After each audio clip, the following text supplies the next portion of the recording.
Good. Hello. Why am I surprised? I pressed the button. Hello. I'm doing work, and I don't want to feel my brain explode, so I'm going to do it while I'm here. Hello. I'm packing prints. I'm not using I'm not packing prints. I'm putting address labels on prints, so I'm not using any webcam because obviously people's addresses. So I'm just going to do that while I talk, and we're going to have a chat. And that's going to be it. I cannot express to you how genuinely nice it is to do these on stream. It genuinely keeps me way more focused. My watch is about to die. One moment. Let me put it on my charger. There we go. Right. Ow. God. Where did it go? Fell off and knocked it. Stay. Thank you. Right. Hello. I'm doing Patreon prints. Nerky Patreon print stuff. If you're curious, I put an update out, a shipping update, on the Patreon, if you're a Patreon. I'll talk about here as well. Effectively, I shipped the UK ones today. So I shipped out all the ones, like the September UK ones. So if you're in the UK and you put Patreon prints, you should get them in the next few days, which is nice. I mean the second class, not first. So, but I imagine most people should get them by Saturday. Actually, let's put these. So these international ones. I didn't put address labels on them because I didn't know what the deal was with the customs label, and I still fully don't. But I've got a bit more clarity with the customs label. So one of the reasons I was saving it is because I thought I might be able to just put the address label on the customs label. However, turns out, also actually, let me just give you a bit of backstory before we go ahead. Every international one needs a customs label because they are large letters, not normal size letters. Now, the slightly annoying thing with that is the only reason they're large letters instead of normal size letters is because they're 2 centimeters too wide. And inside the envelope, that's literally dead space. So, on a practical sense, I could send these in smaller envelopes and not have to put customs stamps on them. Customs labels on them. So I'm going to, for next month, look at different envelopes. These are really good mailers. But I say, they're just... because they're 2 centimeters. But that's the thing. As I say, in the envelope, there's 2 centimeters of dead space. The prints would fit in a slightly smaller envelope, a slightly less wide envelope. These are really good. These are really good mailers. They're very affordable. They're made of fully recycled cardboard. They're really good to work with. I like these mailers a lot, and I'm slightly annoyed that the company who make them don't offer them slightly less wide. I'm just gonna have to look at different companies, which is slightly annoying. But custom stickers, I found out that they need each of them needs a custom sticker. Could you not fold the envelopes like they're cardboard mailers? They're not envelopes. See that they're hard cardboard mailers. They're not envelopes. So you can't really fold them or bend them much. That's the whole point. Because they have art prints of them. You want them to be rigid. I sent all. I had to. I went to the. I carried these 2 massive bags full of the UK ones to the post office. Very, very heavy. Because for the UK ones, it doesn't really matter whether they're large or small. I mean, there's a difference in postage, but it's relatively, it's relatively a small difference in postage, and it wasn't something really. But for the international ones, I didn't realize this was going to be a problem until I tried to ship them. And I can't print off customs forms, at least not now, simply because. They need to be individually barcoded. The barcode isn't related to the information on them. They just need a unique barcode. And I can't print ones off with a unique barcode. So, now Royal Mail has a business setup. However, their business setup is... you need to sign up for an online business account. And then once you've got an online business account, you can sign up for an online business account. Yes, they are the same name, and it's very confusing. And then once you've got this second online business account, you can then sign up for like special online business services, and then you can do everything. But to get the second online business account, I had to put my phone number and email into a thing that we'll call you. You cannot call them. You cannot call them to get an account. They have to call you. I put it in last week, literally a week ago. I put my information to this thing. They tried to call me on Friday while I was in a therapy session, so I couldn't answer it, and they only called once that day. Then they tried to call me once on Monday, and I answered it, and literally the line went dead immediately. Like they tried, like it rang for literally like 10 seconds, like none at all.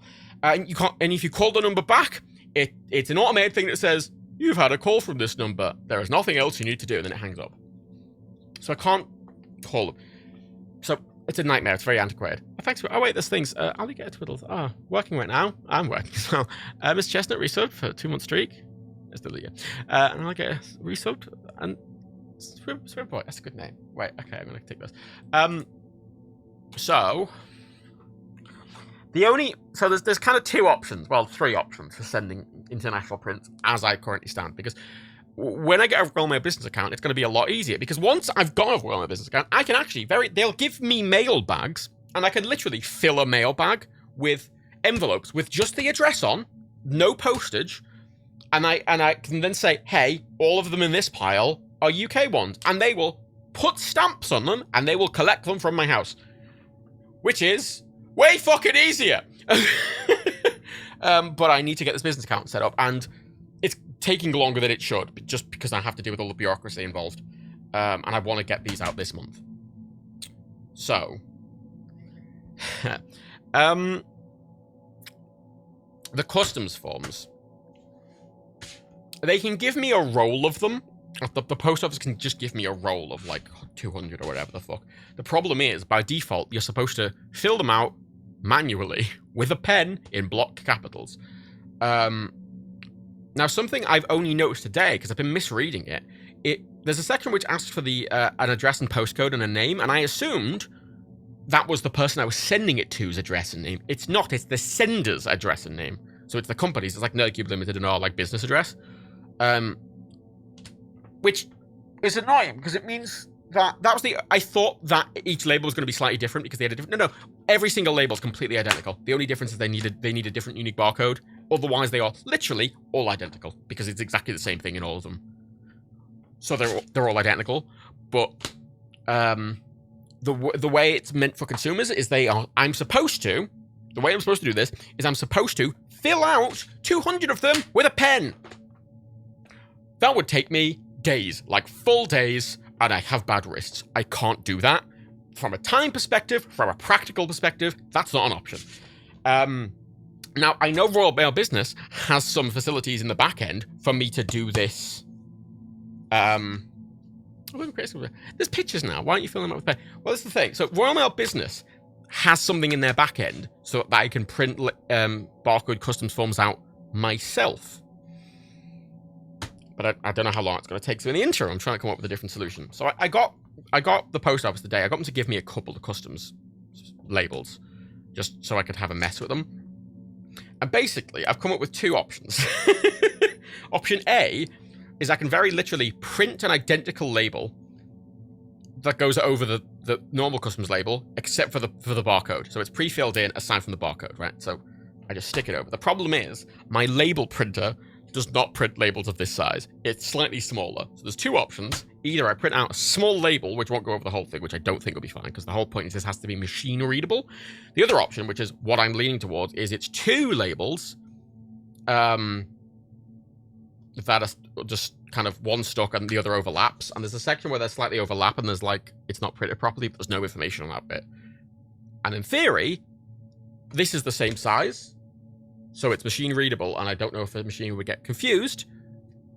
But I'm basically, I've got an envelope I'm holding here with the customs label on, which someone at the post office said should be on the back, not the front, which is annoying because you remember when we were doing the international ones, I was like, oh, I'll put the Nerdcube sticker on the back because the customs label will have to go on the front. No, apparently the customs label goes in the back, so it's going over the pull tab. It's fine. So we'll basically go to the post office in the next day or 2. Probably, I'm gonna go tomorrow. I'm gonna try and go tomorrow. Go in with my label and go, is this fine? Will this be fine? because I can't fill 200 out manually. That's not feasible. So I'm gonna see if it's fine. As I say, they're slightly the wrong size. slightly, like very slightly. But I think it should be fine. Hopefully. There's the second option here, or the third option. The third option is if they say it's not fine, I could buy a slightly bigger label printer. Well, no, the info is correct of Living Creator. The point is, though, it's got to be machine readable. And I don't know whether because I don't know whether this should be machine readable, but again, I want to double check before I send out 160 of them.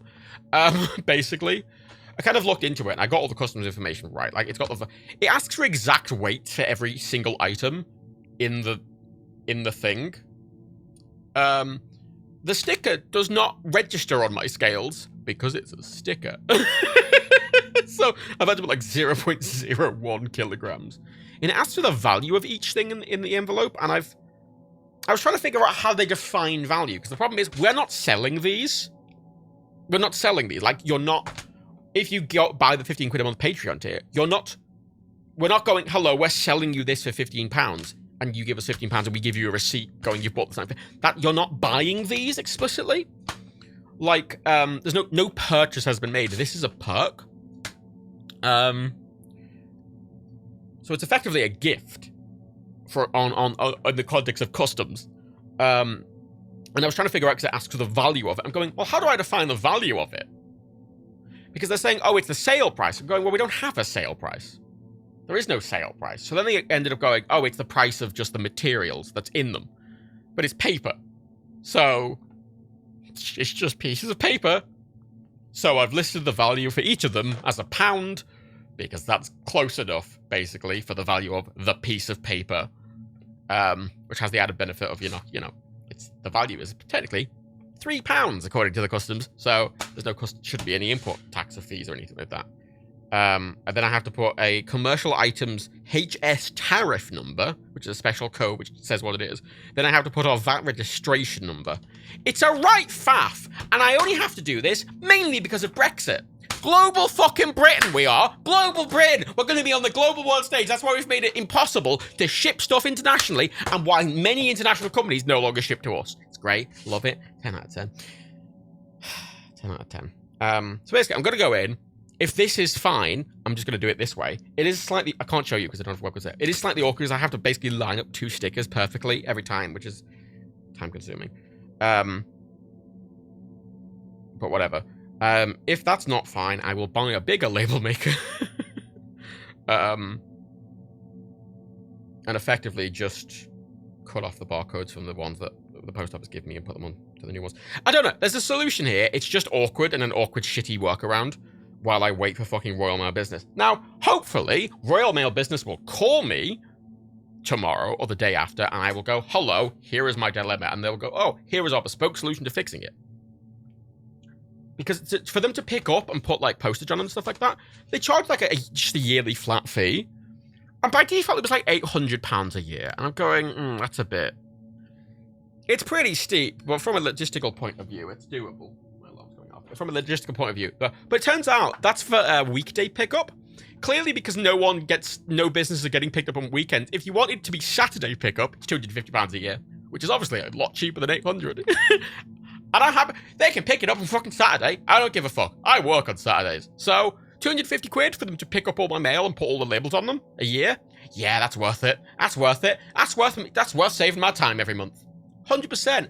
100%. 20 quid a month, basically, for them to do, like, what is, for me, I don't know, 6 hours of work? 7 hours of work? 20 quid a month? Fucking yeah, I'm paying that.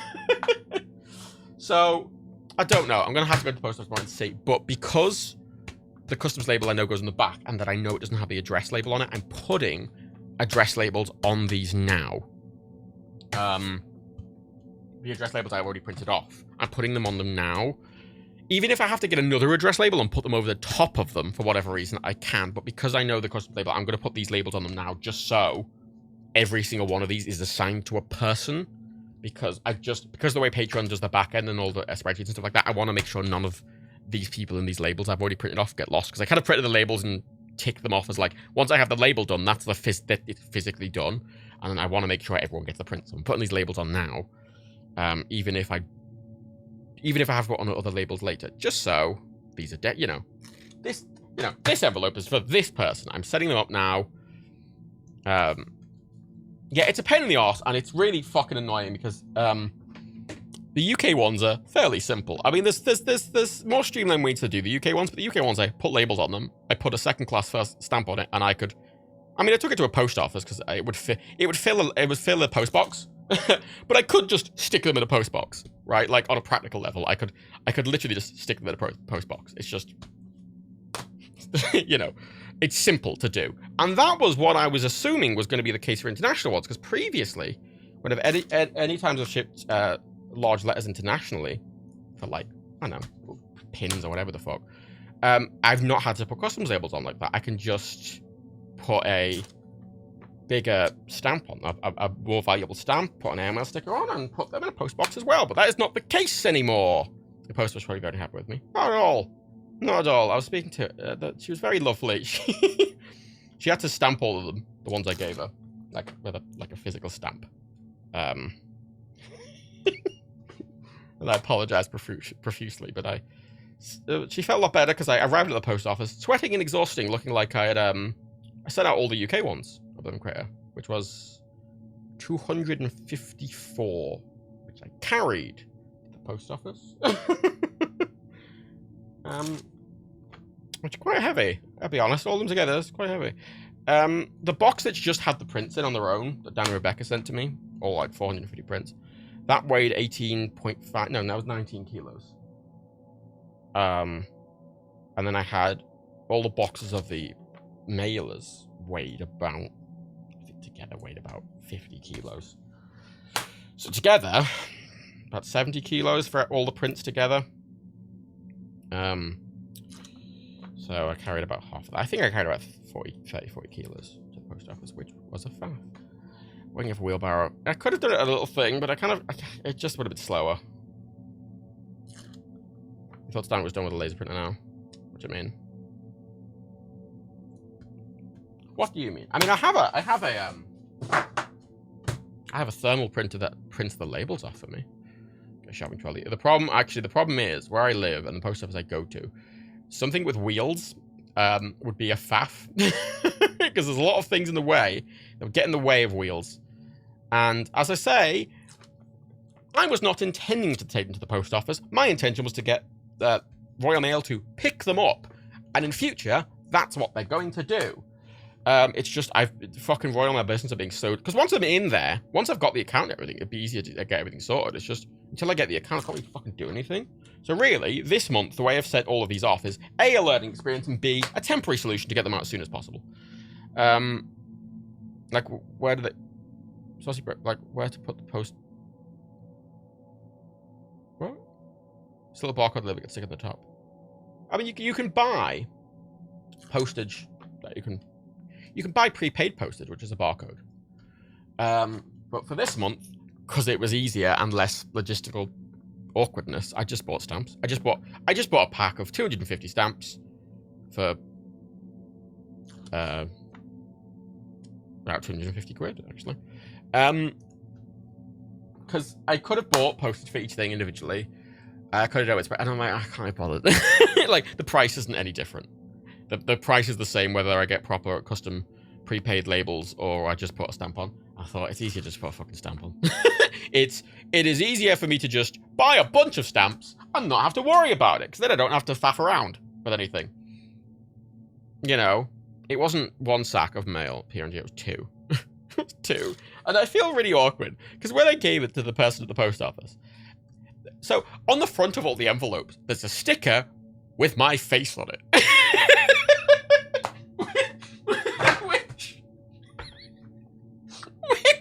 Which is weird.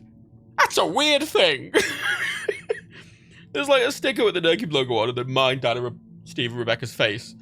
And it's big and it's yellow and it's got my face on it. It's very obviously me. And it's just all going to just turn up with all these things, looking, just sweating and looking exhausted. I'd be like, hello, I have 250 envelopes. Fucking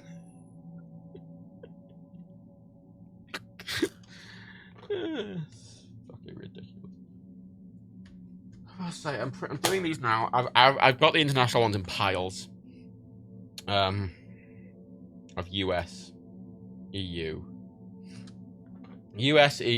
Canada. Well, actually, I've got. Well, I say that I don't have them in countries. I've got North America. So I've got Canada, US. I've got Oceania, which is Australia and New Zealand, in a pile. I've got 2, which is for just Thailand and the Philippines, which might have some unique things, but it's only 2, so it's fine. And I've got a bunch of EU ones. Apparently, EU shipping is slightly cheaper. I mean, it's like 50p. Which I wasn't planning to buy 2 separate international shipping kind of stamps or whatever the fuck. But since I might have to pre-sort them anyway, I might just save the, you know, save 20 quid. So be saving a 20 quid a month, which on a business scale, it's fuck all, but you know, yeah, it's no trouble. I might as well. But it's just to say the big problem with the international ones is customs. Because getting a stamp for them, whatever, I can get stamps of the right value, even if I. So I don't know how it works. Like I could just put, you know, I think postage for it, to send them to the US is like £4.30 or something, or to send them anywhere outside that isn't the EU is like £4.30 or something. And as long as I put stamps on it, I could put several, like these second class large letter stamps. They're like worth £1 each. So I could put, in theory, I could put 5 of them on it, and that would cover the postage. But obviously, that's not very practical. But you can get better stamps that are, you know, more purpose made for that. So, you know, I'll sort that. Is that the right way up? Yes. No, that's not the right way up. What? Oh. What? I've confused myself. Pretty feel it sounds like. I mean, yeah. Thing is, like, so if we were actually selling stuff, right, and it was an order-based process where you put an order in, you bought a specific item, and it was actually you were buying something, and every order was slightly different. Doing custom labels would make sense then, but effectively, what we're sending out is, from a logistical standpoint, closer it's a newsletter effectively, right? It's a newsletter from a customs perspective. It's a newsletter, and from a practical perspective, it's a newsletter because they're all identical. They're all just a normal letter. They all just basically have they just have 2 bits of paper and a sticker. So for all practical purposes, it's a newsletter, and that's a lot different practically to like manage. If it's a big company, you know, if we were a big company that was setting up thousands of these, it'd be different because I'd have some sort of like, you know, back end system set up to do everything. But we're not. It's annoying because it's at a slightly awkward scale because it's a high enough scale that you can't do them individually, but it's not a high enough scale that you can make an entire system to do it for you. So I'm kind of, because the amount of time it'd take me to set up a system that could do it manually, I could just do it myself. You know, I have to package them and I have to put stickers on them anyway. So the idea of, you know, I have to put a postage, I have to put an address label and a stamp on it. Whoa. You know, it's saving me like an hour. It was saving me like a couple of hours a month, which isn't not something I want, but at the same time, I don't really care. Like, it seems more faff than it's worth. But as to say, Royal Mail Business, hopefully, will be able to give me some bespoke solution, and will be able to tell me exactly, you know, what I need to do or whatever. Because the customs forms, I wasn't trying to come up with an alternate solution for them because my expectation was I was going to do it for Royal Mail Business. So I was just kind of leaving them. I haven't touched these international ones in like a week because I didn't want to mess with them to Royal Mail Business. But I now I'm not holding my breath for them to come back to me in time, and I want to get these out because frankly these are already late. Like our intention in the first place was to get, you know, ship these out, you know, within the first week of every month. You know, September one's coming out within the first week of October. So this is already like 2 weeks late at this point, shipping wise. And we know these were going to be late, but like I don't know how much fucking longer Royal Mail I'm going to have to wait for Royal Mail business. It's Wednesday now. Haven't heard from them. If I hear from them tomorrow, even if I heard from them tomorrow and they were like, cool, we'll give you everything. By the time I get that set up, it's probably going to be Friday. And I can't ship stuff properly until like fucking Monday at that point. And if they need to send me stuff, like if I need to physically get stamps sent to me or whatever, they probably wouldn't arrive to fuck it. So and that's in the best case scenario where there's no awkward setup or anything. Because again, I have to, once I've gotten this Royal Mail business account, I have to then actually apply for another Royal Mail business account, which is a separate thing. But I need this Royal Mail business account to apply for the other type of Royal Mail business account. But I don't know how long that's going to take. So I just want to get these out because people are waiting for them. In future, I think not that I think people would be okay if they were late, but more that since these are the first ones, and obviously people are paying us sort of monthly, and getting this as a perk,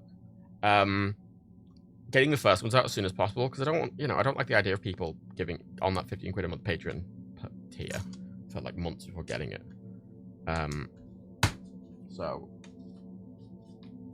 I want to get them, and also they're taking up space in my fucking office. I want them fucking gone. I want them done. I want them sent. I want people to have them. Because in an ideal world, we would have loved people to get them. Hell, in September. So before the second month came around, people would have them, but that's not really practically doable.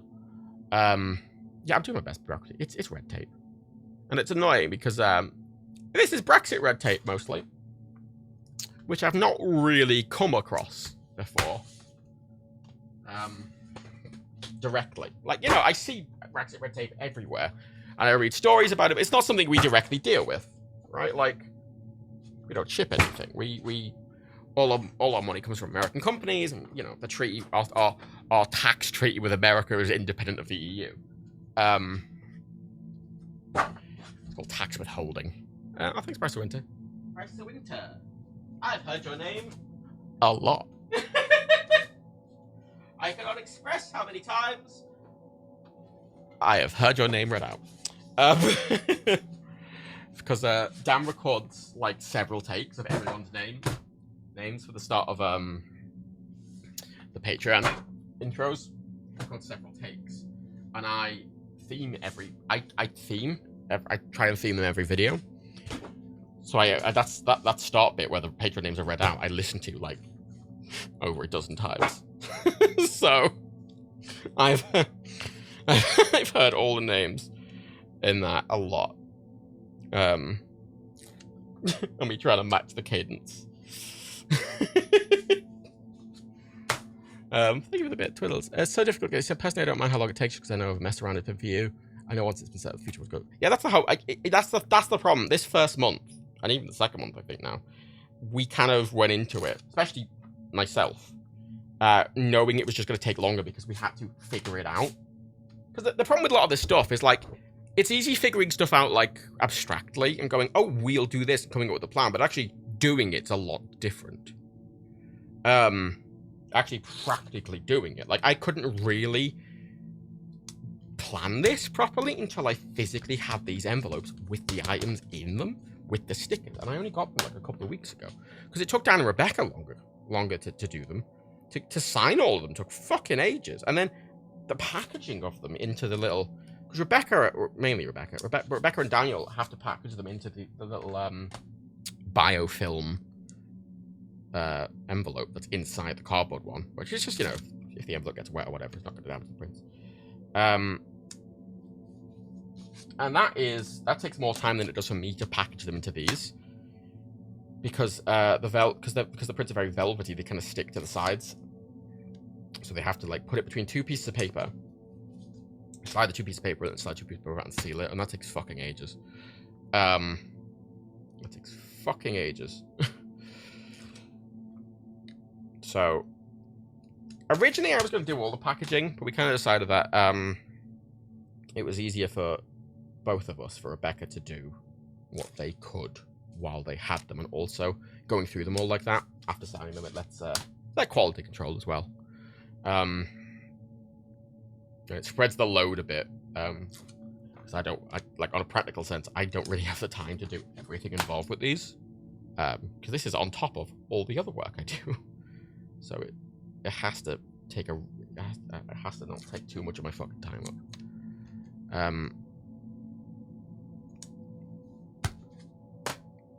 And I'm handling the logistics. And frankly, Tyler and Rebecca's took a bit longer because they had some problems with the first round of prints they got, because they had they had a batch sent out which the printing wasn't right on them, so they got them reprinted.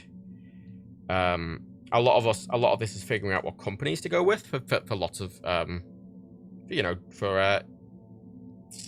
for materials. You know, we had to figure out what company we were going to source all the prints from, and the stickers, and the cardboard mailers. And I have to source companies that said, you know, for label, it's printing suppliers and logistics companies that send it off. And I kind of went with Royal Mail because they're the cheapest and easiest. But just a lot of faff, really. As I say, normally I would have, because since these are going to be the same every month, I could have, you know, I could have bought labeled, because, you know, when you buy in bulk at a business scale, you save a bunch of money even if it's really expensive up front. But the thinking was that, you know, I could buy like mailers. I only bought 500 mailers for this one because that's all we needed. But, you know, once we settle on a mailer, my idea is, I can just buy thousands and keep them in the corner of my office, you know, and then they're just there, and it'll be cheaper to buy them in bulk that way. But there's a slightly annoying thing as well, because a lot of these companies, you can't just buy one. A lot of companies don't offer samples, which is slightly annoying, because I need a physical sample of the fucking thing. Some companies do. Some companies let you just order a sample, and often for free. But the company we got these ones from don't offer samples, which is annoying. And the minimum order amount is like, you buy them in multiples of 100. So, you know, I'm looking at different mailers, smaller ones. But the problem is, I need to get them and check that A, they're easy to use, B, they're high quality, and that because we were debating whether we needed to buy a cardboard insert to put inside them with the prints to make sure they don't bend. But these cardboard mailers are rigid enough that they don't need an insert. But obviously, I can't really test that until I've got them in fucking hand. We want them to be fully recycled. We want them to be very, you know, eco-conscious. And these ones are. I honestly, these fucking nailers are perfect. It's just annoying that they're slightly too wide. I don't know why this company don't offer a slightly smaller one. This is the smallest one they offer. They don't offer one that's... And they're a UK company, and they are large letter size. It's weird they don't offer like a normal letter size, because the items they're in there are A5. And this envelope is slightly bigger than A5. Like, it's slightly wider. And honestly, I like the width. I'd prefer to have the width, but obviously if it's going to add a load of extra logistics and be way more expensive, because the actual cost across all like 500 prints, if we were to ship, if they were normal envelopes instead of large envelopes, we could buy cheaper postage. And actually it works out at about 300 quid a month. It works out at 300 quid a month. So if we were getting envelopes that were 2 centimeters small, we'd be saving 300 quid a month. And also wouldn't have to put customs forms on them, so it saves paper. It's just we have to find a good mailer. Can you get mailers made to a custom dimension? No. Not, especially not at the scale we're doing. God, no. Maybe if we were buying tens of thousands, but we're not. We're buying 500. Matt spends an hour talking about packaging deals, but in the pocket skull John's the boring one. This is my job. Like these streams are very much not me going, we're going to have a fun time. This is me doing work. this is work. You know, work's not always glamorous. You understand with my job is front-facing stuff accounts for like 5% of what I do. Most of what I do is back end. Wink.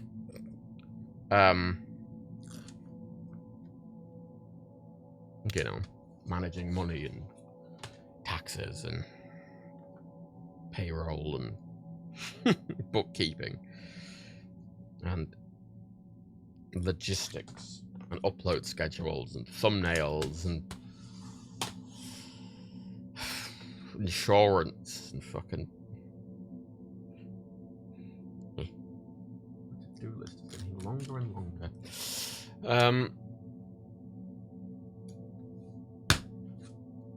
That's most of what I do for work.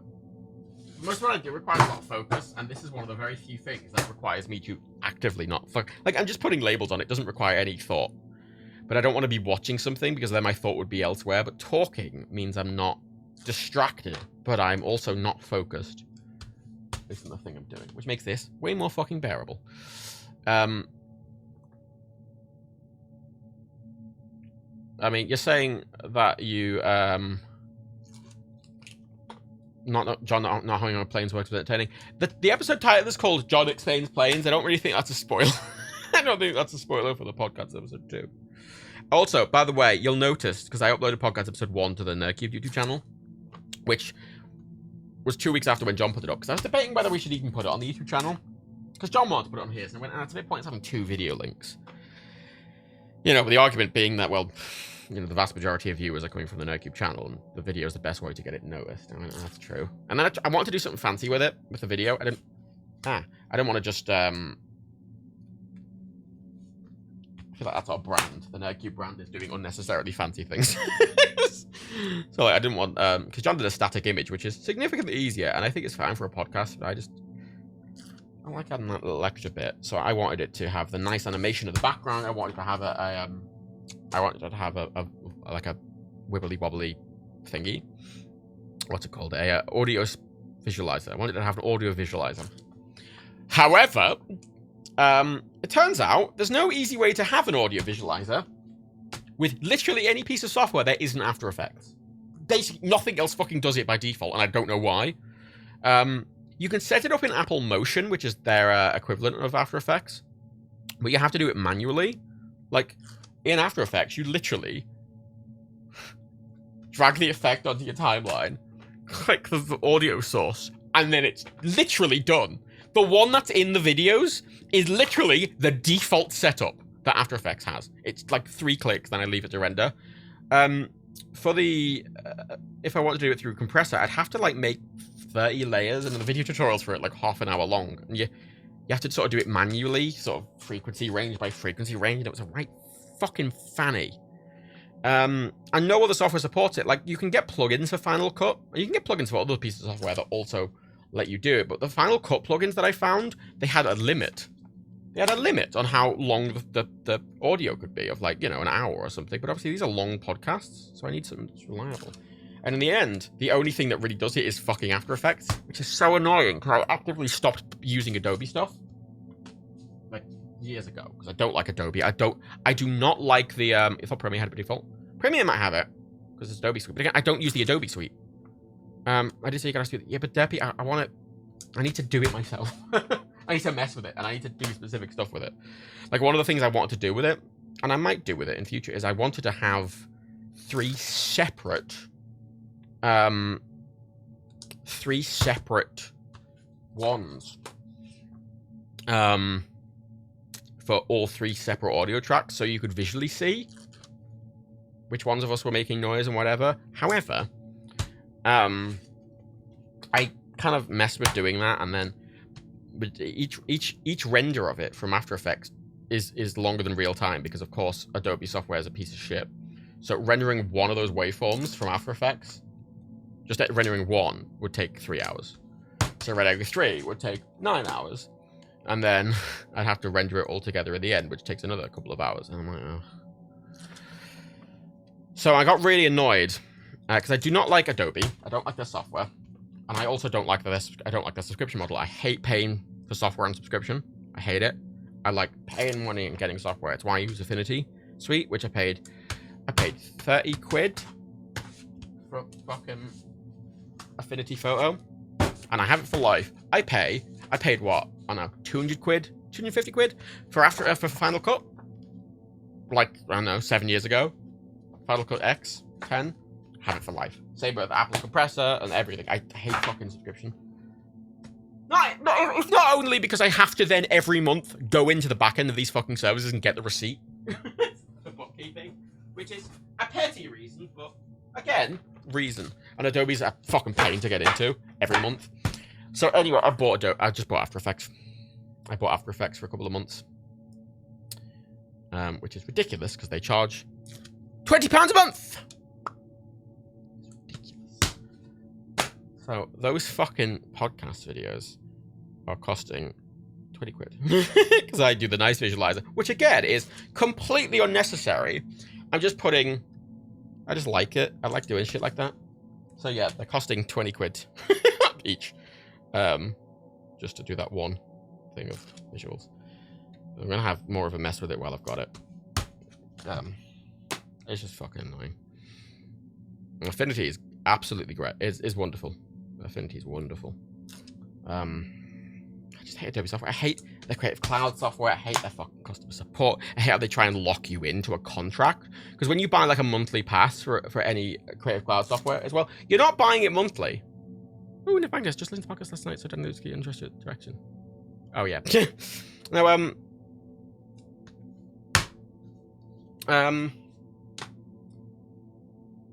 yeah, so when you buy it monthly, you're not actually getting it.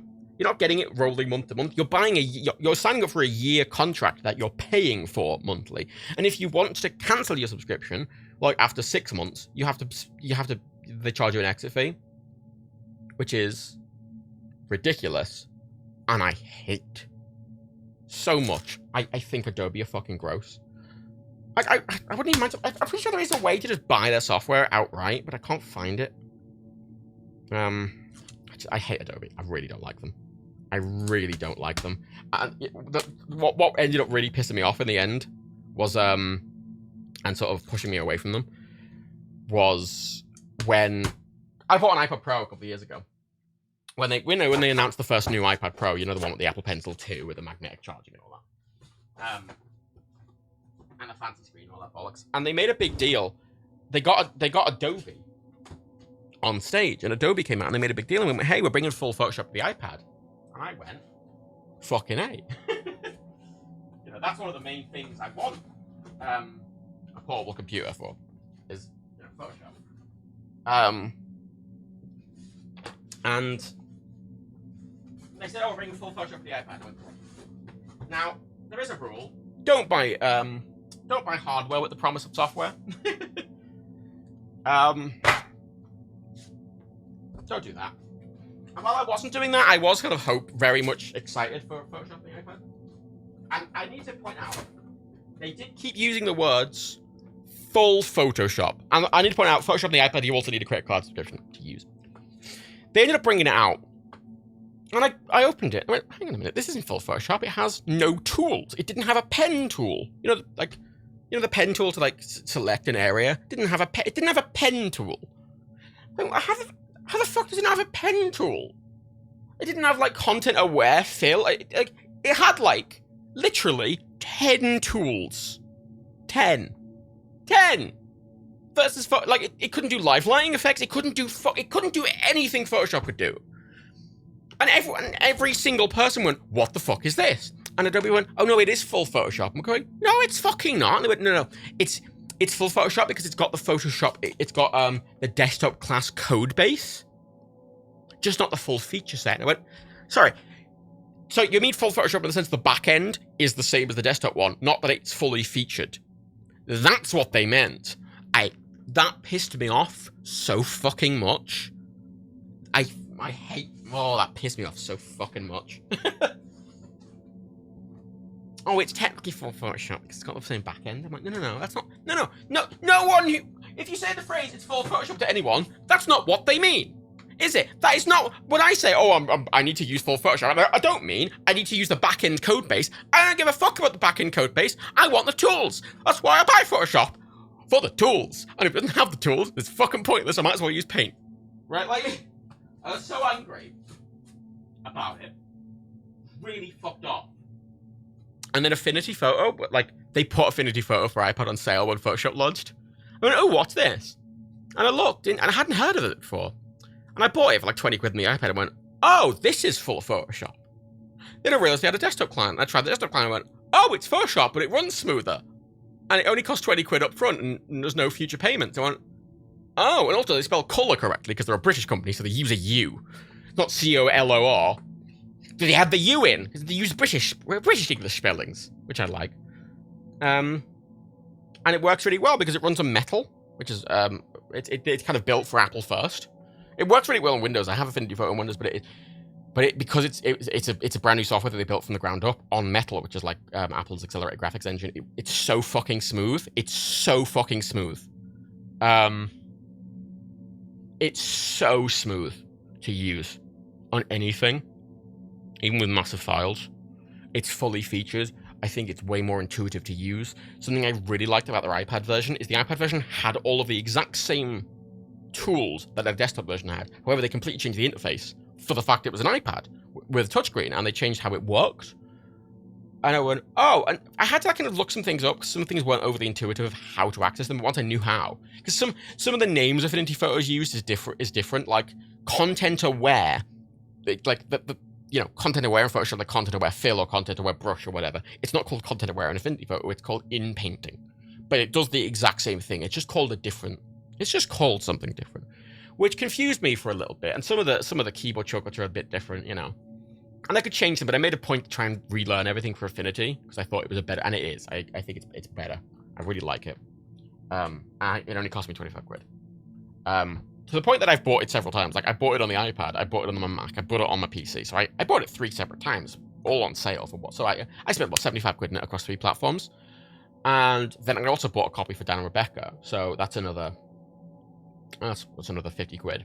So all in all, 125 quid.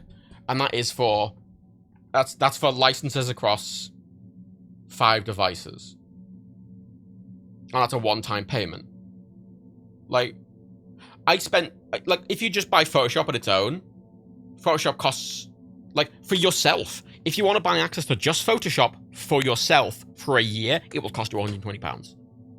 And I bought it for 5 devices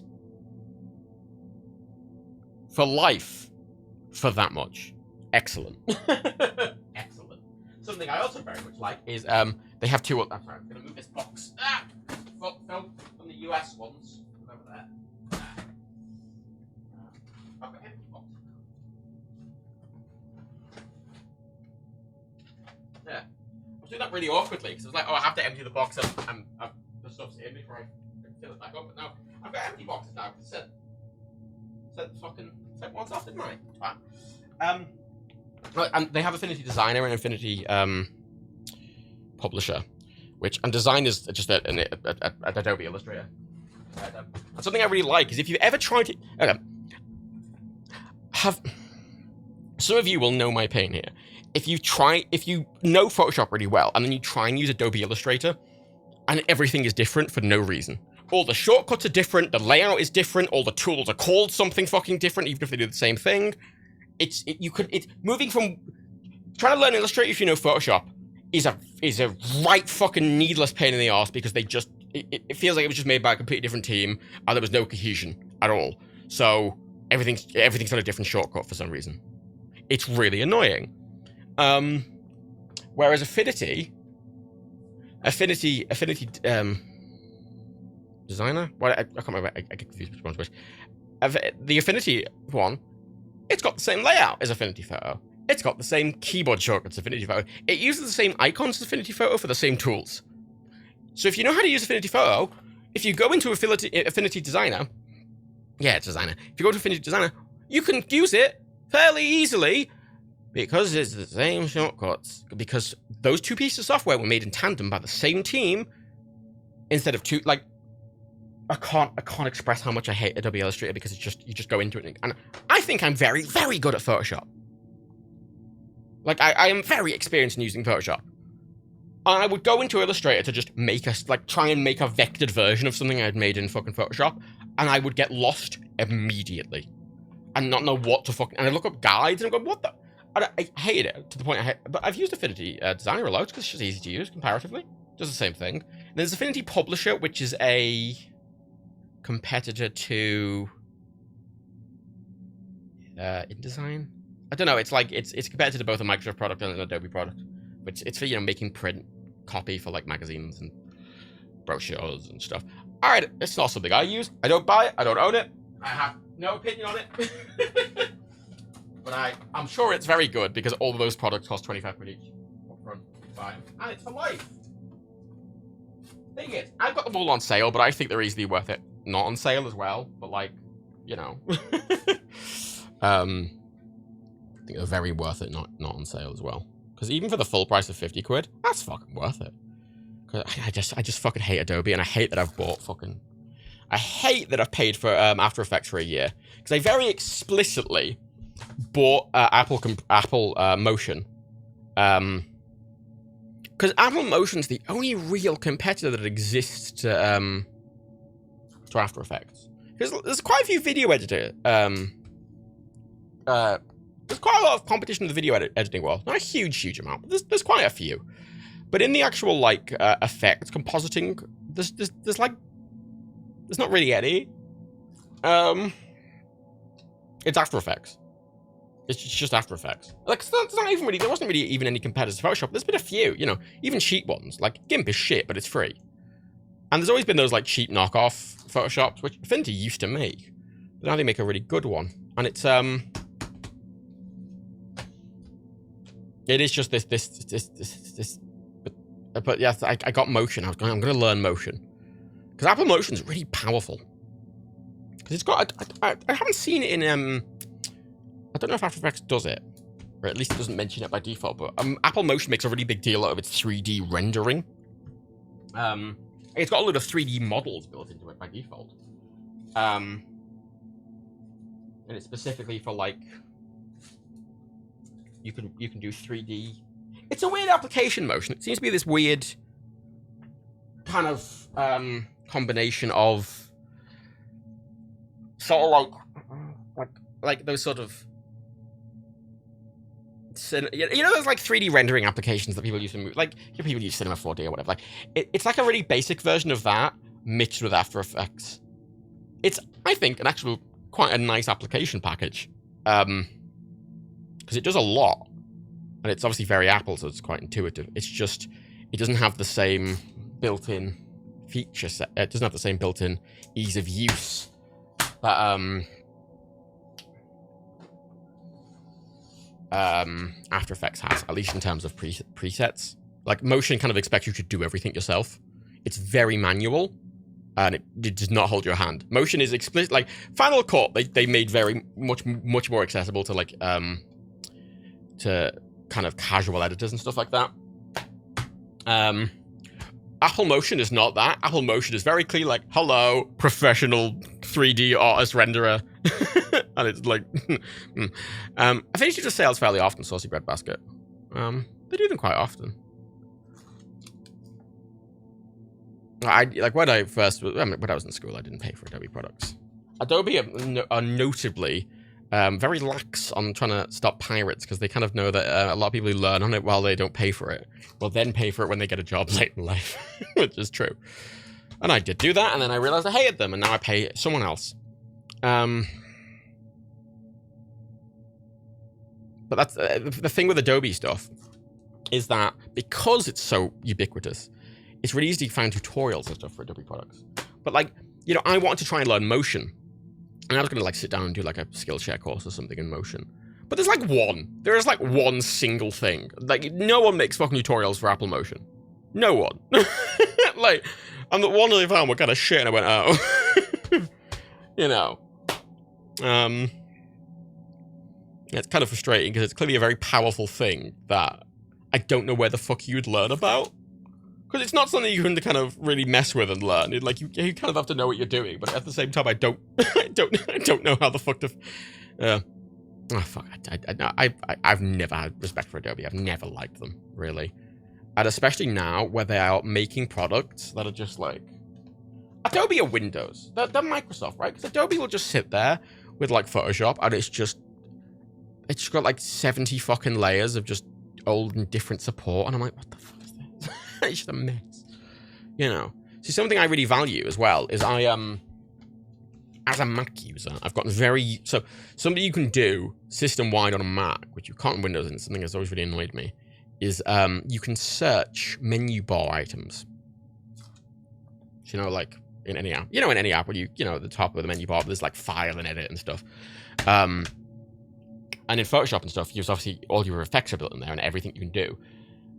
On Mac, I found it really valuable because instead of me having to hunt through a local tutorial, I could just click the search button and type like blur, and it would just show me all the options that had every type of blur, and that was really fucking handy.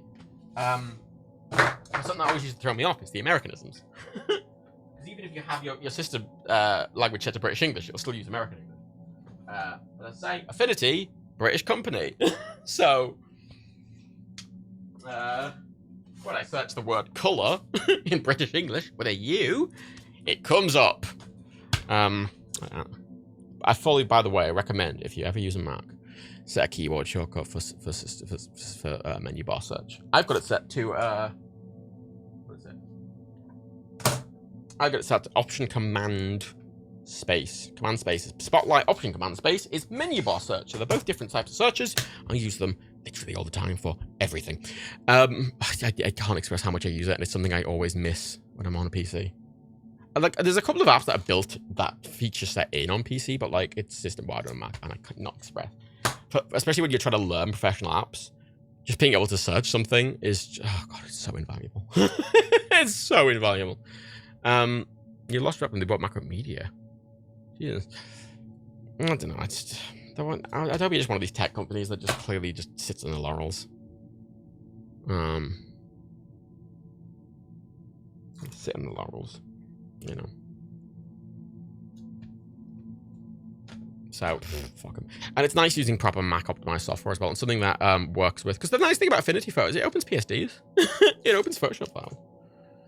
And the iPad version is, as I say, works at the full desktop files. It doesn't have a specific file type it uses or anything. It just uses normal AF photo files. Just normal AF photo files. That. Oh, that's. So I'm going through these. When I'm putting a lot of these labels on, I'm seeing names from the fronts. We had Harmolodic there later. Now we have Selwyn Naipols. How does Dan pronounce it? I can't remember.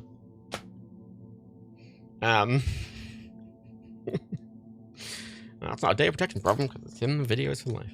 I don't like Adobe. I mean, something I'm quite excited for is I've bought a new Mac for the first time in years. Because they announced those new MacBook Pros. Someone mentioned earlier that I'd be talking about them, and now I am. They announced new MacBook Pros, which look insane, absolutely insane. Apple had this problem when they announced the M1 Macs earlier in the year.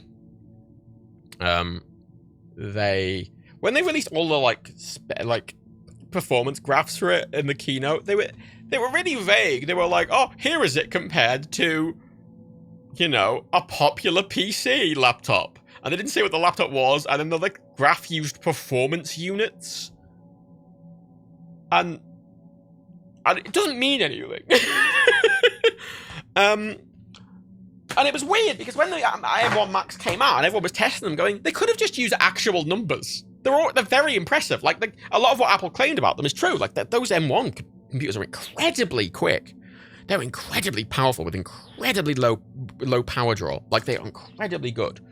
To the point that a lot of editors have switched from. I mean, there's a YouTuber I quite like called Snazzy Labs. He switched from his Mac Pro, his fully spec'd out, Mac Pro Tower, the new one. He switched from that to the iMac, the new 24-inch iMac. Because even the render times were a bit longer on it. Timeline performance and general system usability was just ridiculously good. And now they've announced these new M1 Pro and M1 Max MacBook Pros, and the specs they're saying on them sound insane. They're like, oh, it's 3 times faster than the M1. I'm like, hang on a minute, the M1 was already ludicrous, and I kind of actually believe them. They've added a lot of graphics power to them, obviously, because one of the things that was a big sticking point is that Pro Max, whether it be the iMac Pro or even the base, the iMac does this 27-inch, the Mac Pro and the MacBook Pros, they've always had discrete graphics cards, versus. They've had a normal CPU and then a discrete graphics card. But the M1s, Apple Silicon, because they're all SoC, the graphics card and the RAM and the CPU are all built into one chip. And everyone's kind of worried, going, how are they going to get that graphics performance? Because the M1 was a very good to use system, but its graphics performance wasn't anything to write home about, nor was it trying to be. But the M1 Max, fucking hell, it's claiming ludicrous graphics power. Ludicrous. Like from what people can infer, they are claiming that this M1 Max SoC has about the same performance as the 3080. And they're also claiming that the CPU element is about as powerful as a top spec like Intel desktop chip in a laptop, drawing 10% of the power, which is insane. That's what they're claiming, and I generally don't believe them. But their M1 claims are not that far off. So even if they're exaggerating a bit, I still think we're going to get something quite impressive. And I, for a while, have been wanting a MacBook Pro, but it is 2.5K. I mean, it is 2.5K, but that's a fucking pro computer. Because you've got those fucking those new MacBook Pros, right? So they have ultra high res, 120 hertz micro LED dynamic refresh rate displays. So you're getting the deep black like an OLED, the power efficiency of LED. You're getting up to 120 hertz, but because it's on a system level and it's hardware-based ProMotion, it can drop to 24 hertz dynamically. So if you're mastering something in 24 frames a second, it will just play at 24. You don't have to mess with settings. It will just dynamically change. So the battery life's very good. So, and its peak brightness in HDR is 1,600 nits, which is insane. 1,000 nits sustained brightness. It's a ludicrous display. It's just ludicrously good display. It's like it's the best laptop display I've ever seen, spec-wise. And its internal properties are very... I mean, I got the top spec one. With the 64 gigs of shared RAM share between the CPU and the GPU. But it's got a 32-core GPU. I'm like, hang on, what? It's got 10-core CPU, 32-core GPU. It's very power efficient, very energy efficient, very fast, incredibly fast, apparently. They added the ports back, which I never really cared about. Like, a lot of pros were sat there going, why the fuck did you remove an SD card reader? We all use them. And a HDMI slot, just to, plug it into a projector or whatever, is really annoying. Everyone liked MagSafe, and they added MagSafe back, old school MagSafe, they added fucking HDMI back, and they added, an SD card back. Interestingly, the HDMI port is not HDMI 2.1, interestingly. But I'm not bothered about it, because I think anyone trying to run really, really, really high-res displays is going to be using Thunderbolt anyway, where the HDMI port's clearly just to plug it into a projector in an office or a TV or something. It's clearly... and they've added a full height F key row instead of... They got rid of the touch bar. They've added... Apparently the DAC in it's good because it supports... The headphone jack supports high impedance headphones by default now. Like, they've clearly gone... Oh, everyone's really annoyed on the last laptops. We've made it thicker. We've added all the ports back. We've added the F key back. We've added the old keyboard. We've added a good headphone jack. And everyone's like, thank you. I don't care about a lot of those things. Like right, as many people are mentioning about the notch. So it's got a notch. The new MacBook Pros. It's got a notch, and I don't like the notch on it. I don't understand why it has a notch. Because it doesn't have Face ID like the iPhones. It's just a webcam. It's a 1080p webcam. It's got a notch like the iPhone, so it's red bastard, but on a laptop. And I'm looking at it going, first of all, the notch is weirdly wide, considering it's just for a single webcam, like a 1080p webcam, a normal 1080p webcam. And I'm like, I don't know why it's so wide. Now, one of the things that people are claiming it might not be as big of a deal, because a big thing on the Macs is you have a menu bar, a system menu bar everywhere. Like, it's at the top, it's got the time in, it's got your menu system in, it's up there. And they've made the notch be exactly the same height as the menu bar, so it's never cutting into windows, just the menu bar. And, like, I use a lot of stuff on my menu bar, but the middle of my menu bar is always empty. Like, the notch is never in the way of anything. And as far as I can tell, when they do, because it's mini LED, when they do full screen videos, when there's blacks on the top, see the entire top's blacked out, dead black. So I don't like how the notch looks, but I don't think it's going to get in the way or be particularly annoying, just because of where it is. I don't like it. I think it's ugly, but I don't think I will care to use it. I don't think I will care. Someone, one of my gyms, you had design peak 5 years ago, and I'll down that hill. All the changes these days is the corners get rounded and weird, not shit. I like rounded corners. And something I like on the new MacBooks is they've made the top corners rounded, and they're the corners that are on the menu bar. So they're not cutting into content. Like the top corners are rounded, the bottom corners are not. They're square. So effectively, everything above the notch, like next to the notch, you know, the menu bar, in any full screen content that blacks out. Until you run Legacy app that uses the show. Well, I'm curious what it's going to do for stuff like that, Bryce. With when you you can really fill up a menu bar, and I do, and some menu bars get really long, and I don't know whether they're going to be scrollable or what. I would have preferred it without the notch, but I don't really care. Because the thing is as well, something I need to be very clear about is with this MacBook, I am buying it to use as a desktop primarily. I wanted one for a while to replace my iMac Pro because, while I like its performance, I just want something a bit more flexible. I want something that I can, because it's been a problem a few times where, you know, I go to Dan and Rebecca's for a longer period of time and I can't really work as much there. The iPad's good, but it's a stopgap. You know, I can edit a video, and I've edited and plays videos on there and stuff like that, but I can't do more complicated stuff on there. Most of our video edits now are complicated. You know, just in my own house, it's just to have something that's basically got a built-in UPS. If the power goes down, I'm not like, because, you know, it's on all the time, and it just means it's flexible. Like I can move it while it's on doing something, you know. I just like the flexibility of it, and the M1 Max chip is just, I think it'll outperform my iMac Pro. From looking at specs and stuff, I think it's going to outperform my iMac Pro, but it's a laptop, so it's going to sit most of the time docked. Connected to an external display.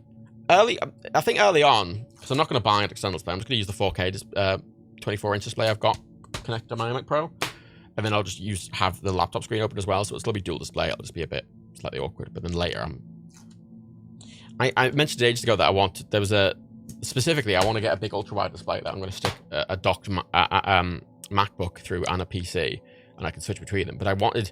Literally, the display Apple's put on these new MacBooks is spec-wise exactly what I want. I want that as on an external monitor that's ultra wide and curved. Literally, the exact spec. There's the P3, the full P3 color support, the really high, the proper HDR with mini LED, 120 Hz dynamic refresh rate.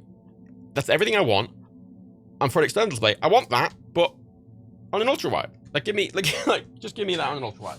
With a curved ultra wide. That is exactly what I want as a display. So I'm quite excited to get it, and I'm selling the iMac Pro because the MacBook Pro, the one I got a maxed out 16-inch. Interestingly, the 16-inch and the 14-inch, you can max them out with the exact same specs, and there's only a £100 price difference between the maxed out ones. I think the only difference is that the 16-inch has obviously a bigger display and a bigger battery. And some people think the thermals will be slightly better in the 16-inch, which might be true. Only £100 difference in between them, but because it's docked most of the time, I don't care if it's big and cumbersome. I don't care if it's big and cumbersome. I don't really care that much about the battery either. It's mainly to exist docked. I just want the flexibility to be able to, you know, take it somewhere. Because it's rare that I ever want to do that, but every time I've ever wanted to do that, it would have helped a fucking lot, like a fuck ton. Doesn't 16-inch have better speakers? So apparently so, yeah, but I don't ever use them. That's the thing. All the things that, like, I don't really care. Most of the laptop-y features on it, I don't really care. If I was buying it as a laptop to only use as a laptop, I'd probably buy the 14-inch. But it's mainly docked, so I don't really care.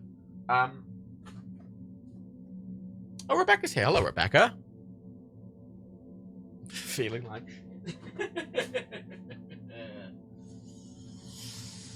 Fun. Oh, wait, I've got more labels. There. Oh.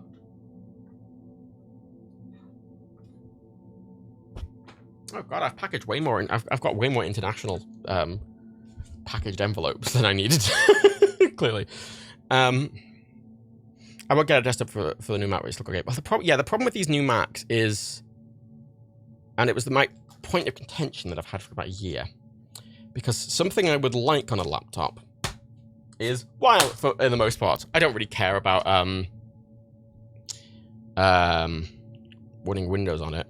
As a laptop, if I was not in my house, it would be very nice to be able to do a boot into Windows to, like, get a bit of footage or something. Like, I regularly record bits of footage for videos or get screenshots. Like for example, like a really common thing I do, like Minecraft videos, right?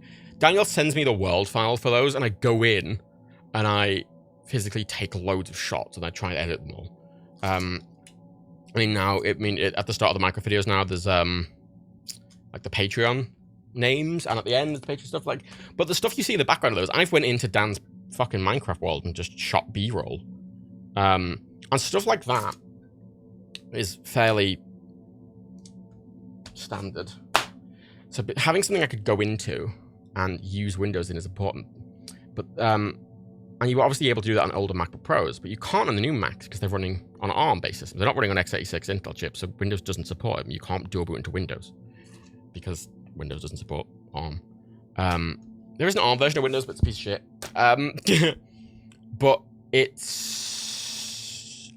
So you can virtualize Windows.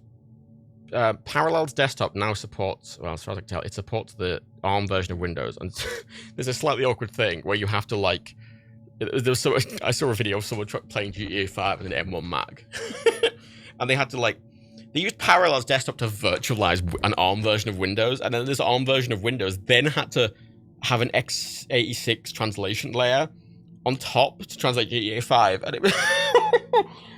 And he was like, oh, it runs fine. It's like running at 15 FPS. And I'm like, But there's 2 points there. A,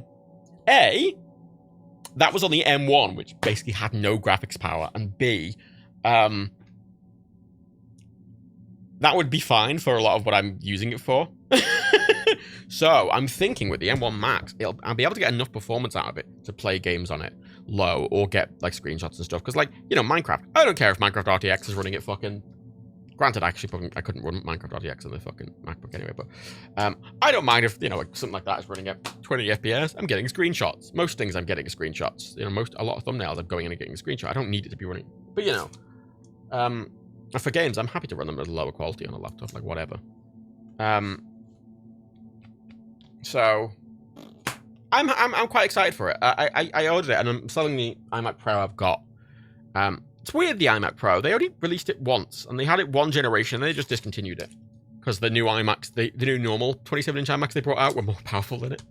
I think they're gonna when they announce new 27-inch iMacs, because they launched that new 24-inch iMac. I think what they're gonna do is they're gonna release a new 27-inch iMac that's just gonna be called the iMac Pro, and if you want a 27-inch, it's gonna be a Pro version. It's gonna come in with black or grey. It's gonna have that higher end M1 chips in it. And I think that makes sense to the product line. Let's say I want to look. But apparently those iMac Pros are weird because the one I've got, it's almost a top spec one. It was really expensive when we bought it. It was like a £7,000, £8,000 machine. It's a beastly thing. I find it struggles at a lot of stuff. Its render speeds are very good. Was the main reason I bought it. Is that I can render 5 videos at once very quickly. Because Compressor can also run multiple instances of itself across several cores, and then run encodes. It doesn't do them in a listed order. It doesn't do one by one by one. It can do 5 at once. Virtualizing Windows is legal, yeah, deal. If you buy a copy of Windows, you can do it. You can run it whatever the fuck you want. People have got Windows running on an iPad. Virtualizing Mac isn't. Well, I've run Hackintosh. It's not technically within the user agreement, but no one gives a fuck. But no, so the iMac Pro I have, yeah, it's. I've liked it. I had an old iMac that I replaced it with. Because I was doing video, started to video edit for the channel, and it's done me well. The interesting thing with them, though, is much like all Apple stuff, they have a good resale value, and I wasn't sure what the resale value on those was going to be like, because oh yeah, you can virtualize Windows even now, a license check, but they don't license. But I there's a weird market design price. I was floating a year or two ago. Actually, it was a couple of years ago now. I was floating, selling it, and replacing it with a MacBook Pro. because I could at the time, I could sell the iMac Pro, and for maybe like £500, like for the money I'd get from the iMac Pro plus like £500, I could buy a top spec out 16-inch MacBook Pro, the older one, which was less powerful than the iMac Pro but more flexible. And I was debating doing that, and I was trying to like sniff out to see if anyone wanted to buy it, because I don't want to sell it through eBay. Well, there's two reasons. We can't sell it through eBay because I made a Nerdcubed eBay account and they banned it. Which is annoying. They banned it because I made it, because we actually have. I've got a bunch of old computer parts from like mine old computers and Dan's old computers, Rebecca's old computer, and there's a case. There's a case I have. I have Dan's old computer case, which Dan and Rebecca, mainly Rebecca, drew lots of art on. It's gorgeous. We were going to auction it on eBay, and that's why I made this fucking eBay account. And I made this draft of that.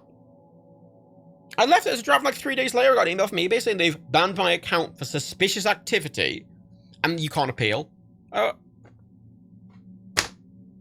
Look, they just. I don't know why. I just made a draft of a thing, and then they banned it, and you can't appeal. There's no appeal. I emailed them asking what the hell, and they said, "Oh, it's banned. The decision's final. You cannot appeal it." I went, "Oh." So that's good. I'm going to sell that case later. I don't know how, because we can't use eBay. Also, the problem with eBay is they take so much fucking money. On smaller items, it's fine. Like, they take a 10% cut. But if you're selling something for, like, this iMac Pro, when I was looking to sell it, like, its value was still, like, 4 or 5 grand. You know, then eBay's cut is, like, 500 quid. And, nah. You know, I don't like that. So I kind of wanted to sell it. I wanted to sell it privately. I was trying to find someone who wants to buy this really, really specific, very expensive machine. Is easier said than done. And I looked, and like, for this iMac, I was trying to figure out what to do with it, because we've bought this new MacBook for myself. It's for 2 reasons. A, because the company's finally earning money that I can I could buy a new editing machine and it not be too much worry. But obviously, part of the thing is I'm gonna get, you know, at least I'm aiming for at least 25% of its value back from selling the iMac. 50%. Yeah. Well, so Apple have a trade-in program where you can just give your device to Apple. It's not Apple directly. It's a third party, and then they give you money for it. The pricing they give you isn't very good, but they will always take it. Apple, for this iMac, offered £1,200.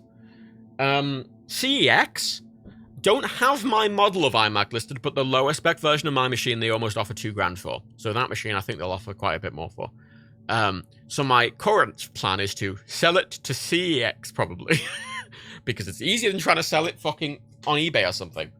Because yeah, I could get more money selling on eBay versus CEX, but then eBay are going to take fucking 10%, and then, you know, if I was selling it for £4,000 on eBay and or $3,500 to CEX, I'd make the same amount of money either way. eBay's just more faff. Like, because eBay would take a 10%. So it doesn't matter if they pay a bit more. Like, so I'm probably going to sell it to, I don't know, or unless some business turns up and is like, hello, I'd like to buy this for,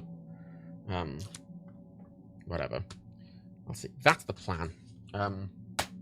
Because we can't afford to just buy a new computer and not really have any money. Like, I bought the new computer very explicitly with the intention of getting a lot of the money back from this computer. And it's not, I'm not getting it just because I want it. It's just I'm doing a lot more complicated video work now, and honestly, I need a fucking better computer for it. I need a better computer for it that's more capable, that's faster, that I can, that timeline. Because one of the problems with this iMac is that its render performance is very good. Its timeline performance is shit. It's got pretty shit timeline performance. And it wouldn't be so bad if I was editing from like a camera, running like a lot of cameras record in ProRes, but even not in ProRes, like a higher uncompressed video. But I'm not editing a lot of these. I'm editing compressed video, I'm editing, you know, MP4s from OBS or whatever, which are compressed. And its timeline performance is shit. And these new iMac, these new Apple Pro chips, they they have a dedicated core dedicated to. They have dedicated processing cores specifically that can encode and decode H.246, HEVC. Wait, HEVC and ProRes. And the ProRes, it's got a dedicated ProRes core, and the ProRes core in it is able to decode and recode more ProRes channels than the dedicated ProRes accelerator card for the Mac Pro, which is like a $2,000 PCI card that you stick into it. This literal MacBook Pro has a more powerful version built in, and you can buy the Mac Pro for literally the same price as the accelerator card, and it's more powerful ProRes acceleration. And the H.246 acceleration will be a really big deal for me because it's mostly what I'm working in. So it's going to make a big difference, and it'll speed up everything. And it means I could, for example, because I was down at Rebecca's last month, but I was there for weeks. I was there for quite a long time, and I can do bits of work there. I can do stuff. I was doing stuff in Dan's computer, but like I was having to use DaVinci Resolve, and I don't like DaVinci Resolve. It's slow, and I'm not DaVinci Resolve editor. I want to edit in Final Cut. I couldn't do all the stuff. I could it's a faff basically. And as well, if I ever travel or go away, or I need to if I want to rejig my office or I just want to work somewhere else, it's just nice to be able to have a laptop to just pick up and take with me. Because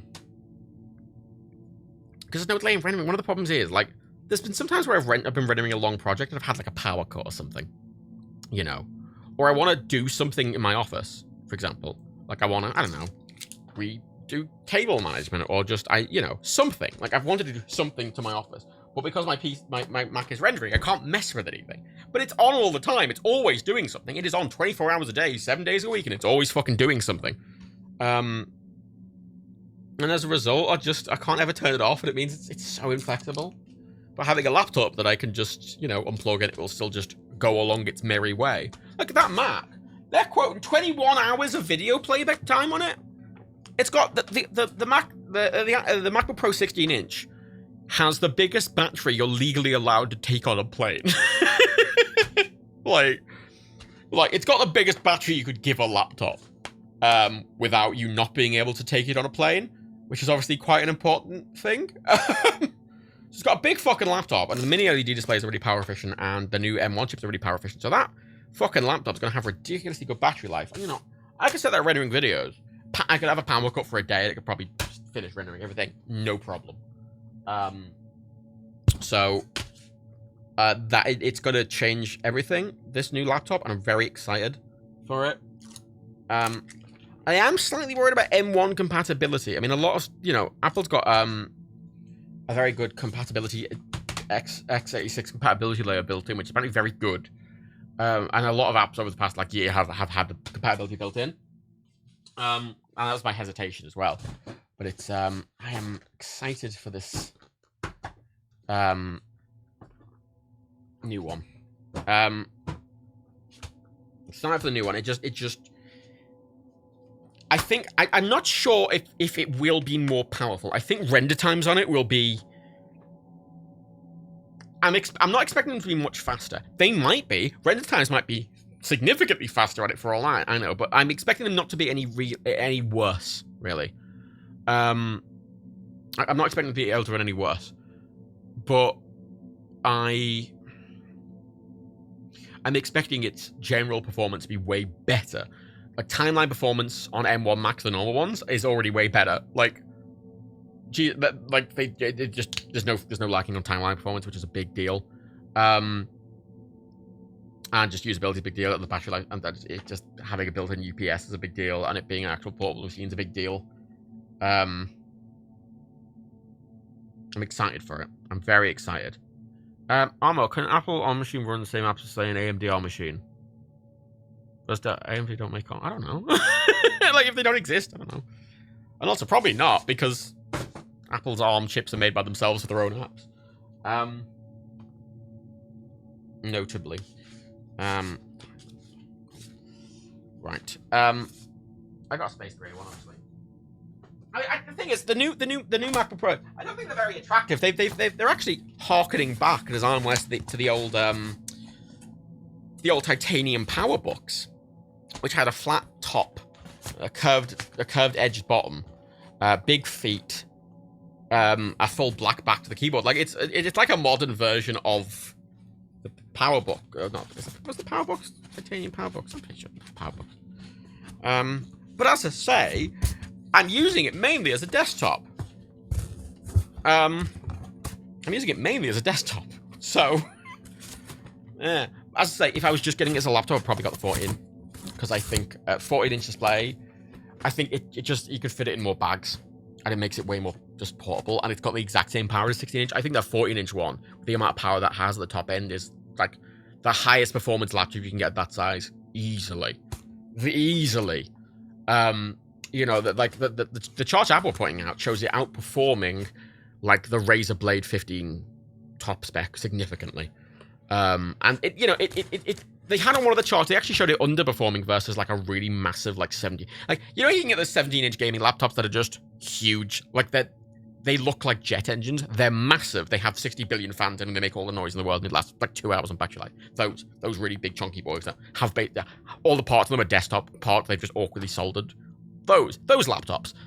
Apparently it showed one of those with like an actual dedicated desktop 3090 or 3080 outperforming it slightly. That's fine, but this is the interesting thing.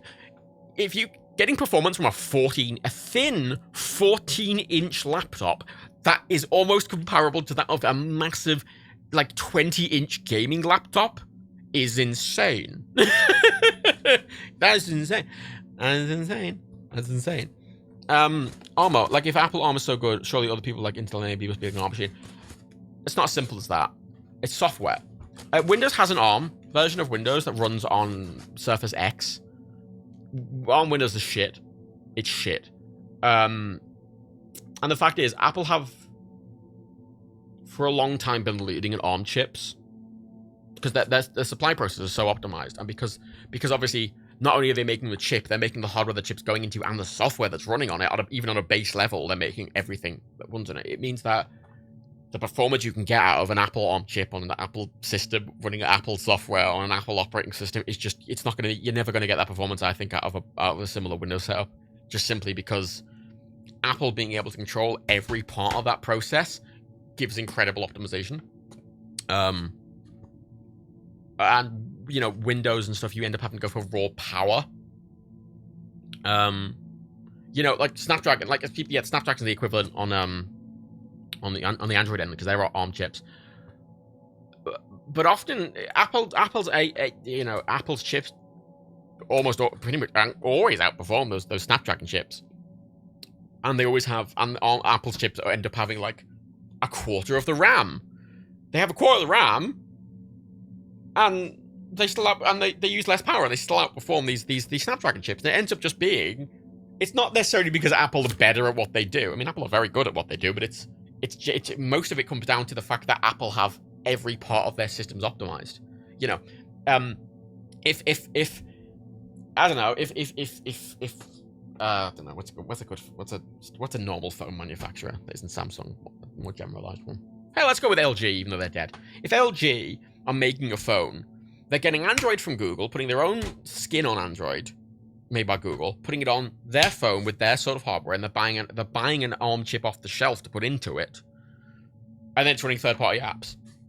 So you've got like 5 parties involved there, and everything's meant to be a bit generalized. Whereas Apple, because they're building one specific CPU, one specific SoC for one specific device, running their specific software and their specific apps, they can just fucking make it the most streamlined, optimized things ever. And yeah, Connex made a good point. Yeah, it's closer to what you'd imagine consoles doing. Consoles. Because yeah, consoles, the reason a PS4 can get the graphics you can out of a PS4, even though it's a piece of shit. Like, even when it released, it wasn't very powerful, but the fact is you could get really good graphics on a PS4, even late into its life. Wouldn't run very well, but you could. Even if you... And you wouldn't be able to get close to that performance on a PC with a similar spec. Not even close, but it's because you can optimize stuff for it, and that's how Apple does it. You know. And yeah, Oblivion Creator's made a point. Yeah, now Apple have complete control of their SoC. I mean, keep in mind, Apple's M1 Max chip. Right, you've got to remember, Apple's M1 Max chip, it's not just a CPU. In their SoC is CPU, GPU, RAM, dedicated hardware accelerator chips, and dedicated neural engine chips. So that single chip is doing everything that, like, that single SoC, that single chip is doing everything that, like, my machine with my 3090 Intel CPU and my Corsair RAM, and, well, that's, and my fucking, like, special fucking Elgato card and all that stuff. Like, Apple's put all of those things into a single chip that they make, and they optimize all of it together. And they're all on the same chip, which means the CPU and GPU, for example, aren't having to communicate off a board. They're communicating in the chip, which means that there's basically no delay. And because they're in the same chip, they're sharing the RAM of the system. My system I bought has 64 gigs of RAM, but that's shared by the CPU and GPU. So the GPU basically has fucking 64 gigs of RAM if it wants it. And it's so optimized, and, you know, that 64 gigs, and you're going, oh, because I've got 64 gigs on my current system from a CPU, and that's not huge. I mean, it's good for my system, but I get close to feeling that a lot. But Apple's routinely shown with their chips that, like, I mean, iPhones, I think, have, like, up until a couple of years ago, iPhones were still rocking 3 gigs of RAM. And when Android phones were rocking, like, 12. And they were still outperforming because Apple's just able to just optimize so aggressively. And that's the advantage of the closed This is the thing why, like, the closed ecosystem of Apple has its pros and cons. It has a lot of cons, and you get trapped into the ecosystem, all that, and I agree that's a con, but you are getting a lot of pros for that, and I think that's an important... I don't want to ever get rid of that, like closed ecosystem optimization, because it literally... It's something no other manufacturer is doing or really can do, and it's something I very much value, and it really helps me in my workflow and how I work and how everything works together. And I like it, even if it traps you a bit. But that's kind of it's pros and cons. It's like, I mean, you have to weigh it up, isn't it? Anyway, I'm done. Package all done. I have. Oh, I thought I had too many things. I didn't. I have 4 spares. Excellent. So I finished packing them. That didn't take that long at all. Right. There.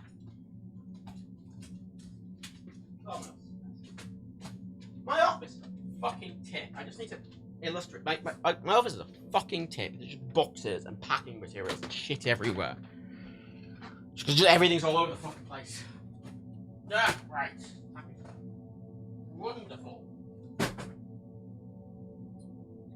Right. Done that. Done. Excellent. I've done that stage. I still need to sort out the customs forms. But that will be later. I mean, I'll do another... There'll be another dedicated packing thing this month, because I'm gonna have to put all the customs labels on. And that'll take time. That'll take a lot of time. I'm expecting the customs labels to take a lot longer than that, because I have to line up 2 separate labels very precisely. No, actually, no, I don't. I have to put one label on the thing, then a second label on top of that, and then a third label on top of that, and I have to make sure they're all lined up. So, I might as well take a lot fucking longer.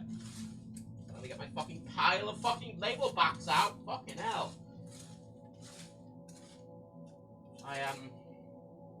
I throw them under my desk. Instead of into a bin. Because it's, I don't have to aim that way, and it's easier to just bunch them up at the end and throw them in a bin. They just sort of land in a big pile under my desk, and then speedy for workflow. And if this was something I was doing super regularly, I'd have a dedicated space for it or something, but because it's something in theory I need to do once a month, I'm not gonna like change my entire office around for it. Press into stuff for the international packages, will the sticker be on the inside of the parcel if you find a spot for it? Oh, the sticker, the external sticker. I mean, we put that on last time. When I was packaging, we put them on. I put the sticker on the back, which is annoying because we put it on the back very much going, oh, it's better on the back because then when the custom sticker goes on the front, it won't be in the way. But I found out the custom sticker probably should be going on the back, not the front. So it would have actually made more sense for the sticker to be on the front. But there's still space for the custom sticker on the back. It's like, it'll be over where the pull tab is, so when you pull the pull tab, it'll rip the custom sticker off as well, but whatever. Whatever, it's slightly uglier. Don't give a shit, really. Don't really give a shit. Oh, Baker made a point about, yeah, Google's making their own SoC for the Pixels. Apparently the Pixel 6 is quite a good phone, but, like, I was watching a lot of, like, first impressions of it. And a lot of people's first impressions were going, yeah, they don't really know how to make a phone properly. I'm like, what? And they're like, like, apparently its fit and finish isn't very good. Because they've always made mid-range phones, Google, and they've always been really good. Like, Pixels have always been able to stand up to the big boys, even though they've been mid-range phones. Like, I almost bought a Pixel as a supplement. I debated buying a Pixel, was it a 3A or a 4A? Or a 5A? I don't know, one of those. Might have been a 4A. Like, it was like a £200-300 phone. And it's stock Android, and it had a bunch of sensors. Because I wanted an Android device to play with. I like tech, right? I use Windows and Mac OS literally all the time. And I use iOS all the time. But Android is something I have not got that much experience with. I had an Android tablet, but not for very long, and I got rid of it. But press a minute, I'm going to cut out the sticker and keep it on the car, but I've not questioned why they mentioned the prints. They're A5. The prints are A5. They're A5. My concern with the Google custom SoC is that slow running Android, which isn't nearly as optimized as iOS, so at which point I can't see the game much better than Snapchat. Yeah, I can imagine Google optimizing Android a bit for the Pixels. Like, they're never going to have that same tight control look that iOS have, not because it's an open system. But that's, again, Android being an open system has big advantages, but also big disadvantages. This is the thing. I like that Android and iOS, they're not doing the same thing. They're doing different things, and they have different strengths and weaknesses. Which is great, because that's, I think, exactly what competition should be. Competition shouldn't be two people doing exactly the same thing. Like, because I think it's quite a nice choice from a consumer end. Because you kind of, there's this big range of what kind of you'd want. So, you know. I like it. I'm excited for the MacBook. I'm kind of annoyed it's not coming sooner. Because normally when Apple announce stuff, especially like that, they go, it's going to be available for pre-orders on like Friday or whatever. But Apple just kind of, in the comments, were like, oh, you can pre-order it now. And then everyone, because this MacBook Pro is what pros have been waiting for years. Like, people who use MacBook Pro. It's like, Apple have done a lot of their marketing campaigns about showing like people like behind the Mac marketing campaigns. And it's always like, you know, famous people and creators and musicians and filmmakers stuff using Macs. It's like a picture of them on set or in a studio or whatever with a Mac. But something very notable about all those video campaigns is that you'll notice, if you look at them, all the Macs they're using have glowing Apple logos. All the laptops. So that all of these people are using old MacBook Pros. They're all still using old MacBook Pros. Apple stopped putting glowing logos on their computers 5 years ago. None of these people upgraded to the newer MacBook Pros because they got rid of the SD card slot. They got rid of all the things people wanted, and they had keyboards that kept fucking breaking. They added the touch bar that people didn't want. So finally, Apple came out and they went, okay, so you know all those things that you said you didn't like that we got rid of and that you wanted? Yeah, we've done all of those things. Sorry. And everyone, fuck! So everyone all the people who are into MacBook Pros that have had MacBook Pros for years and have been waiting like 5 years to upgrade, and people who've just been, everyone jumped on that fucking computer. Because keep in mind, it's the kind of people who own those MacBook Pros who are probably watching these keynotes. So every single fucking person jumped on that laptop immediately. And I've never before seen the Apple website lag before, but the Apple website lagged significantly. Holy shit, I was trying to buy it, and it was just lagging, and it was throwing errors up at me, and I was getting 503 timeout errors on Apple's website, and I've seen that before, but like a decade ago. I've never seen that in recent. And yeah, this is the nice thing about the great. I feel Apple have definitely this year the past couple of years, especially, but this year feels like their product line finally, like their Pro machines, everything that has a Pro name on it, genuinely feels like it is properly aimed at professionals or people who want. Like, these MacBook Pros feel very much like all their feature sets and all of, like, they have a lot of very specific things in that just there's no point you having if you're not doing, like, as I say, the M1 Pro, the M1 Max have dedicated, like, video encoding chips on it, and if you're not doing video editing, it's kind of pointless, you know, the screen on it is not, like, if you're a student or whatever, like, buying one of those makes no sense at all. And yeah, like the 13-inch MacBook Pro, I think they're going to kill that, because obviously they put M1 chips in like old designs. And I think they're going to, when they release new designs, I think they're going to get rid of the 13-inch Pro that exists now. And it's just going to be the new 14-inch and 16-inch Pros. I think they're going to bring back the normal MacBook name again for like a normal middle-of-the-road computer. And then they're going to have, either they're going to redesign the Air, or they're going to get rid of the Air and just go with the normal MacBook. I don't know. Apple have always been a bit confusing with what they're doing at the MacBook and the MacBook Air.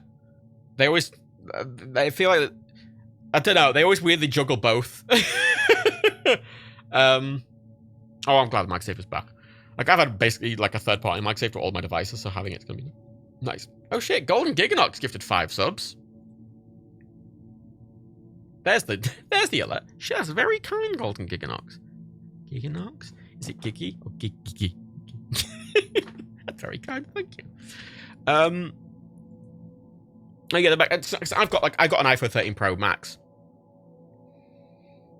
But the big thing with these is they came out and they went, okay, so the 13 Pro, we're gonna put a much bigger camera.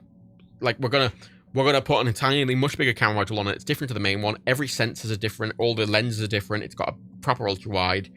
We're gonna add ProRes video support for recording. We're gonna add massive battery life. We're gonna add a big 100 Hz display.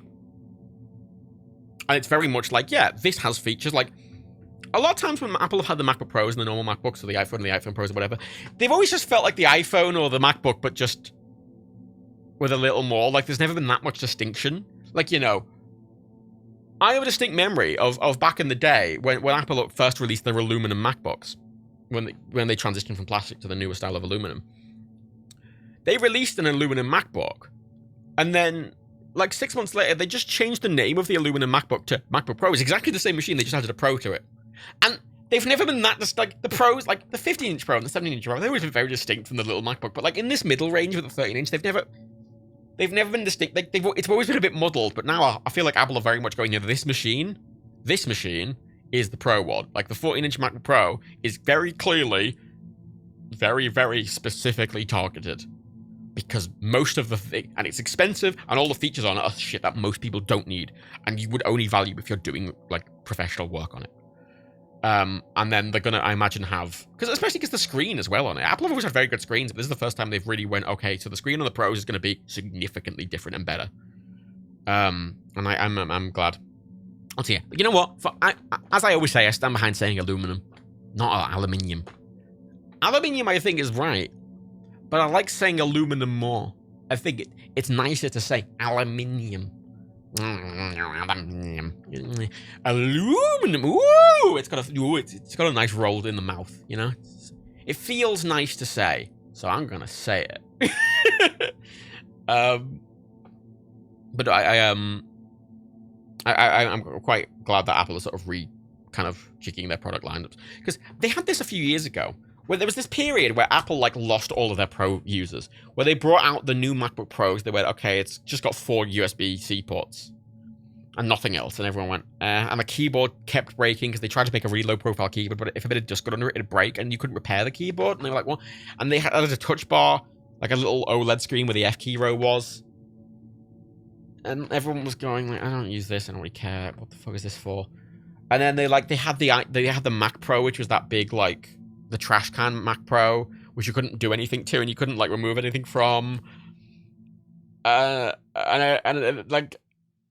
all the Pros were like, what the fuck is this? Whereas in the past few years, Apple have aggressively course corrected. They brought up this big fucking tower. They brought this really expensive tower. Like, hey, you want fucking PCI Express slots? We got fucking 10 of them. You want fucking expansion cards? Here's 1 billion. Fucking, you wanna have everything be modular, and you want to be able to change everything in your system with a toolless design? Fucking here you go. Hey, you want your ports back? Here you fucking go. You want a better screen? Like, they've aggressively course corrected, which is very good. I was worried they were going to just keep doubling down. Like, it's very rare for Apple to go, oops. This new MacBook Pro, they didn't specifically say that they were doubling back, but they were doubling back on everything. They were like, oh, all the ports people love are here. Oh, there's a full high F key row now. You know, really basic shit that, frankly, isn't that big of a deal, but obviously if you're on a MacBook Pro, it's something that, like, people care about. And it was them basically completely doing a 180. 100% doing a 180 on their old, like, what they were trying to do. They went, people want fucking ports, people want a bigger keyboard, people want F keys, people want fucking MagSafe, people want a bigger screen. Here you fucking go. Fuck off. You know, Ethan, thanks for the stream. Good. Enjoy the rest of your day. Press rating. I'm glad they haven't doubled down. Makes me hope they'll bring the aux port to the iPhone. That makes I see. It's a weird thing with it. I'm not sure what they're gonna do with the headphone jack on the iPhone. Because I honestly agree with the direction of getting rid of the headphone jack. Because I think now, especially with the newer iPhones, I don't know why the iPhone Pros don't have USB-C. I don't understand that. I understand why the basic iPhones have Lightning still, because I think for a lot of people buying iPhones, they have a lot of Lightning accessories, and it's ubiquitous Lightning, and changing from Lightning to USB-C for a lot of people would be a pain. But for the Pro ones, I want to transfer my ProRes footage off fast, and Lightning can't do that. And there's enough space to put a USB-C port there, and I'm like, why would you not put a USB-C port on the Pro ones? Because that way, you're giving the Pros what they want, but also then not, not alienating any normal consumers. It's the best of both worlds. Whatever. But like headphone jacks. So one of the big things with headphone jacks was that I like wireless headphones. I've been on for years. I don't really care. But one of the big things was that people didn't like that you could, because obviously on these phones you can plug in a USB, on phones without headphone jack, you can plug in an adapter, a USB-C, or because one of the advantages of not having a headphone jack is that you can build a DAC into the external device. So a phone with a USB-C port, you can plug a USB-C adapter or headphones into that, and in that USB-C adapter, it can have a really good DAC built in that isn't in the phone.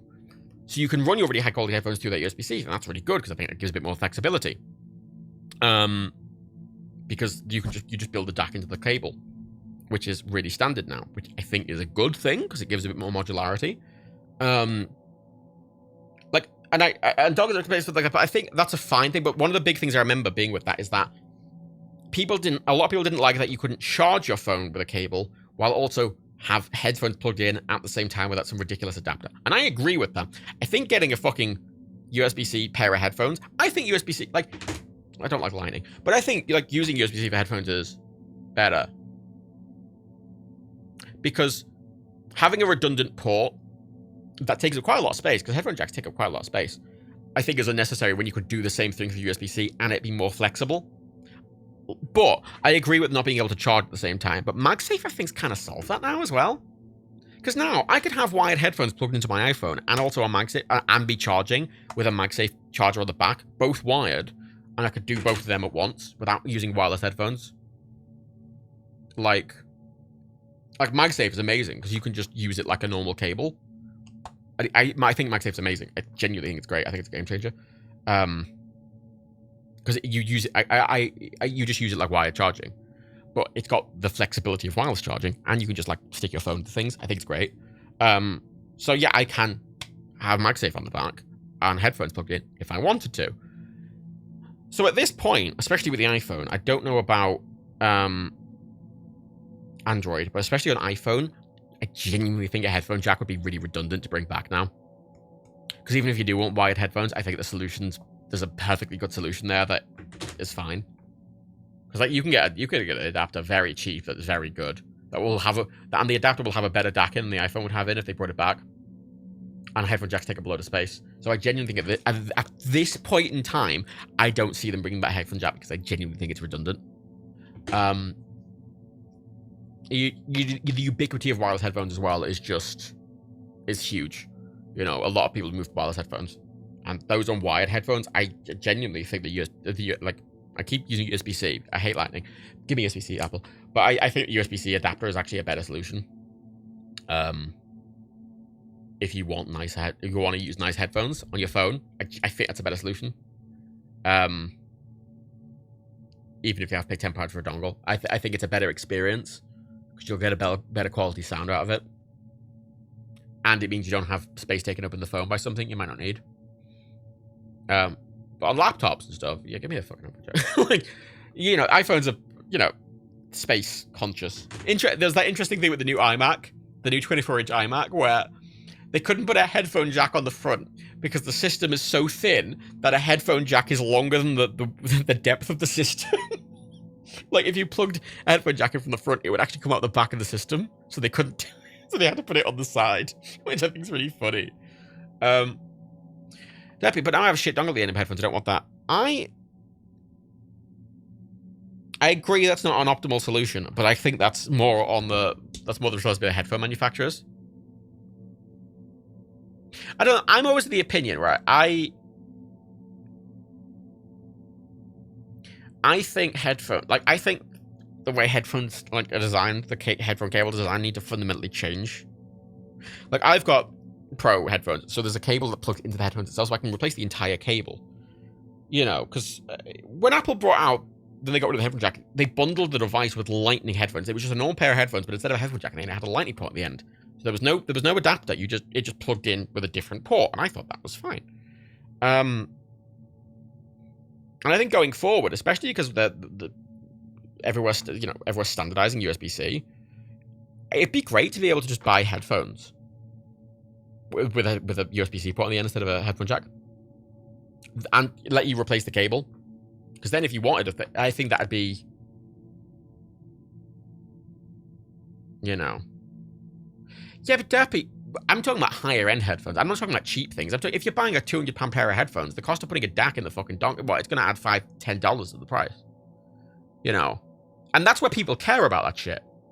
That's where people care. If you're talking about cheap ass headphones, whatever, cheap headphones, you know, hell, again, you can get a cheap there's a solution there. Oh, I agree, Oliver. High-end headphones with built-in fixed DAC is stupid. This is what I mean about having a modular cable. I think high-end headphones, like over it, should all have detachable cables like this one. But because detachable from the actual phone, I can replace the cable entirely. But when talking about phone it's a bit messy. I think the headphones are this awkward and weird little middle ground. But then I can't use those headphones, and I think it doesn't do audio USB Type-C. Where's what I'm saying? In that having the cable be replaceable? Because I think everything should do audio over USB-C. I think we should move to a world where most consumer audio stuff is done over digital.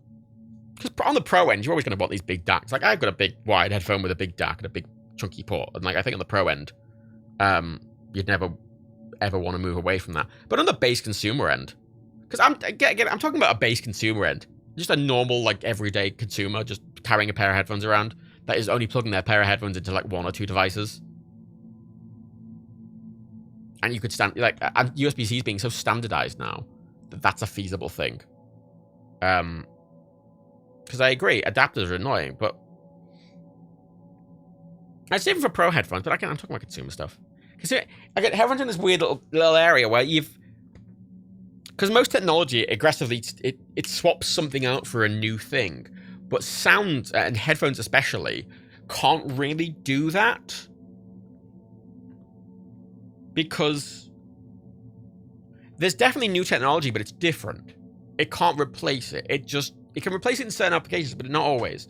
I always need a wired pair of headphones. Especially now. I'd love wireless headphones, wireless high-end headphones, but I need the low fucking latency. I cannot play a guitar through wireless headphones because the latency is not good enough. Even on the lowest latency fucking wireless system. You know. And I appreciate what some people want to port, and I wish more manufacturers put ports in. I wish, Apple not doing it, that's fine. Whatever, I think Apple have their solution, I think, so far for it's been fine, and I think it's, and, I think, whatever. I actively don't want a phone with a headphone jack. I would actively not buy a phone if it had a headphone jack. I actively don't want one. I'd rather the space be taken up by something else. I don't like the port being there. It gets full of shit. I'm never going to use it. But that's the thing. I think we need more options. And the problem with the phone world is that everyone just copies Apple. Everyone's getting rid of the headphone jack and everyone got rid of it the next year. Everyone was mocking Apple for getting rid of the fucking included plug, and then they all got rid of the plug next year. Which, to be fair, I actually agree with them getting rid of the fucking plug. And the EU does too, because in the EU's mandating USB-C on all phones, they also mandated that phones don't include fucking plugs, because it's loads of e-waste. But I don't know. All phones fucking do the same thing. I'm like, why the fuck? Like, because laptops, there's a billion types of laptops. There's loads of laptops, but they all do different things. They all have different feature sets and ports and fucking layouts and everything. But phones, they're all basically the same. And it's really annoying because, you know what? If I want an iPhone, I'll buy a fucking iPhone. I don't need Samsung to make a fucking basically identical phone for the same price. If I wanted a fucking iPhone, I'll buy an iPhone. Make it. If I buy an Android, give me. You know what I mean? Yeah, Oliver, I know there's innovation stuff going. What I mean is that, like, there's no objectively better replacement for just plugging a big pair of headphones into a DAC, right? There's alternatives, but there's nothing that's objectively just better in every way. Whereas in a lot of other technologies, like, a lot of other technologies have been completely replaced by something, right? Like, actively, there's a new version. You know, on a practical level, outside of old compatibility, USB-C is better in literally every way to USB-A. It does everything better. It's a more stable port. It's a stronger port on the plug end. It plugs in better. It does higher data transfer rate, higher power transfer rate. It's more good. It's better. And we can move away from USB-A to USB-C. Aside from if we ignore old compatibility for a moment, which is obviously a big point. But, you know, that is a technology that has replaced the old technology. We moved away from fucking old school fucking, what's they called? PS2 ports on the back of computers to plug in your keyboard and mouse. And we moved to USB because it was a better solution in every way. And we replaced PS2 ports because they were shit. Right? We've moved away from DVI because HDMI and HDMI and DisplayPort are better in every way. Whereas with audio, there are things that do stuff better, but also worse. And getting a nice pair of headphones and just plugging them in with a big quarter-inch jack is still just, like, some things might offer an improvement in some areas over that, but they'll struggle in other areas. There's no objectively better in every way thing. There's no objectively better in every single way replacement for that. And that's why audio's in this weird space. Because Apple clearly go, okay, you know what? For what the majority of people are using iPhones for, they kind of say, look, wireless headphones are better. And you know what? For me personally, I'm with Apple on that. I fucking love wireless headphones on my phone. I love them. I love them. I prefer them in every single way. I get why a lot of people don't. Me personally, I like them, and that's fine. I just hate that every manufacturer feels the need to just do exactly the same thing. It's like, people want choice. And they want differences, and they want to be able to pick and choose what thing they want and what thing they don't. It's so hard in the phone market. And it's why I really like what LG was doing, because LG was bringing out weird shit. You know, oh, what do you want? Do you want the glass rectangle with one port from Samsung or Huawei or fucking... Especially in the Android world. Because at least if you're comparing the iPhone to, like, a Samsung phone, the OS is different. There's inherent differences there. But when you're comparing, like, a lot of high-end Android phones to each other, they have, like, the same... A lot of them have the same CPU. They have the same fucking ports. They have the same fucking expansion possibilities, which is none. They don't have replaceable batteries. I'm like, you're just making the same phone. Like, do something different, please. One of you put a headphone jack in your phone. One of you maybe put an SD card reader. One of you, I don't know, just do something. Just make a thing, because they're all competing for exactly the same user, rather than trying to be like, hey, we specialize in making it for the... Ugh, I hate that so much. Because a lot of like computers take design cues from Apple, but the entire laptop industry doesn't follow what Apple does. They take some cues from it, but they don't. You know, Apple dropped all their ports to the laptops, and it's not like every other Windows laptop suddenly dropped all of their ports, is it? That didn't happen. But with phones, everyone fucking follows Apple. It's really annoying. Depressing because phones are following Apple up for wide stuff. I'm starting to move away from using a phone for using an old school iPod. With iTunes and my CDs, might buy a current iPod Touch soon. That's a nice thing. I know why a lot of people are into doing that. I'm not, but I get that. I mean, back in the day, I always wanted a proper iPod Classic. You know. I know a lot of people have moved to the MP3, going back to certain MP3 players. I don't personally like it. I find it really inconvenient. You know, I buy CDs still, and I rip them to my computer, but it syncs across all my devices wirelessly. You know, but it's I think it's a fun, like, nostalgic hobby thing. I know a lot of people prefer it as a thing, and that's fine. I don't. I think it's really inconvenient, but That's my personal use case. See, that's the thing. I don't like that the iPhone 13 Pro doesn't have a... I don't like that it has a Lightning port instead of a USB port. This should have a USB-C, at least 3 port, because Lightning uses USB-C 2 for data transfer. So if you want to get your really high bitrate ProRes video off this iPhone onto a computer, you have to either transfer it via USB 2 or AirPlay, which is also slow. So your only options are both slow. It should have a fucking at least USB 3, USB-C port so you can transfer your footage off. If they're trying to market it as an actual camera you can use to film shit. Now, I don't like that. However, I'm not ever using it for that, right? I am not using it for that. If I was using it to film loads of stuff, it would be a problem. But for me, I don't care. I don't care. It's something I wished on an objective level was different, and I think it's an objectively bad thing, but it doesn't impact me either way. Regardless if it's USB-C or Lightning, I'm never plugging anything into it. I never plug anything into my phone. I don't use the port. If Apple released an iPhone with a port, if Apple released this phone without a Lightning port, if they released it without any ports at all, I wouldn't care. It would not make a difference to me personally because I don't plug anything in, but I know it would to a lot of other people. That's why I think phones need different things. To be fair to Apple, a lot of the USB-C ports on Android are USB 2. Well, yeah, and to be fair, it's never been that big of an issue. But, you know, they had ProRes video support. It's like 10 gigs a minute. Like, it's huge file sizes. And they've released a 1 terabyte version being like, oh, you want to record an entire movie in ProRes on your iPhone? You can do that now. Could you imagine getting 500 gigs of ProRes video off a fucking iPhone 13 Pro Max? Because I think I would rather die. Because it would take a billion fucking years. It would take a billion years. Either you're doing it over AirPlay, which just is kind of shit for anything that's not small. Or USB 2, which will take a billion years. It's a Pro phone. Put a port on it. Put USB 3 on it. Adding ProRes doesn't make any sense when you just the phone. You put a big why you put? I don't understand it. It really annoys me. Again, on an objective level, For me, it doesn't make a difference to my life, but on an objective level, it annoys me. That's my thing on technology. I get annoyed about a lot of what Apple does, but like for me, like then getting rid of the ports on the laptop, right? You know what laptop I still own, and one of the things I bought at launch, I bought the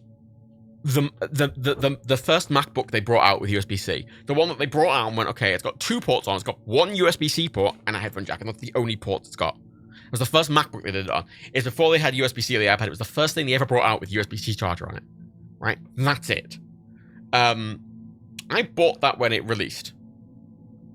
Because I didn't plug anything in. I plugged headphones in at the time, and I needed to charge it. But that was it.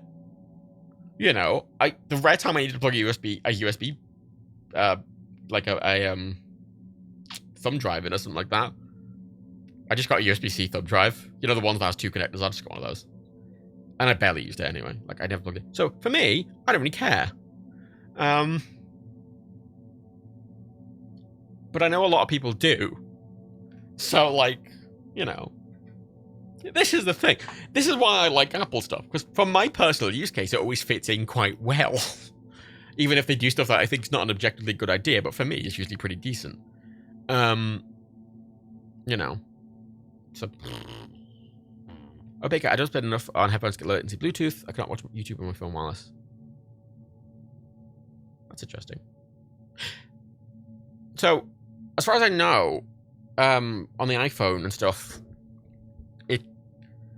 it syncs playback to the latency. So even if there's latency, it accounts for the latency and playback, and will make sure the video is perfectly synced to the audio after latency. At least on iPhone and Mac. At least with media. But I don't know how it works on Android. I have no idea. This is the thing. Android is one of those areas I don't actually know. It's an area I don't know much about. I've never owned an Android phone. I've used Android phones, but I've never owned one. The only Android device I've ever owned is a single Android tablet, which Dan now has. Every time I've used it, I've never really liked it. and I've never really felt a need to move away because I've always liked iOS. And it's not like the difference between Windows and Mac, where Windows does a load of things, Mac doesn't, and vice versa. Like Android, for me, there's nothing I need to do on my phone that Android does that iPhone can't. Like, there's nothing, like, it's a phone. I'm not, but that's one of the reasons I was tempted to get a Pixel 4a, like a second-hand one or something, because it was cheap new. It was like 300 quid new. And it was a new Android phone. It had a new version of Android, the brand new version of Android that was stock. And I thought, I could get one of them second-hand, probably quite cheap. And I'd just like to have something to play around on. Because one of the things that Android does, which I think is neat, is that you have raw access to sensor data, whereas as iOS sort of like cordons it off. And I thought it might just be neat to mess with and have a play around with, kind of just see what it's like. But I don't really care. I don't really care. Oh, did he break the new Mac yet? No, but I'm hoping it'll be fine. I've had good luck with technology in recent times. Knock on wood. Been having good luck. My new PC is working perfectly. The depressed rate, I've always liked running emulators on my Android phones. But one of the reasons I bought, because it was the Android tablet I owned was an NVIDIA Shield. And I got it explicitly because it did the NVIDIA Game Stream sync thing, so I could do cool streaming, low latency streaming. And I put a load of emulators on it, and my intention was to use it for emulation and stuff like that. And then I never did. I never did. I realized I don't care. I mean, the NVIDIA Shield's weird because it's basically a Switch. The design of it was very like a Switch. It just didn't have the controllers on the side, and its chip, its SoC, is basically a slightly less powerful version of the one that's in the Switch. So, I wish the Switch had support for emulators and stuff, because I would mess around with that. The old flip top. No, the tablet. Not the. I like the flip top handle that did it though. Yeah, emulators really work because I don't really play that. You know, I like my Switch. I love my Switch. The Switch, there's stuff I would love to run on the Switch, but I never really care enough to faff. I don't know, ultimately I have a first on Switch. That's a point now it brings up. Most things you can fucking hack or jailbreak. You know? So, you know, you can get on the iPad and even iPhones. There's a thing called Alt Store, which is a way to sideload third-party apps without jailbreaking your phone. And I did try it, and like you can get virtualization software. Like you can get an app for your iPad, and then you can install Windows XP in it. And so you can run Windows XP on your iPad. And like you can technically there's a way to do it. And I did it, and I went, this is completely pointless, and then I got rid of it, you know. And like, you can always do more, but like, you can get around a lot of stuff on devices by jailbreaking and hacking and stuff like that. I just never care to, because honestly, I don't really care enough. I don't really care enough. I like the Switch and the iPhone. They're very smooth, and they kind of do what they do very simply and well, and I always like that. I really love my Switch. I got a Switch OLED, and I love it. I absolutely love it. I've always loved the Switch, and the Switch OLED is like, it takes basically everything I didn't like about the Switch and makes me like it. Like oh god, the screen is so good. It's so nice. It's what I've always wanted from the Switch. I played Metroid Dread. The OLED's lovely. It feels way better built. It feels so much better built. I actually use the stand now, and the screen makes so. I mean, the bigger screen on its own makes a huge difference, but it being OLED is just it's night and day. And I always made a point about Vivid versus Standard, because one of the things that the OLED does, which I think is a bit cheeky, is in the settings menu, it's got Vivid mode turned on the display. It's not an option on the regular Switch, but all it does is it turns the saturation and contrast up a bit. So it makes the Switch OLED look more colourful and saturated than the normal Switch, but it's purely because they're putting up like the saturation in post across the whole system, which I think is cheaty. Because if you turn it off, the colours suddenly look exactly like a normal Switch. Now, obviously, the big difference still is there because it's an OLED screen and you have that infinite contrast ratio and you get those deep blacks. But I do think it's cheeky that they put the Vivid mode on to make the colours seem like they pop more on the OLED, when they could easily add Vivid mode to the normal screen and it would look, the colours would pop as much. I think it's very cheeky but unnecessary. How close it impressed the normal Switch? I think it's 50 quid more. I think the OLED Switch is 300 and the normal Switch is 250. Which I said on the podcast, we spoke about this briefly, but I don't know if there's much of a reason to buy a normal Switch now new. Like I personally think the only decision is really between the Switch Lite and the OLED. Unless you want to play it docked all the time. Because if you're playing it docked all the time, the normal Switch makes sense, because there's no reason you'd need the OLED. But if you want it as a handheld, and you want to use it as a handheld a lot, I just don't see the reason to buy a normal Switch, because I think the price difference is there, but I think 50 quid, like 260 versus 310, isn't huge. Like, if you're spending that much money on a console already, I mean, I think that the improvements on the Switch and the Switch OLED versus the normal are so significant that it's worth the 50 quid very easily. And yet those Switch, I don't think they'll Switch Pro ever, Mr. Chestnut. I think they'll release a sequel to the Switch. Now, whether the sequel to the Switch will run all the Switch titles is a different discussion altogether. Because I think they're gonna have to. I don't know if Nintendo will, because Nintendo do all the weird Nintendo stuff. But I think it would be foolish to not do sort of what the PS5 does, where the PS5 is very explicitly the PS5, and there's PS5 games and they're very different, but you can run all your PS4 stuff on it, and you can download all your PS4 games on it.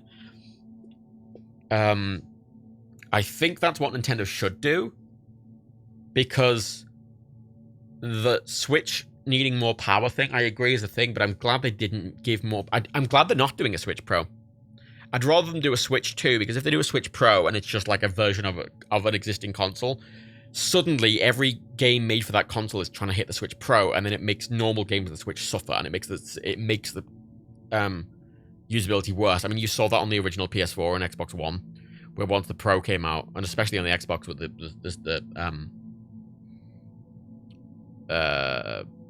Xbox One X, well, you'd get games on it that run fine, but on the original Switch they would. Like, Cyberpunk was an infamous example of that.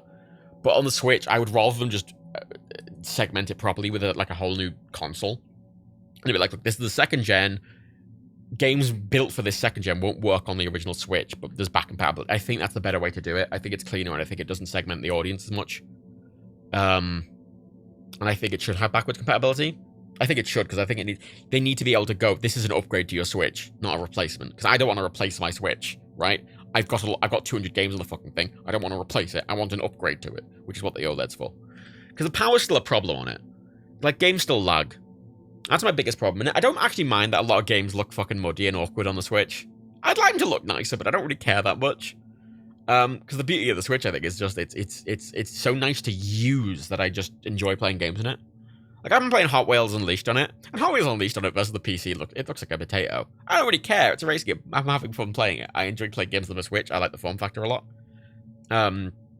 Some games I think just look better on it, like Hades looks as good as it does on PC on it, and on the OLED it looks incredible. However, with the harder modes on, like with loads of enemies on screen, a lot of times I walk into rooms in Hades now and it just fucking, like, the frame rate tanks. You know, I wish I would like a Switch with more power, especially because, like, but the problem is, though, I think the Switch has enough power for what it's trying to do. It's just a lot of developers don't port stuff properly to it. That's, I think, the biggest problem with the Switch, and that you just get a lot of bad ports. You just get a lot of bad ports. Now, you see, I do hope they keep upgrading it. I think if they do a Switch 2, I want them to do something different. I want them to bring out a system with a different Joy-Con support rails and different controllers, but it's in the same sort of, like, vibe. And it supports Switch games, but, you know, I would like them to be able to move to a system where they actually change the controllers, you know, significantly. They change the attachment point, you know, I would do something different. Yeah, no, I agreed, Amma. I think DLSS on the Switch would make a big difference. I think that's something they could have built into the Switch OLED, honestly. In an ideal world, I would have liked them to have put a 1080p 7-inch OLED on the Switch Pro, on the Switch OLED, but then only let games res up to that using DLSS. Like, you couldn't aim games, like, you know, so all games were still aiming for the normal Switch, but then if you were on the Switch OLED, you would just get 1080p upscaled with DLSS. I think that would have been a nice upgrade. Just to have stuff look a bit sharper, even if the performance wasn't better. But whatever. Like, I've never played anything on the Switch, really, and went, oh, I hate it. Like, I played The Witcher 3. I played all of The Witcher 3 on the Switch. I played all of The Witcher 3 on the Switch. And, yeah, it doesn't look very good. I don't really care. I had fun with it. Like, that's the thing with the Switch. Like, I have a PC with a 3090. If I want to play a game looking the best it can possibly can, I can. But I like the Switch for its convenience. And yeah, Obeki, yeah, DLSS does have oddities in rendering. It does. It does. And at that low res, it would struggle, I think. But on a Switch 2, I think it'd be worth doing. Like, this is the thing. I opt to play a lot of games on the Switch because I like the form factor. And I buy a lot of games on the Switch because I just prefer them. You know, something I really like the Switch for is playing those 360 era games, probably. You know, I have Saints Row 3 and 4 on it. I've bought all of Bioshock on there. I've been playing Bioshock 1 on there. Which, down in the podcast, made a point that apparently the port was bad, but I'm playing the port of Bioshock 1 on the Switch, and I think the port's beautiful. It runs really well, and it looks really good. It looks really good. You can get an official left Joy-Con with a D-pad. It just doesn't work wirelessly. And obviously you can mod a D-pad on. The actual modded D-pad, because I modded my controller to have a D-pad, my old Switch Joy-Cons, and the modded D-pad's really good. I think it's really good. It's a bit weird, because if you press down in the middle, you can press all 4 buttons at once, which feels a bit odd, but it's actually quite good. Burnout Paradise Remastered, yeah, I've got that on it. I've got the Assassin's Creed 4 and 3 collections. So the 4 one comes with Assassin's Creed Rogue, and Assassin's Creed 4, and Assassin's Creed Freedom Cry, and then the 3 collection comes with 3, and that one where you play as that woman in New Orleans, which is on the PSP. Got those 2 collections. A lot of the ports as well, when they come out, they're not very good, but a lot of them have been ported to be better now. Like, Assassin's Creed 3 didn't run well when it came out, but it runs pretty decently now. Dan kept saying that Bioshock port was bad, but I've played it recently and it works really well. So I think they've definitely changed that. You know. Burnout Paradise, I think, plays really beautifully on the Switch. Some games just ports never get better. Like, 2K is infamous for putting shit out on the Switch in a terrible state and then never patching it. They've done it repeatedly. They did it with WWE. They've done it with, like, football games and stuff like that. Like, 2K is awful for porting stuff to the Switch. Well, the Bioshock wasn't them, but I suppose it wasn't them directly. I don't know how Bioshock Infinite or 2 is on this. I haven't tried those, but Bioshock 1, I think... Not only do I think it runs really well on the Switch, but I actually think it looks really good. It looks graphically really nice, actually. It doesn't look muddy at all. It looks like... It feels like I'm playing it on a PC. It actually looks great. Especially on the OLED, because it's a darker game, and having that high contrast ratio makes it look beautiful. Beautiful on the Switch, I think. I'm trying to think what else I'm playing on. Don't worry, when people whinge about performance, I played Zelda on 64 and 17 FPS. Yeah. I mean, that's the weird thing with... I think I'll accept games that are like... GTA 5, when that came out, I mean, most people, myself included, we were playing it on a fucking, a PS3 or a 360, and it was running at about 23 FPS, and it looked like shit. Like, but that's how it was running. And it wasn't acceptable, but the game was so good that everyone was just willing to deal with it, right? And that's something I quite like about the Switch, and because of a lot of the stuff has to make compromises to run on it, that the gameplay really comes front and center. Like, if the gameplay is not good, a game with good graphics but bad gameplay, I might be able to play a bit on PC, but I'm not going to play on the Switch. The gameplay has to come first, and it makes me enjoy and appreciate the gameplay a bit more, honestly. Because if a game is fun, I don't really care how it looks, which is why I enjoyed The Witcher 3. Because The Witcher 3 is a beautiful game. On PC, it looks amazing. On Switch, it doesn't look awful, but it doesn't look good. But it doesn't really... I found it didn't matter, because I found the game so fun that it didn't matter. And I really enjoy it, because it makes me like games in a way that isn't... Because the problem with PC is I'm always playing them going, oh, I feel to be... Whereas the Switch, I don't really care. And I'm just playing games because I found them really fun. And it makes me not really care about how they look as much. Like, I played all of Trials Rising. Trials Rising? Yeah, whatever. The new Trials game. I played that on the Switch. That Trials game on the Switch looks fucking atrocious. I mean, it looks atrocious. Awful. On the Switch. And it doesn't need to. It's a fairly simple game. The port's just awful. God, it looks atrocious, but the gameplay's really fun. I played a bunch of it on the Switch. I bought Mortal Kombat 11 on the Switch. Which, on the Switch, looks shit. It looks like shit. The way they've ported it is they've lowered the res and they've just lowered the fucking texture resolution. So, to the point that everything's just a blur. But it runs at 60 and it plays really well. It's a Mortal Kombat game. It plays really well and they've clearly focused on that. And even though it looks kind of shitty, I don't really care. It's fun. It's a Mortal Kombat game. It plays nicely. And as long as the game plays well, I'll deal with graphics being kind of shitty, honestly. I like a game that looks nice. You know, Hades, as I say, it looks especially good on the OLED. Metroid Dread looks obviously really good on the OLED as well. I've been enjoying Metroid Dread. I found it really frustrating. I've been playing it on my off hours because I've been effectively working for every waking moment for the past 3 weeks. I've not really done anything else. But I've been playing Metroid Dread in my sort of brief off periods. I've been really enjoying it. It's difficult. It's really difficult. I find it really difficult. Like, day-to-day, for the bosses, I found really fucking finicky. I found a lot of it really needlessly finicky.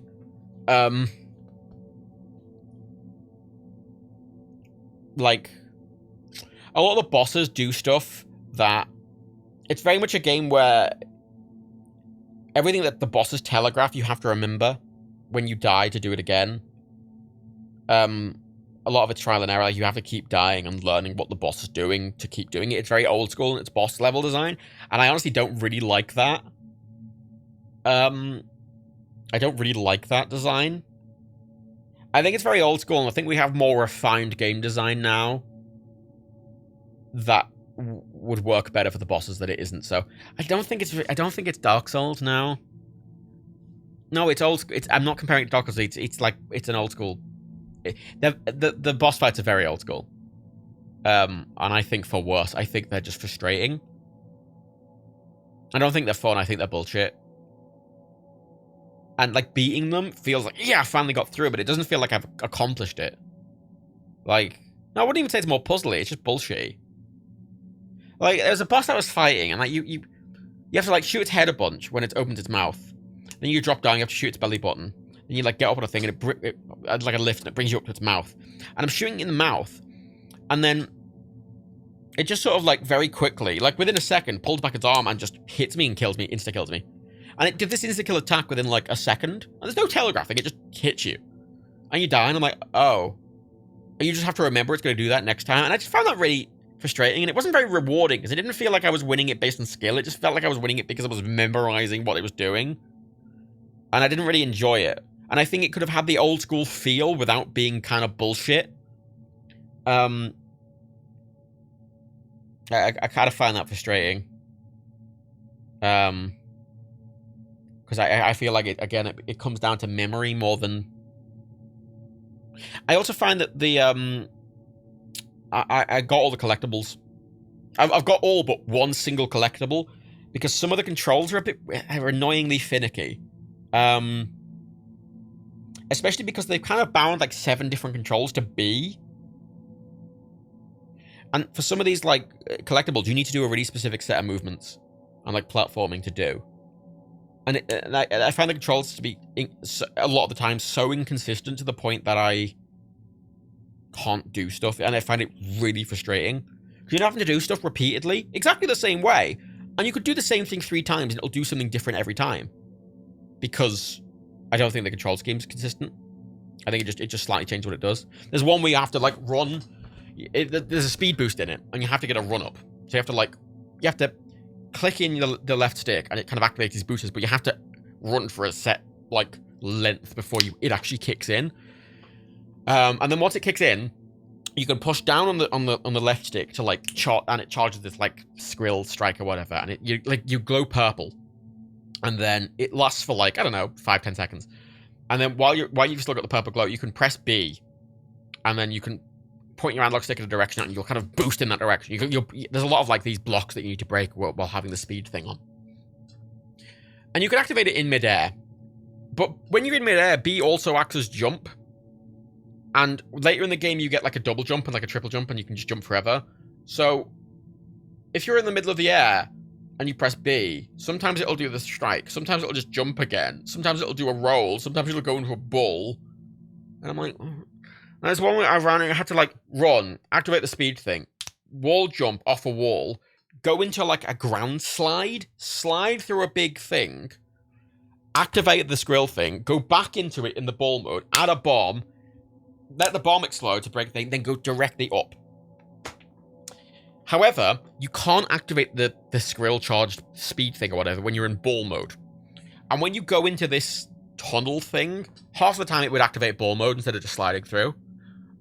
And I couldn't figure out why. Sometimes it does it automatically and sometimes it doesn't. And it was so inconsistent that half the time I was going through as a ball and half the time I was going through as a fucking thing. And I was like, what? And I couldn't figure out because it was the exact same thing every time. It was just inconsistent enough that I felt like I was fighting the game to do what I wanted to do. I didn't want it to be easier. All of these things are very precise skill-based, like you're having to be very precise with your jumps and timing, and I think that's actually a really good thing. But when the game isn't consistent in the controls I'm pressing, it's just needlessly frustrating. I enjoy getting rained on. I hope you don't get rained on. Yeah, I found it really frustrating, and there's one. Actually, I'll be back in like... I'm going to mute myself. I'll be back in like 30 seconds. One moment.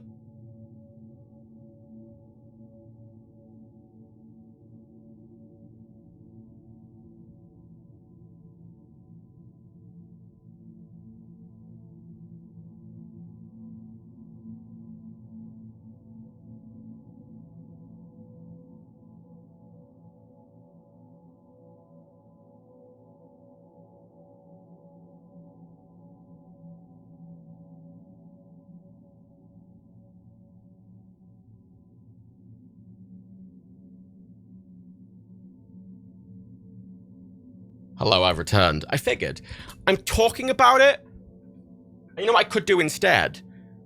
I'm on Twitch. I could just show you. That's my... Oh my god, my part's about to fucking fall off the table. Hang on. It slowly slides off over time. It's really annoying. Like the clamp. I've tried to come up with different methods to keep the clamp on the table. And they clearly don't work. In an ideal world, I'd drill through, but I don't want to have a drill mounted one until I get a new desk. I need to quickly detach this thing. I haven't used the new Switch dock yet. The Switch Pro has a new dock, which is actually significantly different to the old one in everything. The fit and finish of everything on the Switch OLED is amazing. It comes with a different, you know the thing that you slide the Joy-Cons in if you want to use it as a handheld controller? It comes with a different one of them as well. The fit and finish is way better on the new stuff. Right. Will this work? I haven't actually used the new dock yet, so I don't know if it's plugged in. Will it work fine? Are you plugged in? No. Are you plugged in down here? No. Alrighty then. Right. Plug you in. It'll be fine. One moment.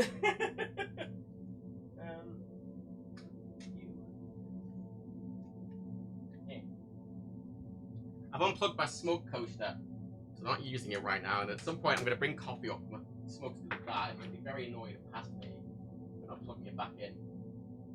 I'm definitely not going to plug it back in. Do you have any scratches from taking it in the dock? I never had that issue on my old Switch.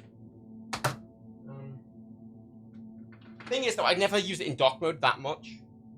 For me, it's just 95% of the time it's a handheld. I like the option to put it in the dock. I don't use it that much in the dock, but I like having the option. But I think if I was taking it in and out more, I probably would. Where's the cable? Oh, there it is.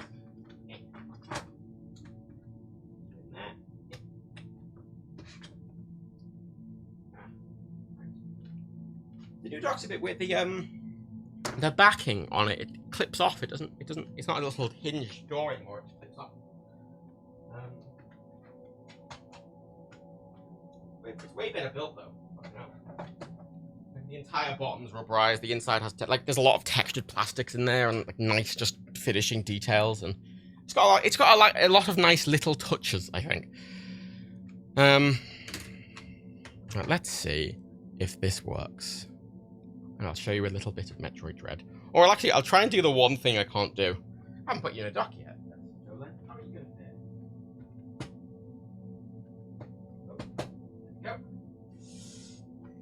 Go. Are you working? Apparently, the new Joy-Cons that it came with, apparently they have the joysticks in them have a different model number on the ones that come with the OLED Switch. They don't feel any different, but they have a different model, and they've said they've slightly changed it. And I looked into it, and they opened them up, and they went, they're not any different. But they claim they're different, and they do have a different model number, so they've done something to them.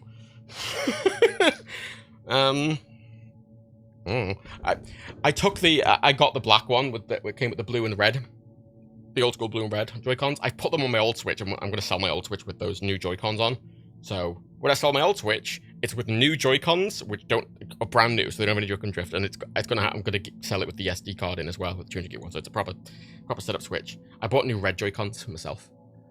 They haven't fixed Joy-Con drift, no. They've said they've made them more durable, but I don't think they'll fix it, no.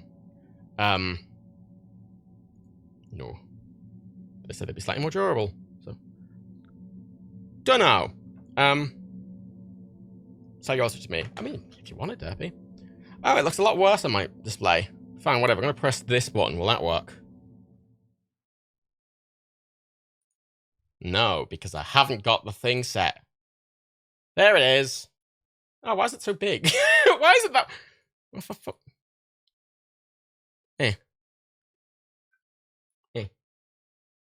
Spoilers for Metroid Dread, by the way. Sound. Blam. Metroid. I'm going to show you Metroid Dread a bit. I haven't completed the game, by the way, but I'm right at the end. It's like the end level boss. Look at my stats!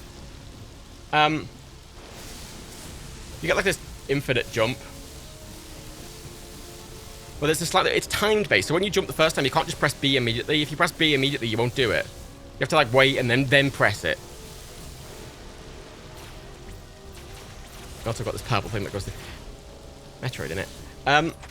So I've got 100% of the items in every single region. All the Emmy are gone, aside from this place where I'm missing one thing, which is right there. It's marked because I've got everything else. Pain in the ass.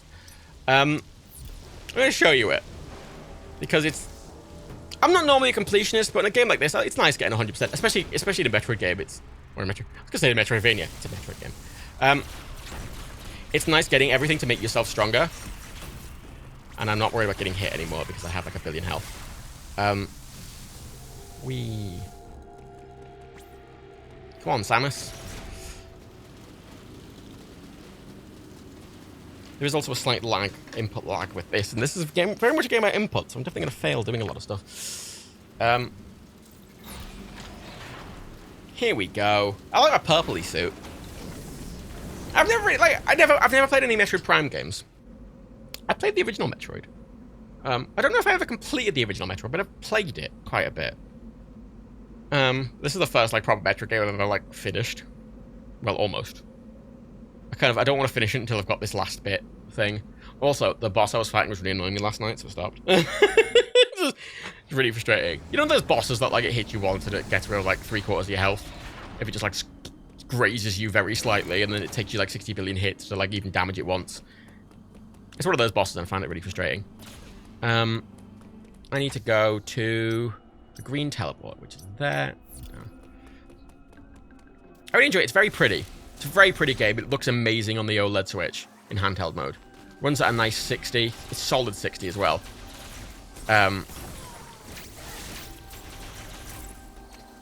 Which is nice. There's a lot of controls, by the way. Later when you get in, you have the normal shot. You have your charge shot. You have your normal missiles. You have missiles which you charge like that, and then you fire multiple of them. You have this, which is a grappling thing, which you can pull things open. You have a slide. You have your ball mode. You have your special electric jump, which destroys those things. You have this, which is a kind of dodge, but then you have a normal dodge, and then you have that attack, and then it's a bit confusing. I want to point something out though. That's got a dedicated button, right? That movement, right? That, which is your like parry button. That's one button. That's on. Well, I was gonna say Y. It's on X, but the top button. That doesn't rebind to anything else. There's nothing else bound to that. It's just that one button. That's always the left button, Y, is always fire, and holding it charges it. Easy. However, B jumps. B does that roll. B activates the spline thing. B, how do you remember all that? Because as is the nature of a game like this, because every one of these mechanics is introduced to you quite slowly. Because when you start, you've got nothing. When you start, you've got nothing, and you kind of it gives you one thing, and it's very simple, and you get used to it. Like the first thing it gives you is it gives you the missile, and you get used to the missile. Then it's like, oh, you're used to the missile now. Okay, here's a roll. Here's a thing, here's a thing that lets you double jump, and then it's like, oh, here's the thing that lets you jump multiple times. Oh, here's the thing that does this. Here's the thing that slowly. It's a Metro game. You get used to it. It's good. I like it. But there's two buttons that do way too much. The left trigger and B do way too much stuff to the point that it's inconsistent to do stuff. I didn't change I changed the game. I didn't change the title. Is done. It's done. Battle Prince. There we go. Did it. Can you remap? No. There's no options. There's no difficulty modes. There's no options. There's nothing. You cannot change anything about this game. It is the way it is.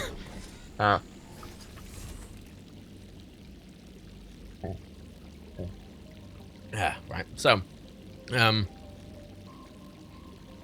didn't say it qualifies for a lot of moves. I said it's a lot of... There's a few too many things on B. I'm going to show you how that affects stuff. So, there's like several different bombs as well. So like, there's the normal bomb.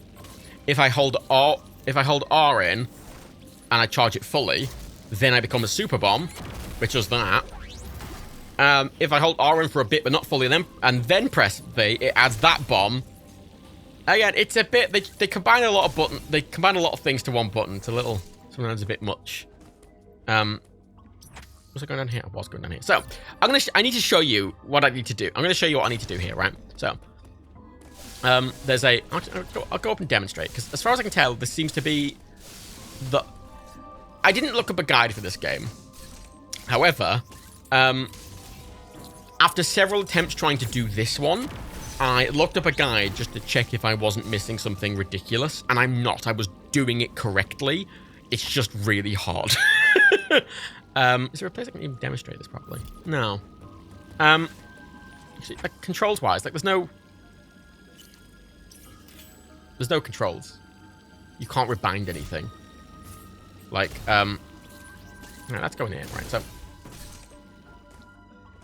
there's a speedy thing, right? And this distance from this thing I'm stood on to the end of here is exactly the right distance you need to get the full speed boost up.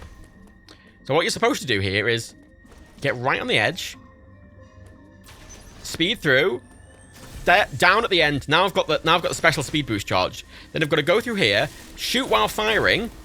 I've got to fall, shoot while falling to break those, and in midair, I've got to activate my special boost thing in midair to the left, which puts me into this ramp. That immediately gives me another speed boost. Come on. That immediately gives me another speed boost, and then I'll come through here speed boosting, slide under here while speed boosting, activate my slide thing again here, jump down, come down to here, activate my spline thing again in midair to go across here to hit this ramp, activate it, then press down again immediately to charge it again for a third time, then fall down this hole, then activate it again to break through those blocks. That's the only way I can break those blocks. I have to it's not some collectible, it's just more missiles. It's just some more missiles. It's 10 more missiles. I already have 265 per clip, so I don't need any more. It's the one collectible in the game I don't have. And normally I'm not a completionist, but it's one single thing and it's going to annoy the fuck out of me. Like, it's the only thing I haven't got in the entire game. So yeah, I have to position myself, time it so run along here, do this. Okay, got it. Go here, start running, click in the left stick to activate the thing, shoot to open the door. When I get through here, immediately press down on the left stick to save the speed charge. Run down here, slide through here, shoot down while I'm falling, and then press B in midair, and then press left on the analog stick to go blump into this. I'll go up there while round on the speed boost. Then I have to click LR to dive under there. Then I've got to press down on the left stick again to save the speed boost. Jump down here in midair, press B, and then right on the stick again to hit this speed boost, and then immediately press down at the top of this to charge it, and then fall, and then press B. Yeah, this is the, it's a very throw your controller at the wall sequence. This is easily the hardest thing in the game. Like that. Very, very easily. There's a couple of things that have been difficult, but not even close to that difficult. I mean, there was another bit that was up, here, that one. So for that, you had to speed boost here. You couldn't go too far from this door because you couldn't open this door from a distance. It was automatic. So you had to wait, kind of come out, keep the door open, speed boost through here, jump while still speed boosting, jump, wall bounce off, then go into a slide while speed boosting, slide through these blocks while speed boosting, to this side, come out, immediately stand up, press down on the left stick to charge it, go into ball form, go to here, plant a bomb, let the bomb explode, then press B, and then up, and then you go pew, and then you get into here. However, pressing LR to slide sometimes puts you into ball mode, and if you're in ball mode, you can't charge the thing. So half the time I'd get through here in ball mode. And it was frustrating. That's so far about the hardest thing I've done in this game, is this bit. But this sequence is significantly more complicated. Because again, I have to charge 3 times in a row, my special thing. And I've also got to use it twice in midair. And I, for the life of me, cannot get it to work in midair. I can't get it to work in midair. There's one instance in this where I got it to work in midair. Where is it? There's like a... Is that it? No. There's a specific place.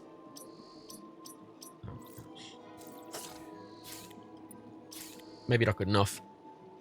Well, no, not clearly. It's so finicky. It's very difficult on purpose. But what frustrates me about it is the difficulty of it is made significantly more difficult by the fact the control scheme is not precise enough. Oh, it's not there. Is it in Cataris? No, I don't think it's in Cataris. No, it's not there. Where is it? Oh, it'll be there, you stupid twat. Will it?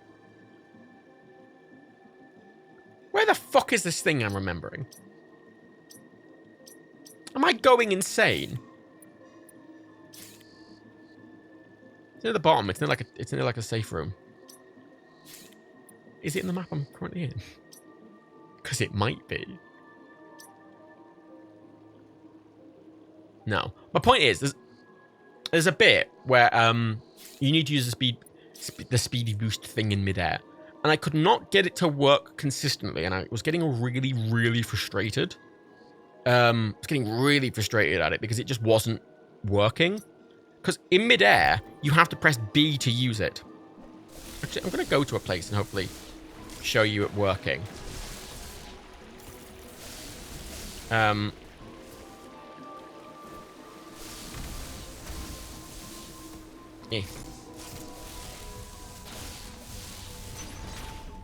So,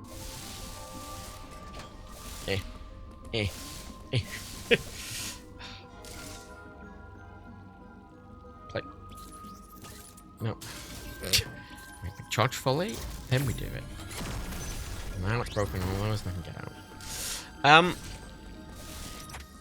Let's go to a longer area, like up there. Go up there. Right. Oh wait, I can't. This map's quite... Oh, there. There's perfect. How do I get there? Right, it's fine. No. Every time you get a new item, this is where you get this ability. And to get out of the room where you get the item, you always have to use the ability. And then it kind of... There's a bit afterwards where it's clearly trying to, like, train you in using it. Which I think is quite clever design. It's a well-designed game. I just think...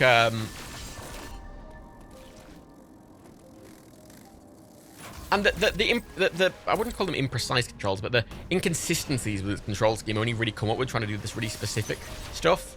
It does come up in fights sometimes. Sometimes where I've tried to, like, dodge or jump out the way of something. And then, like, Samus just does something else because there's, like, 5 controls on the same fucking button. Which is really frustrating. Right. Here. So. Okay, let's get rid of you two briefly, please. Thank you. So. Right. So, and then it charges. And then if I press down it, so you have the special thing. And then I can press B, and then I can press in a direction and I do that. That can work in any direction. So if I run again, I mean, I keep running with this until it stops, but if I press down when I'm in that mode, I kind of charge it. I kind of save the charge of the speed, right? Get up to speed and then save all that speed in there. And then I tap B, and then I can press, like, up on the D-pad. Or up on the right stick, left stick, and go up. The problem is, in midair, I'll try and do it now. Right, go this way. Charge it again. When I'm in midair, I try to jump. B is the jump button. Hang on. And so if I'm... Now I'm in midair. I'm pressing B. I'm just pressing B. But I'm spinning. So I can't use it. I'm just spinning. So I can't use it in midair if I'm doing that spin. That spin I can't do in midair. So I have to fall and then... See, like, if I jump at all, I'm spinning. But if I fall, it's fine. I just can't... So I have to fall, and I can't double jump. Basically. That's the key. But the problem is, if I fall... Right, so if I'm falling, and I press B, I will do a double jump. See, I just double jumped. It just went into spin mode. But I have to press B to activate the speed thing. So if you see the dilemma here, if I have to activate it in midair, B sometimes makes me double jump, and it sometimes activates the thing, and I genuinely cannot tell the difference. I just found a guide saying press YB in any without pressing the analog stick in any direction. Let's try that. Oh no, let's try that. Game does not tell... If that is the solution, the game doesn't fucking tell you. Oh, it is fucking YB. Does that cancel out the spin? Oh, fuck off. I've been doing it awkwardly this entire fucking time. Yeah, it's YB. Why the fuck doesn't it tell me that? Why the fuck doesn't the game tell me that? You know what it says? You know what it says? Press B to activate. Doesn't mention pressing Y. Y clearly just cancelled out the spin. Or something. Does Y cancel out the spin? Y does cancel out the spin because it's the fire button. So I guess that cancels the spin. Yeah, look, it cancels the spin immediately and makes you fire. That's bullshit. The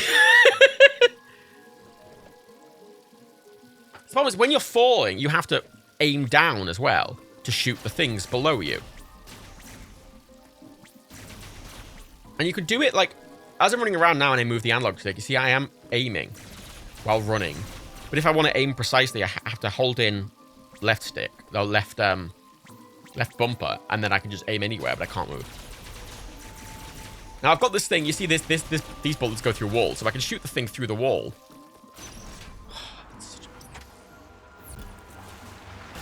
But nice that the game told me that at any point. Instead of me awkwardly trying to... I must have hit that one I did earlier then. I must have hit it literally by trial and error. But again, that's how the game teaches you, and that's what it says in the options menu.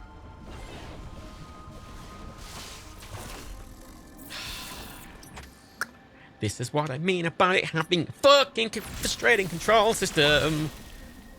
There's some areas as well that you, like can't properly get into without awkward things like that. And I honestly wish the button for it wasn't on B. That would fix a lot of things. You have to do a lot. There's a lot of little... Oh, I can't. There's a lot of... Well, I wouldn't call them puzzles, but there's a lot of, like, jumpy, platformy, puzzly things to get into secrets that require you to use that little spline shark thing. But when you're in the air... Like, when you've got spline shark on... I never really need this. See that little side boost that I'm doing there? That. When I've got the spline thing on, I've never needed to use that. So they could have bound using that little... They could have bound using the sort of speed boost thing to A, which is this button, instead of B, which is the jump button. Which I think would actually make more sense because... Well, that's the speed boost button. The dodge button. Surely it's a... Let's try doing this now. Let's see if I can do this. Also, I'm using this even though it's a waste because... Let's see if I can do this. So what I have to do... It's the practice run. I have to wait for that to close, activate, run, fire, down, thingy, then run through here, down. If I fire there, yeah, it breaks it. So if I fire before I go down, I just aim down there, fire. Then when I'm falling in midair, I have to, when I get to here, I have to press YB, go that way, and then immediately keep running, slide, YB, right, then down. Yes, and Robert, this is, as far as I can tell, the hardest one in the game. It's the only one I have left. And from reading the, I say guide. I don't really read the guide, I just kind of checked if... Because there's some things in games where I've been doing them expecting one thing, and then I kind of do it going, oh, there was a really easy solution I've been trying to do with the awkward way for the whole time. And I wanted to check it wasn't that for this, after I'd been trying it for like an hour. But I'm doing it the right way. I just didn't have the right button. I wasn't pressing the right button. Let's try this, right? Go! No, I didn't press the fucking left stick in, right? Make sure I'm right on the edge, because sometimes it doesn't work otherwise. Right. Go. Down. Down. YB. Through. Ah! To slide. First I've ever got, though. Need to press slide before I get through the load zone, because a thing that you need to remember in this game is when you go through a kind of a load... Well, it's not a load zone, but it's when you go through a different screen, you're still moving. Like... This entire area is loaded. Like, when you go from here and it switches from this screen to this screen, you don't stop moving for that period. You're still moving. So there's a period where you're moving in the next screen when you can't see yourself. So I have to go into this thing, but like immediately when I load in. Oh, the time trials in Hot Wheels are often frustrating. Great. Actually, I found the races on Hot Wheels quite frustrating. I really like it, but one of the biggest problems with it is that some of the later races, there's a lot of areas where a very, very small mistake will put you out of the entire race. Like, you can be right in front, and you can catch your wheel on, like, the tiniest thing, and you'll, like, stop. You'll dead stop, or you'll fall off or whatever, and by the time you reload back on the track, you're in last place, and you can't get it. You can never get out ahead again. And it's not like Mario Kart, because in Mario Kart, there's ways to get back up front.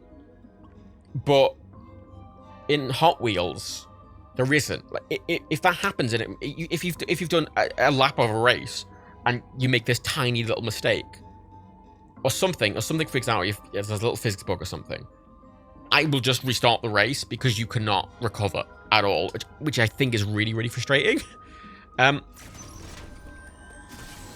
Fuck! I didn't save. See, I loaded it, but I didn't press down in time. I already fell off. I find it really frustrating. To the point that I've sometimes on some races put it onto easy mode, but then easy mode's really boring because everyone's behind you. But then I put it to normal mode, and then I just will be right out in front, and then I'll make a tiny fucking... Literally, I'll just... Like, my wheel will get caught on, like, the tiniest bit of terrain or something, and it'll just put me out of the race. I'm like, oh, that's frustrating. And it's not fun. It's not like Mario Kart, where I pressed LR, it didn't do anything. I pressed it, it didn't slide. Like, I don't enjoy Hot Wheels in easy mode. Because the difficulty isn't the AI races, it's that if you fall behind because of something like that, there's no way to get out in front again. Which I find very frustrating. Because in Mario Kart, you get... In Mario Kart, obviously, there'll be ways to kind of... The person at the front always getting sort of shit thrown at them, while the person at the back is always free to, you know, and there's most things are firing out in front, so you can... There's a nice pull and go, whereas Hot Wheels doesn't really have that. Hot Wheels is just a kind of very pure racing game, which is good, and I like it for that, but also it's got downsides as well. Mario Kart means you don't need skill to win. No, I disagree to that for some level. I think Hot Wheels you need skill to win, but I think the problem with Hot Wheels is just a very small mistake shouldn't mean you have to restart the entire race. I don't think that's a fun game. I don't think that makes a fun game. I wish some certain things like that were less damning. Oh, fuck's sake. I wish certain things like that were... It's more... What I wish for is that things that... Really small things shouldn't be as damning as that. I think they should punish you for that, but it shouldn't... You catching your fucking wheel on a tiny bit of a ramp, like the side of a ramp slightly, like by a pixel, shouldn't end the entire race. Like, I don't want it to handhold me too much, but I don't want it to completely... I pressed the button, didn't do anything. I don't want it to... You know, I don't want it... It's not fun. It's not... The thing is, the thing is games. Games need to be fun. Games need... I think skill's important in games, but games also should be fun. And there's a balance to strike there. I think that's a really hard thing to strike. Ugh.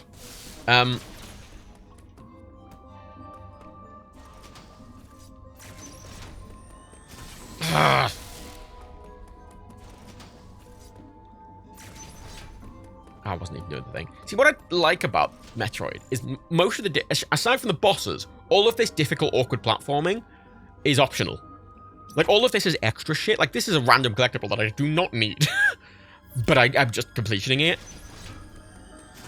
And it feels like this is so awkward, but, like, you get a reward for it. And I don't mind these bits being needlessly finicky and hard. It's annoying, but I don't mind. The bosses being weirdly finicky at times is frustrating. Ah! Oh, shit! God! That worked! I did it at an angle, but for some reason I stopped there.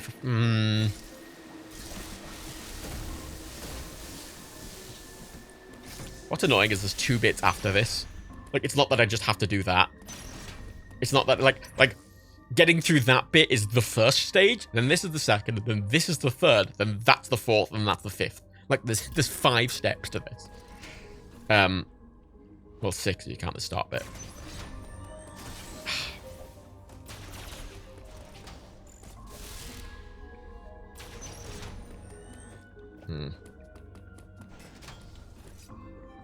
Like in Hot Wheels, the spider and stuff is good because the spider, like, if you're in front, you're more likely to get hit by like those destructible, like stuff like the spider and stuff like that. But a lot of races doesn't happen.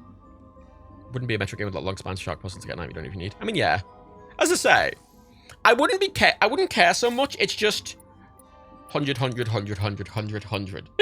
Like, I've 100% of the game in every way. I've literally done 100% the entire game aside from this single thing. And I wouldn't really care about 100%ing it if it wasn't that it was one single thing stopping me, you know? It's just this one thing. And damn it. No, I pressed the... Hang on. Where the fuck...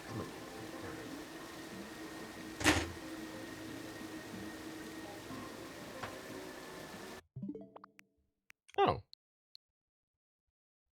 Why is... Game trial? I don't know what that's about. Maybe landing on the breakable blocks and doing the diagonal boost would be easier. No, it's that I'm not triggering it. Which it's because like when I'm trying to do B and Y, part of the problem is the Joy-Cons. Because trying to do the B and Y with your thumb, the right analog sticks in the way. So sometimes when I'm trying to do B and Y, I'm only hitting Y or B, which is why I'm gonna try. Come on.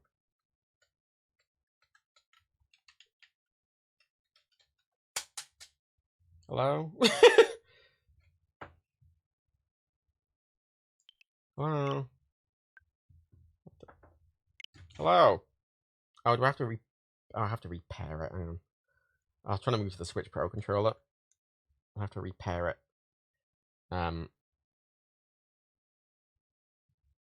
on. Come on, baby. Compared to my old Switch. Come on. Come on. Come on, honey. I believe in you. Hey! There we go. That's better. Right, let's try that instead of using 2 handheld Joy-Cons. It's probably a bit easier.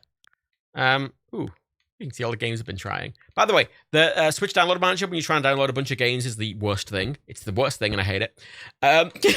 It just struggles to shit. Right. Right, that'll be easier to do that B and Y combo. Because there won't be, that's gonna aim a bit easier. Why does your profile picture look like Mr. B camera? Oh, my profile picture, because my favorite thing to do with a me, an MII me, is make it look like they're having a really sexual time. I find it very funny. That's why my profile picture looks like I am coming. Where's the Microsoft Flight Sim download up? Well, no, it's more that if you get a new Switch, it doesn't put all your games in your home screen. Like, your home screen will be blank, and you have to go into the Nintendo Store and click re-download on everything. Even if you just want it to show on your home screen but not be downloaded. But it doesn't do them all at once. If you try and download 200 games, it'll only like put 30 into a queue. And then it won't refresh the queue until you manually do it. And if you leave the Switch on standby, it will just stop downloading after a second. It won't just keep downloading on standby. Even if it's plugged in, it will just pause downloads after a while.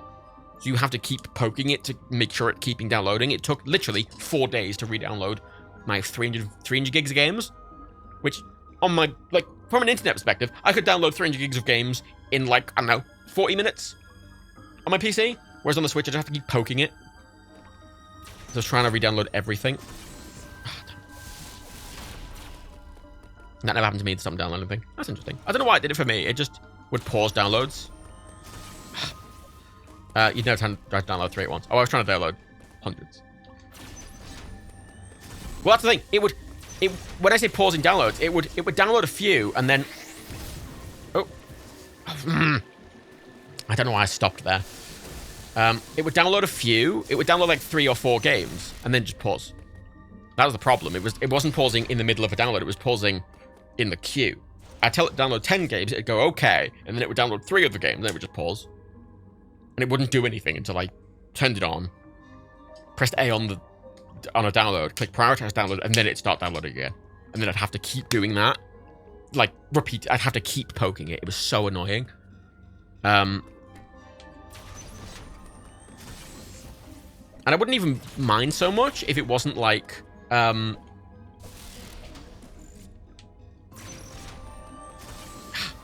wouldn't even mind so much if, all my games showed as archived on the home screen, but they didn't.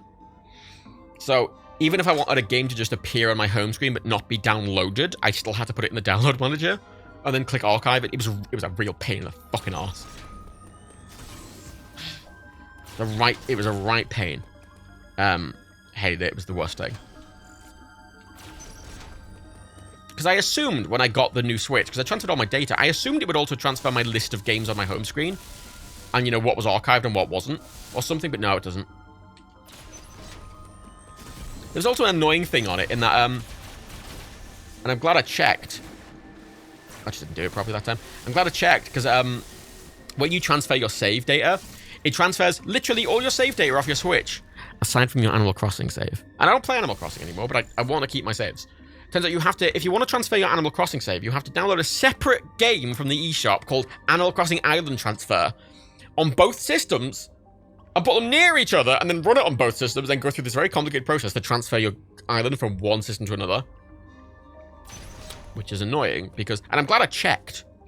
So I basically downloaded the games and checked if the saves were transferred, because... Before I deleted my old Switch, and I almost deleted my old Switch. I went, oh, I should double check Animal Crossing. And I'm glad I fucking did, because I almost deleted everything. And I don't really care, again, I don't really care about Animal Crossing, it's more the principle. It's more why the fuck does it not back that up to the cloud? I mean, it does as a backup, but it doesn't let you, like, it's just... They just done it in this awkward protectionist way. So what happened there... See? Huh.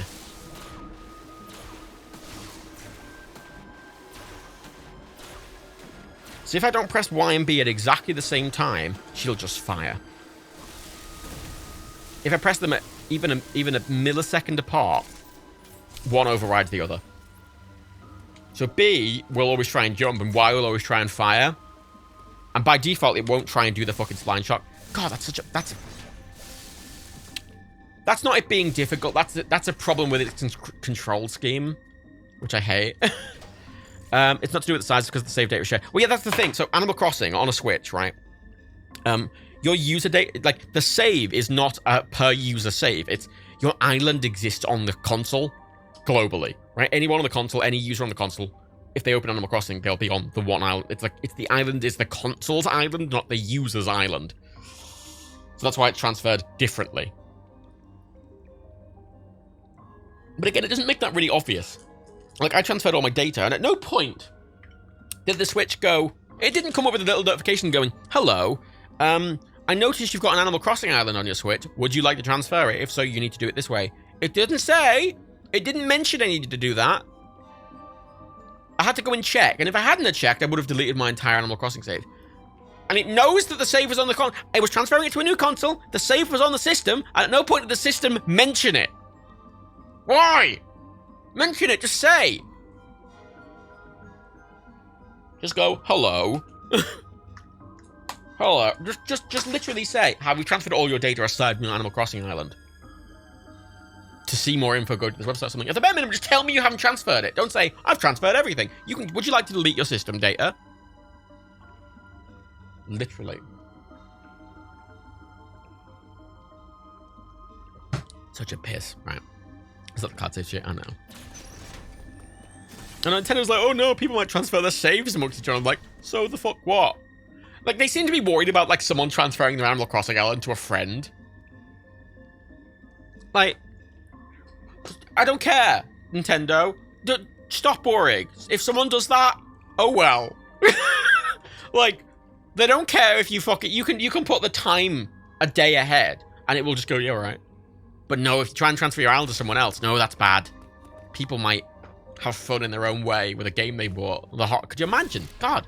Could you imagine the horrors? Ridiculous. Right, down. Slide. Fuck. Oh, you bitch!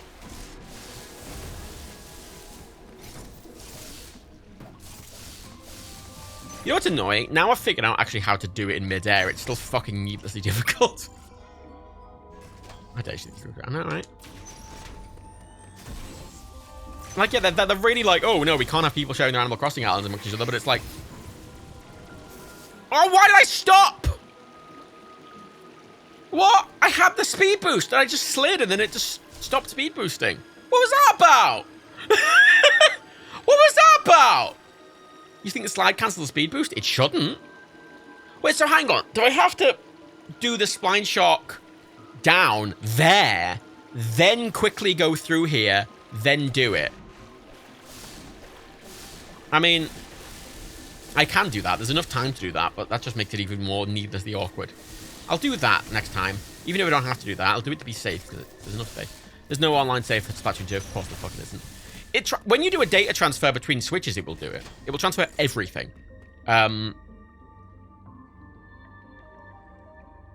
this help? You can continue a speed boost running Morph Ball form by double tapping. No, that's bad. That's actually bad. If I go into Morph Ball form, I can't save another spline shock thing, and I need to save 3 in a row. I can't go into Morph Ball. No, for fuck's sake. Yeah, I can't go to multiple mode. I have to save it before I slide. Which is doable. I can do that. It's just slightly awkward.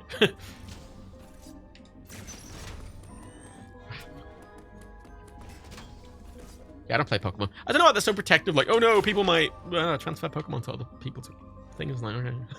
So what?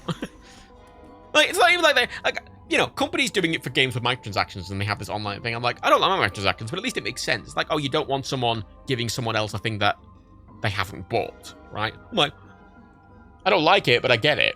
Whereas Nintendo were like, no, you can't have this. Like, but you don't have microtransactions in the game. Who gives a fuck? Who gives a fuck? But, Cuntaloon! Right. Bye, Akabi.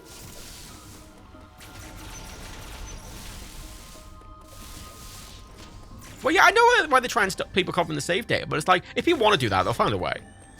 And also, fuck it. Oh, I did it! Oh, yeah, sometimes, even when I'm doing the B and Y, sometimes it just doesn't do it. I pressed B and Y there and she just fired. She just fired and fell into the water like a tit. What a Samus, you fucking cunt.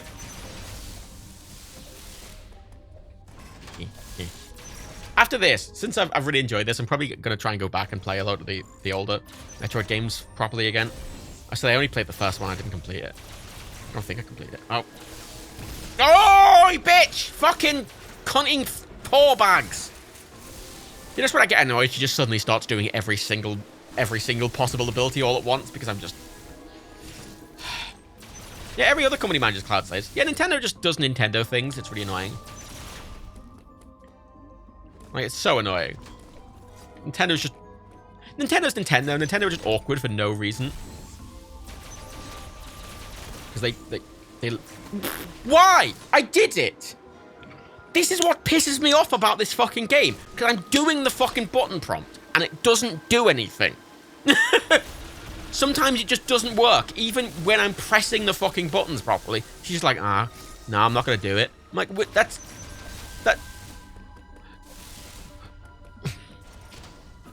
That's what annoys me. If the game doesn't play ball, then it doesn't feel fair, you know? Game's like, oh, you have to do this really precisely. I'm like, okay, and I do it really precisely. It's like, no. I'm like, why is that? No. Didn't feel like it. I'm like, you didn't feel like it? It's like, yeah, no. Okay, I'm like, oh, thanks. Yeah, and I did diagonal that time. She still went left. I had it 45 degrees down. She still went left. Because, again, it's inconsistent with how precise you have to be. Sometimes you have to be really precise. Sometimes it's like, whatever, it's really loose. Sometimes it'll do stuff when... Sometimes it'll do the stuff I'm trying to do now when I don't even ask it to. Yeah, it's thinking about diagonals. It's more annoying on the Joy-Con, but even now I'm using the Switch Pro controller with the bigger stick, and it's still fucking finicky. Oh.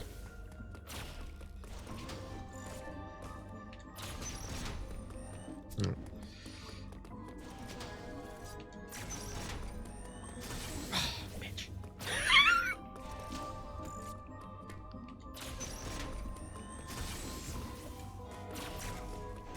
What annoys me about this is they've really, and I mean really precisely designed this, so it's really frustrating. Like, they designed this to be exactly the right length, to just be just enough. That's what makes me annoyed, because someone's designed this to be a fucking cunt. Someone's designed this with the intention of it being a right cunt. Oh yeah, I like the octagonal shape around the analog stick as well. Because in Nintendo games, it kind of makes sense, because you want that fine control. Although, saying that, you know what I could do, right? Because I'll get my Nintendo 64 Switch controller soon, and that does. Do you think this would be easy? You know what? This probably would be easier on a Nintendo 64 controller. Honestly. Probably would. I pre-ordered that immediately for £40. It's stupid and I want it so badly. I desperately want an official GameCube controller for the Switch. Because you can buy an official GameCube controller, like wired controller adapter. Clearly just for Smash. And you can buy, like, they still make and sell wired GameCube controllers, but I desperately want them to release a wireless one in the same vein as the 64 one or the SNES one and stuff like that. Because I really think they're really good. I really like them. Because you can just use them on PC because they're just Bluetooth controllers with a USB-C. And I'm like, oh, great. But weirdly, the Genesis controller or the Mega Drive controller, they didn't release it. It's not... They put up the N64 and the Genesis one for pre-order in the US. But the UK, they didn't put the N64 one up. They didn't put the Mega Drive one up. And also annoying, because they do the controllers regional, just like the original consoles. In Japan, the Mega Drive controller, you get 6 buttons instead of 4. It's got the 3 extra ones at the top. And can't get that outside Japan. Classic Nintendo.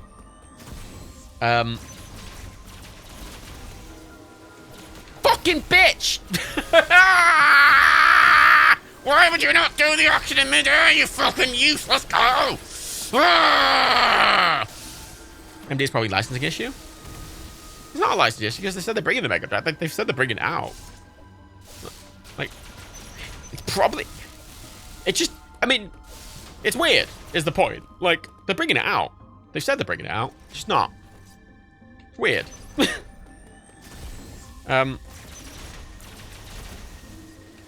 Fucking do it! Whoa, why? What was that?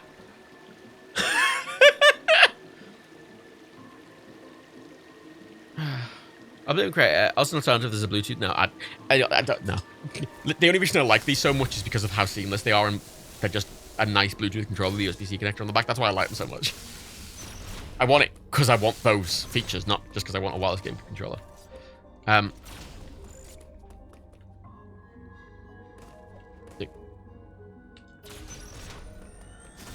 Yeah, so it's weird though, because they announced it. So they clearly have the rights for it if they announced it. Whoa, what was that?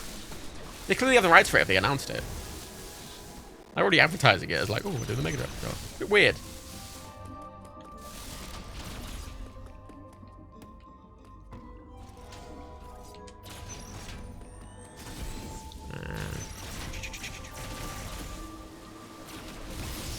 What was that? She's doing it late. I don't know if it's because it's the... I mean, there's a bit of lag in the fucking Elgato input, but it's not that fucking much. Start pressing it earlier, maybe?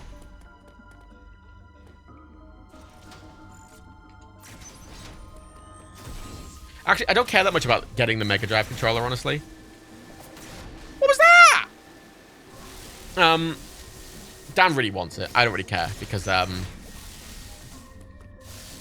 happy to play Mega Drive games with a SNES controller. Like, they're both the same generation. Most games were ported onto both systems. Like, I'd like one. I'm probably going to buy one, but it's not lag. It's just not doing it. It's the game. It has this problem normally. This is what I mean. Even with B and Y being more consistent, it's still... It does this all the fucking... I find it really annoying. It's my biggest complaint about the game and the control. The controls are inconsistent. It sometimes just does stuff that you didn't ask it to, or it doesn't do stuff that you want it to, and it's like, oh. What, like, that? What was that? Like, I pressed B and Y, and instead of doing the thing, she just fired her gun. Like that. And then it did it. And... That's me, because this doesn't feel like it's about timing. I mean, it is. A lot of it. Like, this first bit's about timing. This first bit's perfectly timed, and the controls are very specific. This next bit, where I'm doing this shooting, that's very precise. But that is not...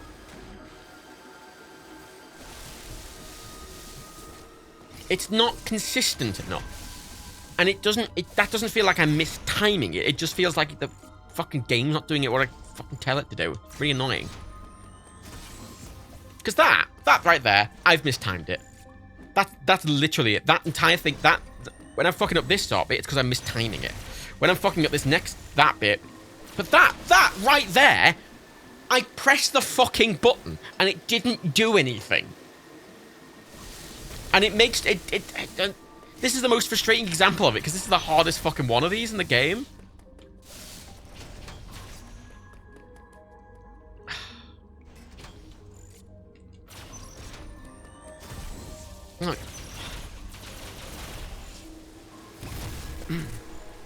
See, I'm doing it slightly earlier now sometimes, and sometimes it's doing it. It's the second I press it. The second I press it, there it's doing it. Sometimes, and then sometimes I'm pressing it, it just doesn't do anything. I'm like, what?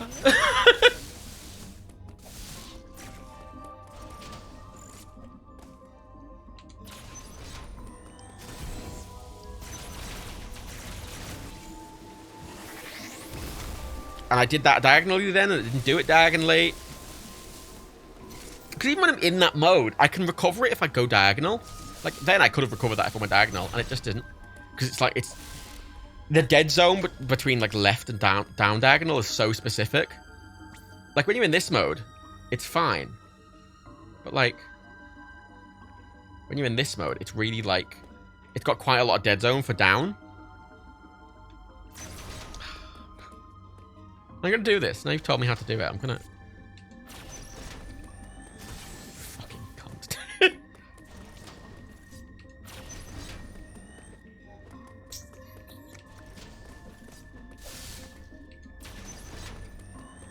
It is weird playing on a Switch Pro controller, I will say, after playing the entire game on the Joy-Cons. Having big joysticks feels odd. The stream's gonna end up. I tried this for like 3 hours last night. I got really frustrated and went to bed. Because I couldn't get it to work at all. You notice how sometimes she charges up for a second, then goes. And then other times she just does it instantly? And my controls are the same every time. I'm telling it to do exactly the same thing every time.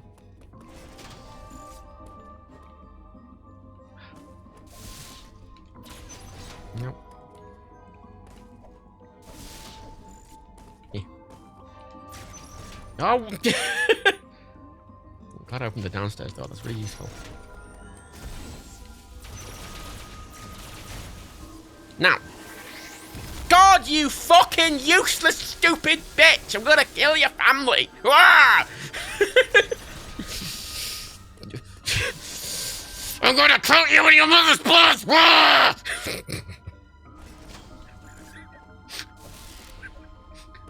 Ah! Someone has family, I don't know. But if she does, I'm killing him.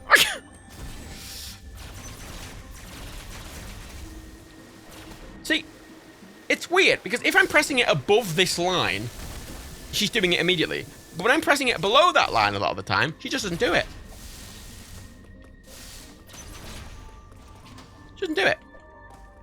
Like, I'm doing it slightly early because I'm thinking it's the lag, but it's not. Because whenever I do it slightly early, she does it immediately. But if I fall, she doesn't do it. And I'm like, what? Don't feel bad for finding out how the control works. I mean, you say how the control works. That's not how the control works. Clearly, that's not intended. Because the game doesn't tell you that's the control. Clearly, the reason you press Y is because it cancels out, like, the spinny thing. And then pressing B and Y together cancels out the spinny thing. And then it means when you press B, the only thing it's going to do is the spine shock. That's clearly intent. But I don't know if that was a purposeful design decision. I don't know if that's an accident or a purposeful design decision, because it feels like an accident because the game doesn't tell you that you can do it. Okay, you know what? I'm just gonna have to start going, try and do it directly diagonal, because it's not working that way. Let's try and do it directly diagonal this time. That's very intentionally. What the fuck was that? Why did you land? Why did you grab the fucking thing? With these different, if you want to threaten someone, you got to go weirdly specific with it. Otherwise, what's the point? You know, I'm gonna kill you. What's that? That doesn't mean anything.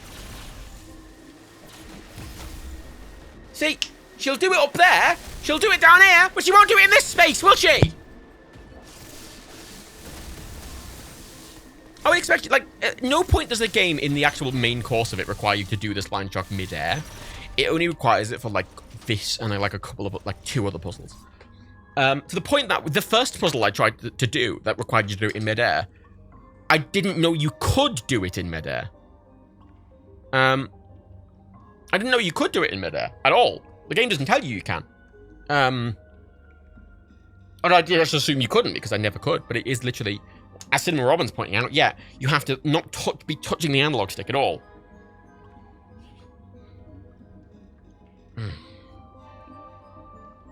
Yeah, facing the... This is the problem. I'm trying to face the right direction, so I'm guiding myself when I'm falling, but I can't touch the analog stick when I activate it. Which feels like a bad design decision. That doesn't feel like it's... That doesn't feel like it's intentional, like... That... They could have just bound it to a different fucking button. Like, they could have just bound the spline shock activate button to a different fucking button. That they could have just done that. They could have just done that. Couldn't they? Bind it to fucking A. Bind it to fucking A. That's not doing anything. When I'm in the air. Which section of the map is this in? Barina. Barina. Next to the green teleporter. Oh, you cunt. When I get this, I'm going to feel way better about myself. But you can't redirect after you activate it. Nope.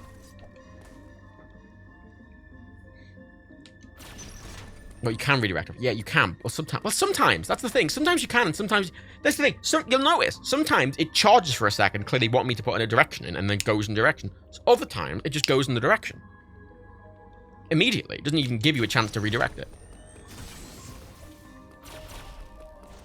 Like sometimes it just doesn't charge. There's a couple of times where it just immediately did it. I'm like, Yo! Oh, you bitch! Oh, you fucking oh! You fat, useless bitch! Oh, you fucker!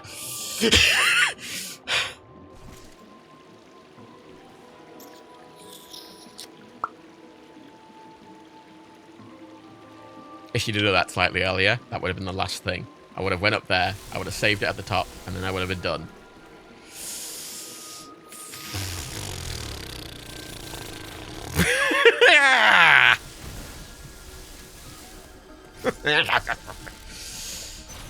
Yeah, again, she did do it when I told her to. But it is clearly I can't touch the analog stick. I have to not touch the analog stick and press 2 buttons while falling. But I have to be in the right position before I stop touching the analog stick. But everything's happening so fast. Again, that doesn't feel intentional. That's just bad game design. Like, fucking... This is the problem I have with Dark Souls as well. Because when I played Dark Souls on here, and I was showing it, a lot of its difficulty comes from poor game design, not from intentional difficulty. And that is bullshit. That's bullshit. Like, because of design, like, something in a stupid way doesn't make, like, oh, it's hard, oh, it's supposed to be hard. Like, no. That's shit design. Yeah, you know what? I can walk using I can make a lot of things harder by making everything difficult. Like, woo! Yeah, I can play a game with one hand on tied behind my back, but it's not the intention.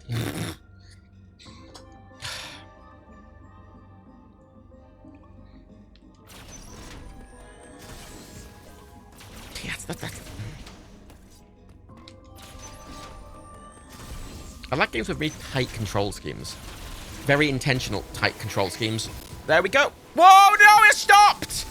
Oh, it did it, and it didn't hold left on the analog stick, because I stopped holding the analog stick to do the fucking attack. I tried doing this as dance pad. It would be easier.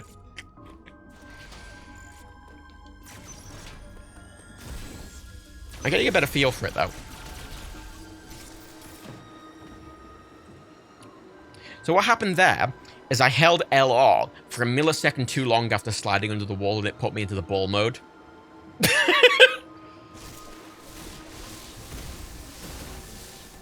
Because again, this game has a lot of functions that are just on, like, all on the same button, but how long do you hold the button? Oh, did you hold it for a millisecond too long? Well, it's a different thing now. And I'm like, oh, okay.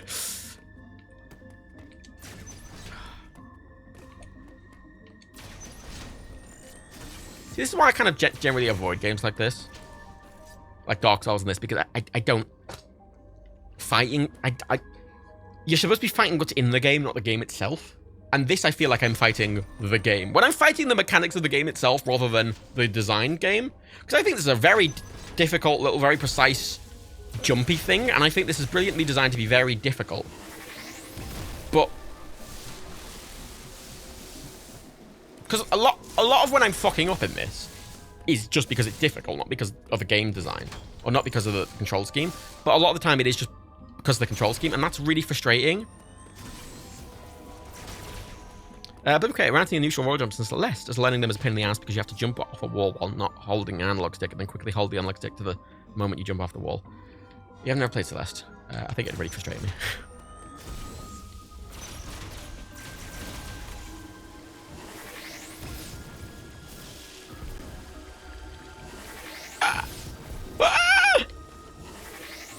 Hey!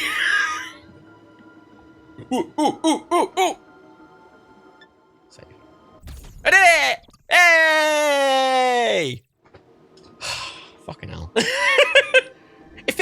finally do it.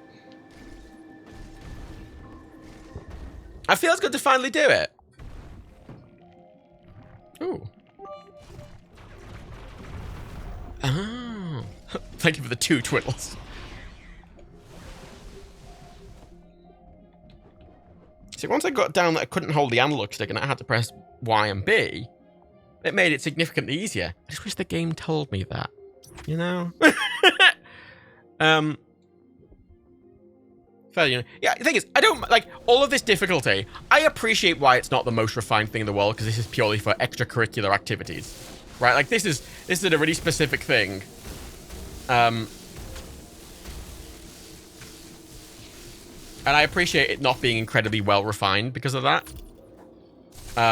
Because, yeah, why refine something to a T that you're only using twice in the actual game itself, you know? Fair enough. Whatever.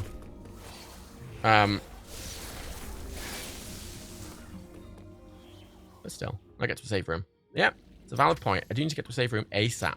There was one down there that I did walk by. Actually, where did the green teleport take me? I say that. I'm not worried about dying. Like, I only die to bosses now. I have so much health. When I'm running and, like, everything, I just...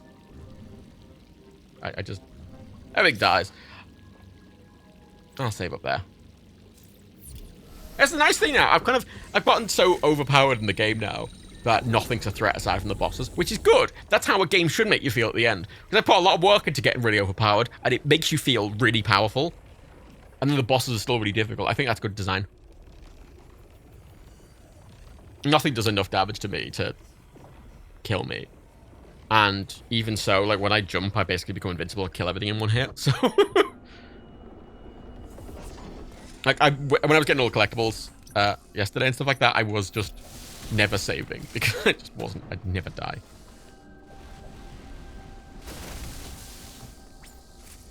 Yeah, famous last words, isn't it? That'll be it. That'll be like, oh, I never died in this game. And then, like, that guy in the next room who has literally never killed me is gonna, like... Look, I just kill him one hit. And then he gives me all the health. Die. Fuck you, die. Or like Sekiro where anyone can kill you. Yeah. I don't even need to go that way.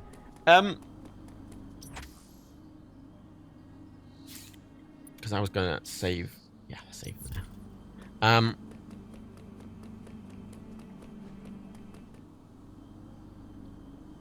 Yeah, I like learning the boss attack patterns. The thing is, I think... See, what's frustrating about a game like this is everything's so tight that anything that's not 100%, like, that's not really tight is obvious, right? Like, if 90% of the things in the game are, like, incredibly tight, the 10% that are just, like, a couple of percent, like, a couple of inches off, you know, or just a little bit not quite there, become really obvious, and it becomes really frustrating when everything's so tight normally, and then you try to do something, the game is just, like, fighting, you're like, ugh. Hey, Colonel Chocomel. Oh, what did you see at the cinema? I don't want to go to the cinema again. I want to go to the cinema. Hey, Newbert. Look at me, 100% in the game. A hard game, everyone. But doop boop ba doop boo. Yeah. You know, I feel good that I 100% Metroid Dread basically without any help. I did the entire game up to that last one without literally anything. And all the help I needed on that last one was just telling me a button combination that the game doesn't tell you. You know what? I feel proud of that. Alright? I feel proud of myself there. It's also the first Metroid game I've ever 100% cinema. That's nice. So what I'm going to do is a celebratory...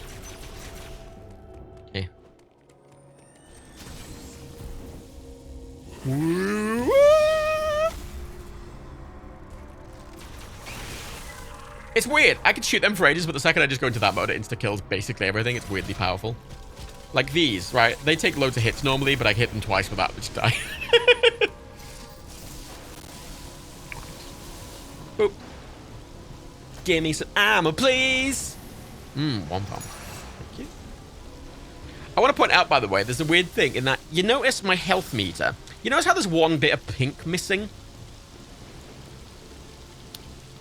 So, there's one bit of pink missing. So each of those is a health canister. And there's one bit. I've got 12 currently. You can get 13. You can also get 285. 285. missiles. I have 275, but I have 100% of the game. You get those two things from fucking amiibos. You want an extra fucking thing of health? It's an amiibo. I don't know what amiibo. I'm assuming the Metroid Dread amiibos. I'm assuming the two Metroid Dread amiibos give you those two things. Which is annoying. But I kind of want the amiibos now. I like amiibos. But not for what they do in games. I just think they're nice little models. I have a Yoshi's Woolly World amiibo, which I love because it is literally a knitted Yoshi. They actually just did a proper knitted Yoshi, and I thought, oh, it's lovely. Got a couple of Zelda amiibos. Well, Link amiibos. I really like the Disney Infinity ones. Disney Infinity, at least the 3.0, like, the early models weren't very good, but Disney Infinity 3, like, figures were really amazingly good quality. And because they discontinued not long after it, you could get those really good figurines really cheap and like home bargains. So I have all the Inside Out like Disney Infinity figures, and I've got like I've got loads of Disney Infinity figures that I got for like £2 each at home bargains. Nintendo are quite good with games working on any movie and specific franchise, not just the game-specific movies. I've heard that about Greater. I debated trying some of my amiibos in this, but I'm assuming only the Metroid ones will work, and they sold out immediately, obviously. I'm going to try this boss now that I feel like the king of the world. This isn't the last boss in the game, it's the second to last boss in the game. The Elite Chozo Soldier. I fought a bunch of these. They get slightly harder every time. Like, they have the exact same attack patterns and stuff like that, but they just get a bit stronger. Like this one. On all the other ones, I could break the shield. This one, I can't break the shield. And this just does way more damage. So I've died every time very quickly with this. Because you'll notice everything in this game so far, even when anything hits me, it just barely does any damage. Because every one of those bits of pink is an entire health bar. Like, I have 99 health per one of those pink bits.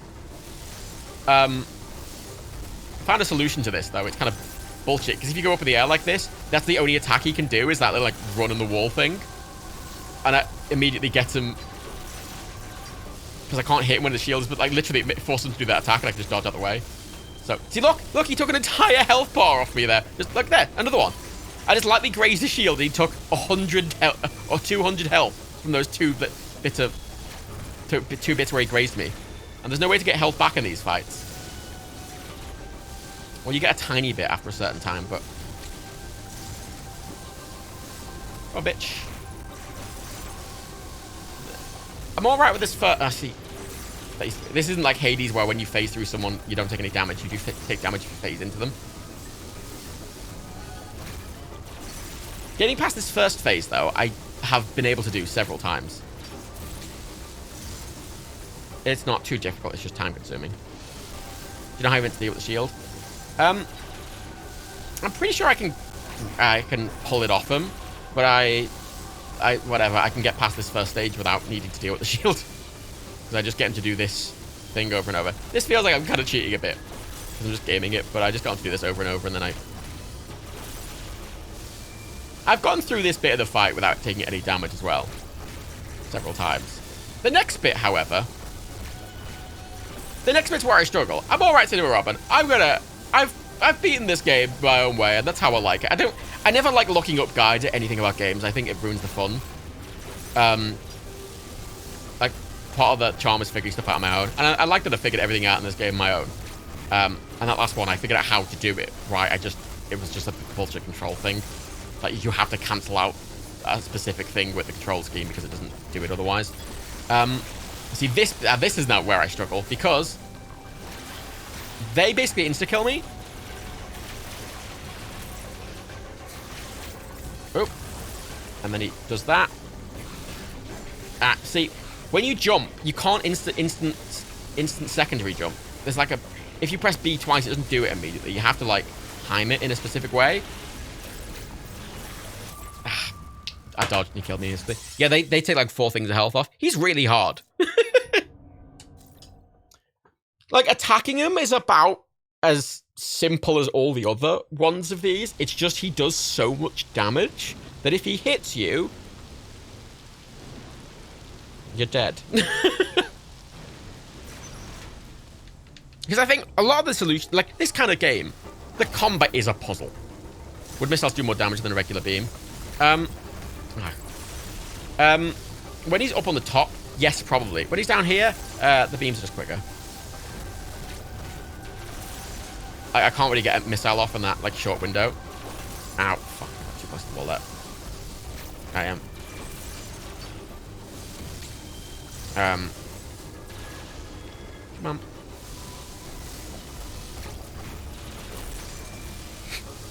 I think this solution's a bit bullshit, I'll be honest, because it's the only attack he can do when I'm up in the air. So I just keep forcing him to do the attack. It feels definitely not like the way I'm supposed to be doing it, but it's my solution and it's working.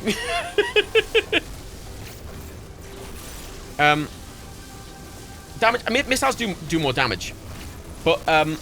I got caught in the corner. Look how much damage he did. The thing is, with these, there's no rapid fire. This is honestly one of the only. This is the only modern game I've ever played which I want a turbo button, because that fires as fast as you can hit it. Like I just have to really mash the button to fire as fast, and obviously the more you hit, the way more damage it does. I would kill for a turbo button in this game. There we go. Right. Come on. Come on. Come on. Pop. Go. Jump. Come on. Your little wall attack. There we go. Oh. Come on. Oh. I don't like his little wall attack because it can insta-kill me, but the only opportunity I have to damage him.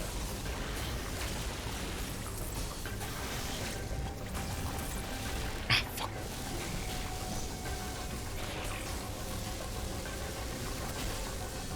Something I actively don't like about these guys is to actually kill them. There's a QTE. There's a QTE to kill them. Which is fucking annoying. Because if you've got, like, no health and you just slightly missed a QTE and you basically can't finish the fight, it's kind of bullshit. I don't like that. I don't like... Actually, I don't like QTEs in general, actually, and I don't like the QTEs in this. You saw the code department. That's interesting. Right, let's try this one last time. I'm not expecting to do this. And I feel a lot better... See, it grazed me slightly and I've already taken... This fight really matters getting your health up as much as possible, because literally...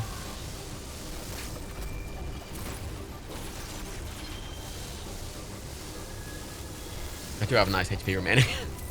Yeah, he just does so much damage. Him grazing you, 100 health, 100 damage, which is ludicrous.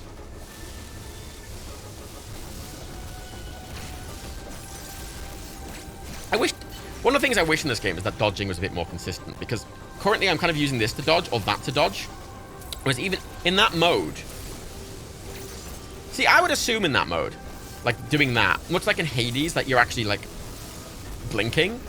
So, I'm not saying this is a problem, I just kind of... I think it'd make it easier, for better or worse. I think that's probably why they don't do it. But, and you usually phase through damage in those in a lot of other games, but in this you don't. Like, if I do that, I will hit him and take damage. No iframes. I don't know what an iframe is. I've heard the terminology a lot. I don't know what it is.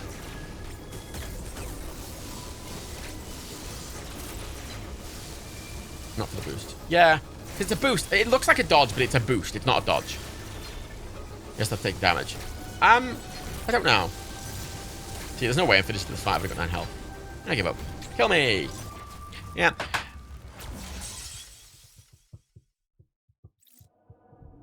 There's, one of the problems I did have with this game is its checkpoint system. A lot of times. I do really like this game, by the way. It is frustratingly hard at a lot of times. It's one of those kind of games, and because there's no difficulty settings, if you're not into that, then you're not going to like it. I like the the problem I have with the Metroid games, in terms of any games, or, you know, any of those kind of games, I really like the exploration aspect. I don't like the needless difficulty, right? Like, something that always frustrates me about Dark Souls, it's why I always, as someone who's like, I think there should be difficulty options, because Dark Souls is a game where I think there's so much fun in exploration and, like, figuring your way around things and fighting that. experiencing that on its own, I think, is good enough. Like, because if I was playing this normally, I would have lowered the difficulty. Because the thing is, I don't really play games for a challenge. It's not really why I play them. I play them to have fun. And challenge can be fun. But generally speaking, I still find them very fun. Even without the challenge. I wish bosses didn't kill you quite as quick. I wish they did slightly less damage, I think, the bosses. I think they're competent enough without doing loads of damage to you. Because some of them, like, you make one... You know, you're trying to figure out how it does it, and they just kill you in one hit. Which often doesn't give you time to figure it out. There's other times in the game as well where, like... So, okay, you notice where the save points are, right? When you die in this game, a lot of times, it doesn't put you back to the last save, it puts you back to a checkpoint. But sometimes I'd be, like, in an area... I'd get stuck in an area with like 2 HP, and you know the last where it spawns me is with 2 HP, and there's monsters behind me, there's monsters in front of me, and I can't get around them because the second I just walk into a room I die. That's happened a couple of times to the point I have to reload a save because it basically soft locks me, which it's kind of bullshit, which I don't enjoy. Like, I think this game is too difficult. And I'm saying that to someone who has 100%ed it to this point, which is the second to last enemy boss. And after this boss, there is the main boss, and then the game ends. I think it's too difficult. And it's not because I can't do it. Generally because I want to have a bit more of a fun time with the game. And a lot of the time I spent playing this game, I haven't really been having fun. I've just been getting kind of frustrated. But I enjoy the rest of the game enough that I am looking past all the frustrations. I just wish they weren't there because I would have had more fun with it even if just normal enemies did, I don't know, 60% of the damage they normally do. I don't know. You know, give me some game modifiers. Let me set custom difficulty modes or something. Oh yeah, that's the thing, Cinema Robin. I think bosses can be fun when you know how to beat them, but I don't like it being the only option. Because I think this is a really great game that a lot of people won't be able to play. Because the timing's so specific, and I think some of it's so finicky, that a lot of people just physically won't be able to play it. And I think that's a dying shame, so I think it's a really good game. And I think people could, you know, I think people could have a lot of fun with it if it was a bit easier. And I don't think that takes away, like, that's the frustrating thing I always have with games like this and games like Dark Souls, that a lot of people are very protective, going, oh no, if you make it easy for people, then it kind of ruins my experience. Well, no, you can play it. Like, this should be the default difficulty. But if someone's struggling, they should be able to lower it. And that doesn't take away, like, it's whatever. You know. It makes saying 100% of the game slightly less clear, because then you have to go 100% of the game on hard mode. Like, whatever, just add an extra thing. So, like, Dark Souls, like, oh, I beat Dark Souls. Like, well, just say you beat Dark Souls on hard mode. Or, like, I don't know, classic mode. I don't know, just have a mode. You know, when people talk about Fallout 4, they always specify if it's on fucking survival mode or not, don't they? Like, I think difficulty options are all these good, because I think the more choice people have and how they interact with stuff, the better. Whether it be technology or games or whatever. And I think, yeah, because it's not just a preference. It's for a lot of people, it's an accessibility thing of Living Creator. Because a lot of people simply will not be able to play this game because of accessibility issues, but they might be able to if it was a bit easier. Which is a shame, because they're missing out. I think it's a really good game. I think it's really entertaining. I think it's very thematic. I love the design of the world. I love exploring. And it feels very rewarding. Because a lot of games... I keep wanting to... a lot of Metroidvanias, which is weird because it's a Metroid game. It's weird actually playing a modern, classic Metroid game. It's really strange. Next we'll be getting a 2D Castlevania game. That'd be a hoot, wouldn't it? God, could you imagine a 2D Castlevania game but like this? Like with this sort of graphical style and like this. That'd be interesting. What a weird time. Anyway, a lot of Metroidvania style games, when they give you a new ability, it doesn't often really change how you interact with the game that much, but every time I got a new ability in this, it really changed how I interacted with it. And one of the reasons I have 100% is that I would always go back and explore again, going, oh, now I can get into this place. What's in there? I want to see what's in this place. And I go, ooh, and you know, I find that really rewarding, and I find the exploration really rewarding. And I find the progression when you're getting stuff and you go back, you're like, oh, yeah, I think that's really, really rewarding on its own, without needing kind of really aggressive difficulty in some sections. Because that's a thing. I think the game has a weird difficulty spike, because I think a lot of the game, like 80% of the game, I think is fairly standard, like difficulty-wise. I think it's fairly accessible. I think it requires dodging and stuff like that, but I don't think it's any more difficult than like a Hades. But then there's some sections which are just really, really like I think this boss, for example, just spikes. Like the difficulty is like at a level that it just goes fucking like 2000%. And as I say, with those collectibles, like the collectibles I'm struggling with, it's a collectible, it's an option, I don't really care if it's difficult, but with a boss, when this, like, all I have left to do in the game is beat this boss on an Xbox now, and for a lot of people, they would never be able to get past this boss. They just hit a wall, and they just could never finish the game, and I think that just is shitty. It's just shitty. I've been great. How the fuck have I somehow not got that Metroidvania comes from Castlevania now? That's right. Well, it's the thing, Sid. Yeah, this is the thing. Yeah. This is not the final boss. This is the second to last final boss. There's this boss, which is really hard, and then there's the actual boss of the entire game. Which is frustrating, because I'm at a point now where I kind of don't want to play any more of the game. Because I've done all the exploration. I've 100%ed everything. The only thing is left to do with these two final boss fights. And from a completion standpoint, I want to finish it. But my reward is just the end credits at this point. I'm not exploring anything or finding anything new. And I'm going to find these fights so frustrating. I'm finding this fight frustrating. I imagine the final boss I'm going to fucking hate. And I don't think that's fun. Because then you're just like going through, like, oh, I got through. It's like, it's a fucking video game. I'm trying to have fun. I'm playing this on my Switch when I'm fucking like in the middle of like waiting for my pasta to cook or something. Like I'm not playing this as a pro gamer. Nor do I want to be, because I don't give a fuck. I am an adult. I have things to do. I don't care. Like, I don't care. So I play games to have a nice, relaxing time, and I want the difficulty to be just where my brain's at. Is the thing. Difficulty is where my mental capacity is at. You know. It's why I like games that don't just give me a difficulty, easy, medium, or hard. I want games that let me like customize each individual thing. You know, I think Assassin's Creed Valhalla, I think, has excellent difficulty options because they're also accessibility settings, and it changed. Like one of the things I turned on was because by default in these newer Assassin's Creed games, hidden blade takedowns, like from a point, don't always insta kill. Because they're level-based enemies now, and that was the same in Odyssey, and it was the same in Origins. But in Valhalla, there's an option that you can say, oh, they always insta-kill. That's just a difficulty toggle that you can turn on or off, along with lots of other ones. I love that. I think that is the best way to do it. You just have little toggles here and there, because some things, for me, my difficulty, I want stuff to be challenging, but I want it to be just challenging enough. Because I play games to have fun. Like, I'm opening Hot Wheels just to do a little race and have fun. I don't want it to be easy. I don't want to walk through the park. I want it to be challenging, and I want to finish the race fucking neck and neck.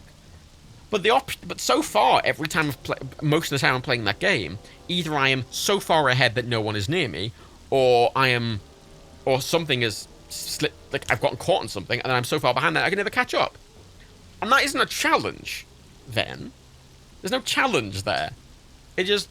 Either it's way too easy or it's just not challenge. Like, and I want, I want it to, be, you know. I wish there was granularity in how I could change the difficulty, because easy and medium, it's just like easy. All the fucking races, it's like they've never driven a car before.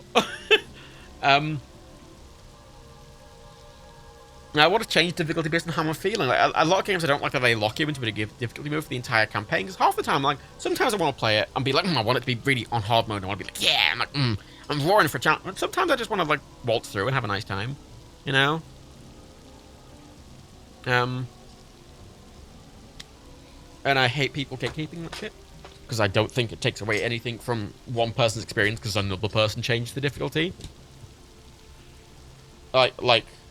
You know, someone else installing an app on their iPhone doesn't impact me. Like, if I don't have an app on my iPhone, I don't give a shit if someone else installs an app on their iPhone. It makes no difference. At all.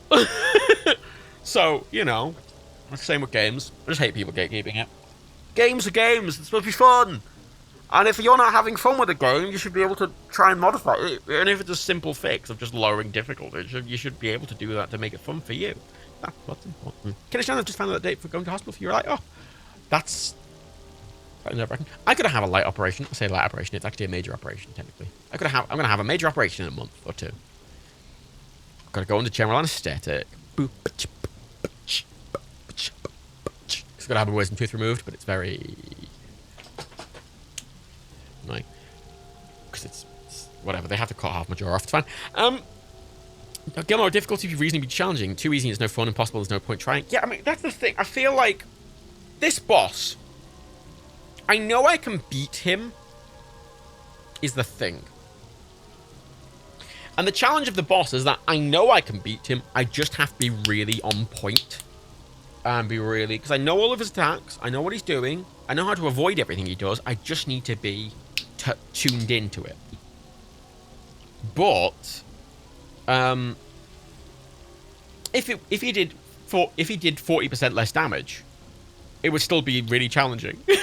It wouldn't be less, like... It would still be incredibly challenging. It would just be a bit more accessible, so I wouldn't just keep dying. Because when you die to something like 30 times in a row, it's just really... It's not fun. I'm not having fun. If someone kills me 30 times in a row and I'm just stuck, it's not fun. I just feel like I'm hitting my head into a fucking brick wall. And you know, when you finally get past it, it's quite satisfying. But I don't like stressing myself out in the first place. Like, oh, the reward's really... Yeah, I'm sure the reward's great, but I don't like getting stressed out. I'm playing a video game to relax. You know, part of what's put me off about this game is I'm trying to play it to just have a nice time, and I end up just getting really wound up about it. And it feels a bit tedious at points. But I really like it, and I just wish... I think it'd be better if some enemies just did a bit less damage, you know? That's all. In a lot of games, I'm fine with stuff like that, because a lot of times, especially in open world games, when you go to a fight, a lot of times there's so many collectibles in the world that you can get upgrades and you can, you know, that you can change how it works. But in this, it's kind of, I've got everything now. Like, I'm the most powerful I can ever possibly be in this game, and that fight's still ludicrously hard. Why do you want to play games with increased stress? Well, that's what harder difficulties are for, isn't it? How are you with waking up after being on the general? The 2 times happened to me. I jerked awake and the nurse were sad. I've only been on the general once, and I just remember waking up very slowly, very groggy and very hungry because of the. I had, like, when I was younger, I had an operation. I had to have fucking ingrown toenails removed. But just because of the way it was done, I had to have it under general. I remember waking up very groggy because my operation. I had to obviously have to fast before general, but something about the day, my operation was supposed to be like 7 a.m. or something like that, and it kept getting delayed, and then it ended up not happening until like 8 p.m. And I remember waking up being incredibly hungry and really lightheaded, and I woke up and I was really groggy, and, and then very suddenly pain started fading in, very extreme pain. I went, oh, oh, ah. So yeah, I don't know. It'll be interesting. I imagine the pain won't be as bad this time. And the recovery is a lot more reasonable. It's a week instead of last time where it was 6 months. So, that'll be nice. It's a bit weird, though, because when you get a, with wisdom tooth removal, one of the key points is a blood clot has to form where the wisdom tooth was, and it has to stay there. So it's very interesting from my last 6 months of me very, very aggressively being like, no blood clots allowed, please, sir, and me taking lots of drugs to make sure no blood clots happen, to be very aggressively having to be, please give me a blood clot, sir, I need to keep it forever. It's very funny going from one extreme to the other in like a couple of weeks. Kent Stone Mine's a colonoscopy. Just found out my ulcerative colitis is at the moment of the 10th of it. Oh, that's fun. Yeah, I don't. I've been offered one of those in the past. I was offered one of those in the past, and I was like, oh, I could do it under general, and they're like, no. And I'm like, do you do it under local? And they go, no. And I go, oh. Can I have it done under general? And it's like, oh, I don't really like doing that. And I'm like, but I'd rather not have a thing up my bum, please, while I'm awake. Not really into that. No. Alas. But Dampy, I had my wisdom tooth out yesterday, but that was a new look and stick. That's fun. I mean, I've got to have it under general purely because my wisdom tooth has grown in at 45 degrees. And it is also connected to a nerve. So, they have to take it out bit by bit, and they also have to cut at the gum, and they have to do it under general. I said apparently the pain would be A, excruciating, and B, I couldn't keep my mouth open if I was in the local, so... General it is. I'd rather not. I've had teeth out under local. I had my child incisors out because they wouldn't come out. I had all 4 of my incisors out. Which took like an hour. And that was under local. That wasn't the worst thing. But when it's right at the back, because of all the cutting, they expect the operation to be like a 40-minute affair. So... The tradition is colonoscopy is fine if you didn't have to drink the fluid beforehand. I've heard that. I didn't really consider that, but then everyone just talks about, oh, you have to take the thing though. And I'm like, what? Like, because it flushes everything out the system. I'm like, oh. Oh no, I'm alright. No, I'm alright. I'm alright. We have better technology for all of these things, damn it. I'm gonna go. I'm not gonna keep fighting this boss forever because I'm just gonna hit my head against one pool. Honestly.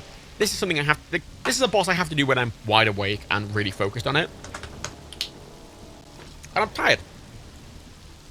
Again, I like playing games for fun, and when I have to treat a game like, oh, I have to be on my best form, I'm like, I don't really care enough. You know, like, I don't really care enough to play it on my best form. I just want to have a nice time, you know.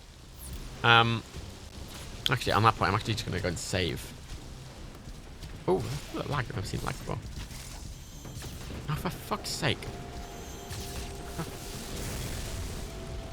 I don't need it to save, but I was going to put it to save because I've actively not been quitting the game because obviously it's only based on when you save. Like, checkpoints happen when you die, but like, if you quit the game, it'll put you back to the last save. So you need to be in the right mood. I'm fine with some games having to be in the right mood, but this isn't even about the right mood. I have to be on. I'm like, it's just salty soap, and oh boy, it's disgusting. That's fun. I also can't eat for 12 hours before. Oh yeah, standard fasting, isn't it? Standard fasting. I remember I've had lots of things where it's like, you need to fast, and I'm like, I don't eat much. Sometimes I fast for, like, I easily and regularly accidentally fast for like 30 hours.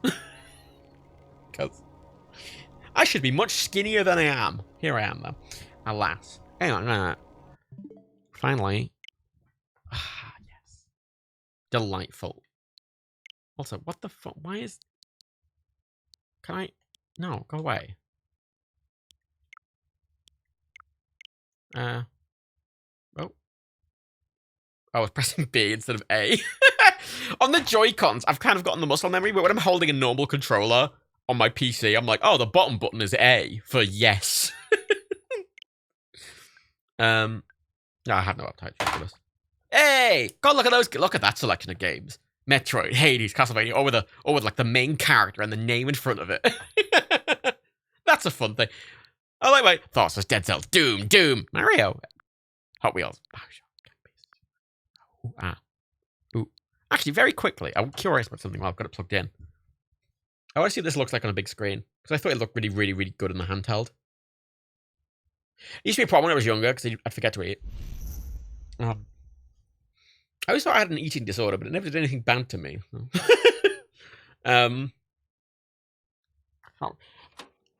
Generally things aren't a disorder if they're not having any negative effect, I've noticed. But I don't eat much.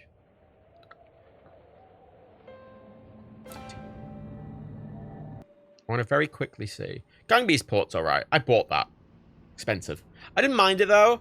I feel like I've got enough. Like, some games I will buy immediately on the Switch just because I want to support them. Like, Gang Beast is a game I played so much over the years that I'm happy to give them more money. Like, Hades, I like, even before cross-save was a thing, I bought it on PC.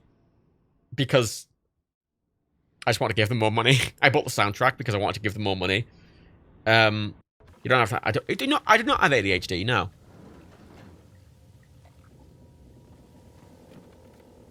See... Even in fucking...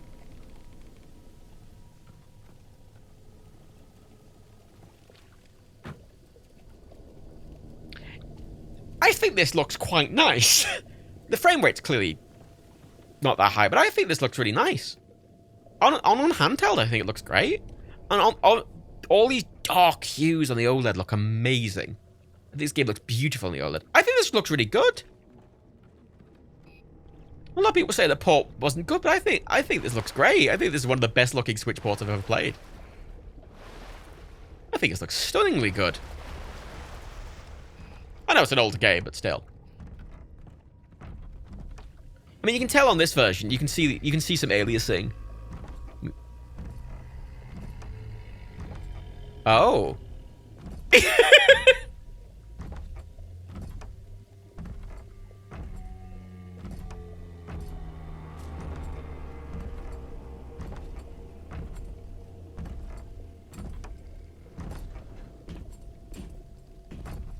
Alrighty then.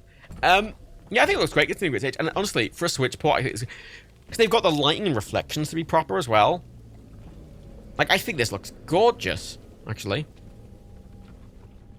I think it's one of the best looking Switch games I've just played. Dan said the port was bad. I don't know if he played it with his new or something, but I've not found any trouble. Like, it's run at a really stable frame rate the entire time. Because I've never played Bioshock 1 or 2, probably. I've played the start of Bioshock 1 quite a lot, but I've never properly played it. I've played all of Infinite, but I never played 1 and 2 properly, and I got them on Switch just to play them. Because I don't really like playing first-person shooters on the controller, but if I put them on easy mode, and I put auto-aim on, I'll have a nice time. And I've been having a nice time. Yeah, look, I think this looks really good. You can tell the resolution's low, and obviously the frame rate is 30, not 60. But, oh,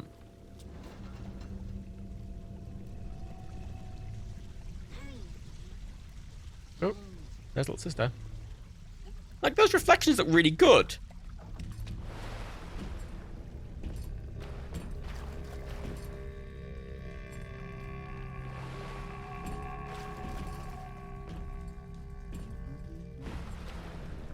And the water looks good. I think it all looks excellent, actually. I think this port is genuinely wonderful. Obviously an older game, but like I think it looks great. Genuinely fantastic. And I absolutely recommend it. This is where I was. Yeah, it looked on the Switch, because the UI, because it's the remastered version, all the UI is obviously running at a really high res. So the UI, oh yeah, 69. But genuinely, the UI on it is all running at quite a high res, so it looks really good. Ah!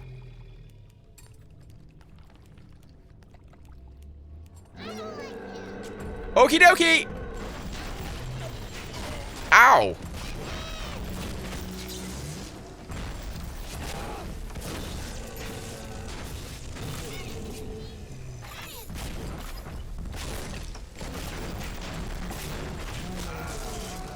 You notice the game's on easy mode, because I'm having a nice time. Hey, kid.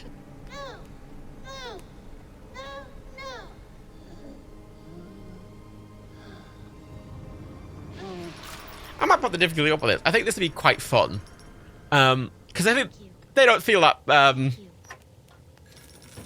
they don't feel very threatening, because I can kill them quite easily. Like, he hit me loads and it barely took off half my health. And it would be, I think, funner with a higher difficulty. However, I'm also, playing it on my Switch casually.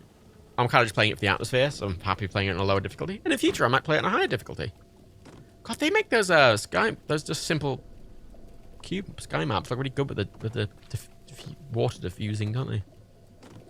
Even though it's just flat, it has a lot of depth just because of the...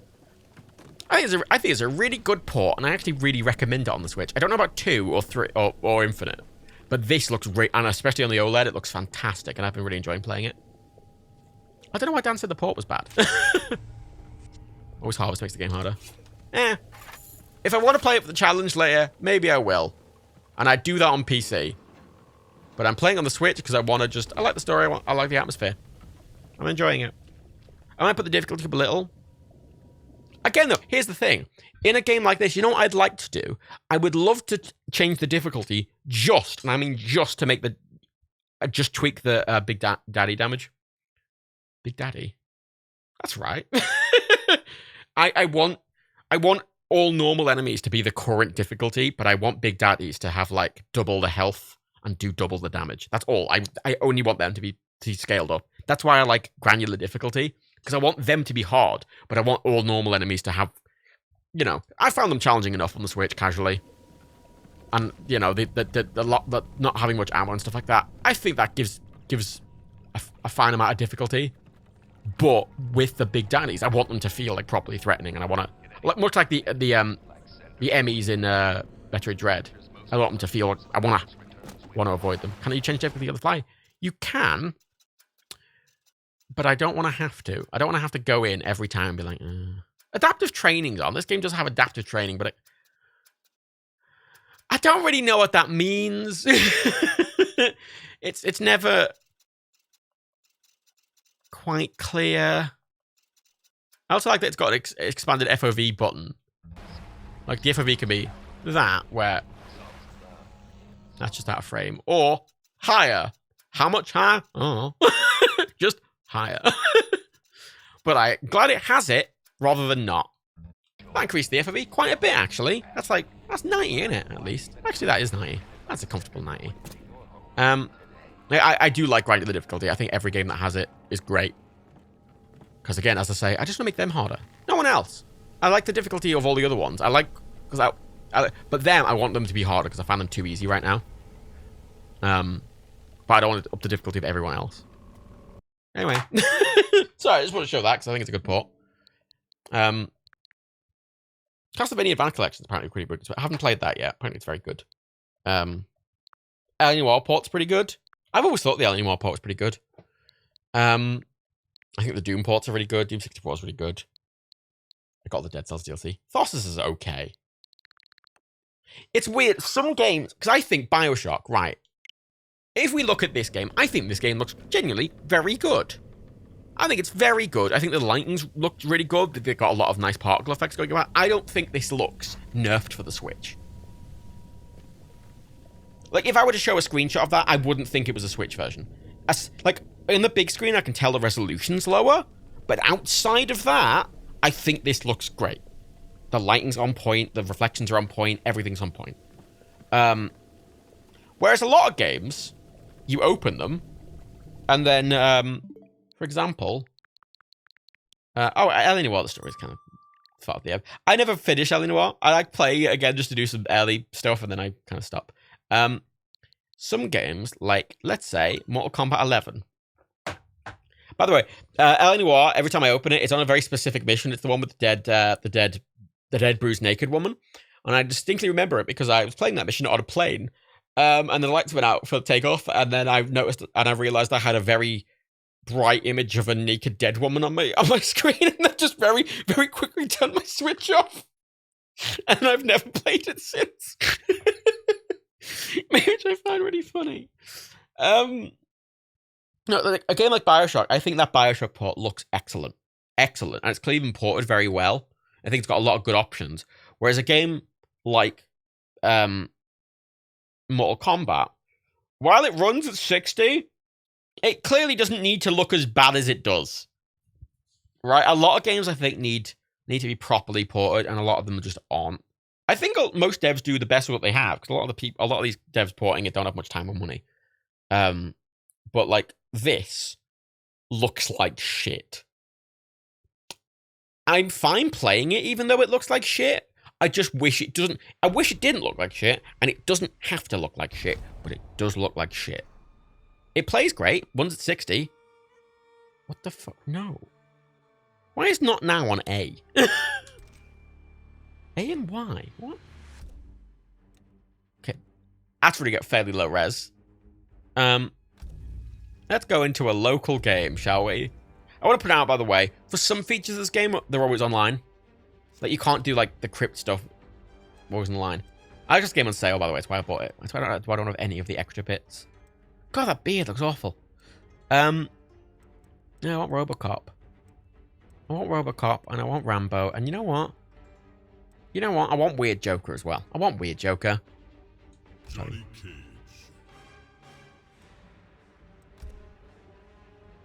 CPU, please. Please make it.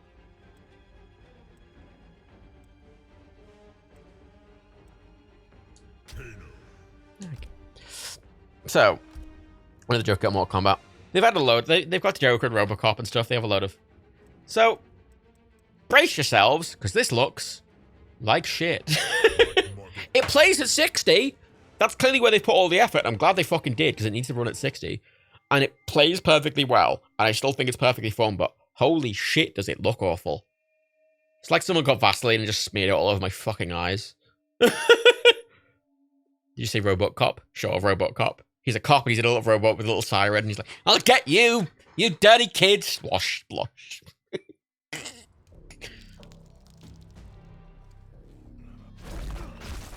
Oof. Eesh. Oof. Oof. Oof. Johnny Cage doesn't pay for it, Kano. Ooh, look at that. Oh, look at his beard. Oh, it's hid. Look how fucking hideous that is. Look at those textures. I should put this in easy mode because I'm just trying to show the fucking. It looks fucking atrocious. Ow. Ow. Ow. It's very early PSV. Yeah, this is the problem. See, modern games that are ported like this. Older games. Can you stop for a sec? I'm trying to show off that there's a fucking generator over there. Can you... Kano, one moment, please. Sir. I forgot the controls. Whenever I play Mortal Kombat properly, I end up being quite good at it, and then I always forget how to play very quickly. Like, I played loads of Injustice, and I played loads of MK10. Okay, over here, over here. No, Kano, fuck off, I'm trying to... Look at that fucking generator. Awful, awful. It runs fine. It's running at a really low res, and it looks like shit. And it doesn't have to, because let's be honest, BioShock 1 looks a lot better than this, and it's doing a lot more shit. Granted, it was running at 30, but still.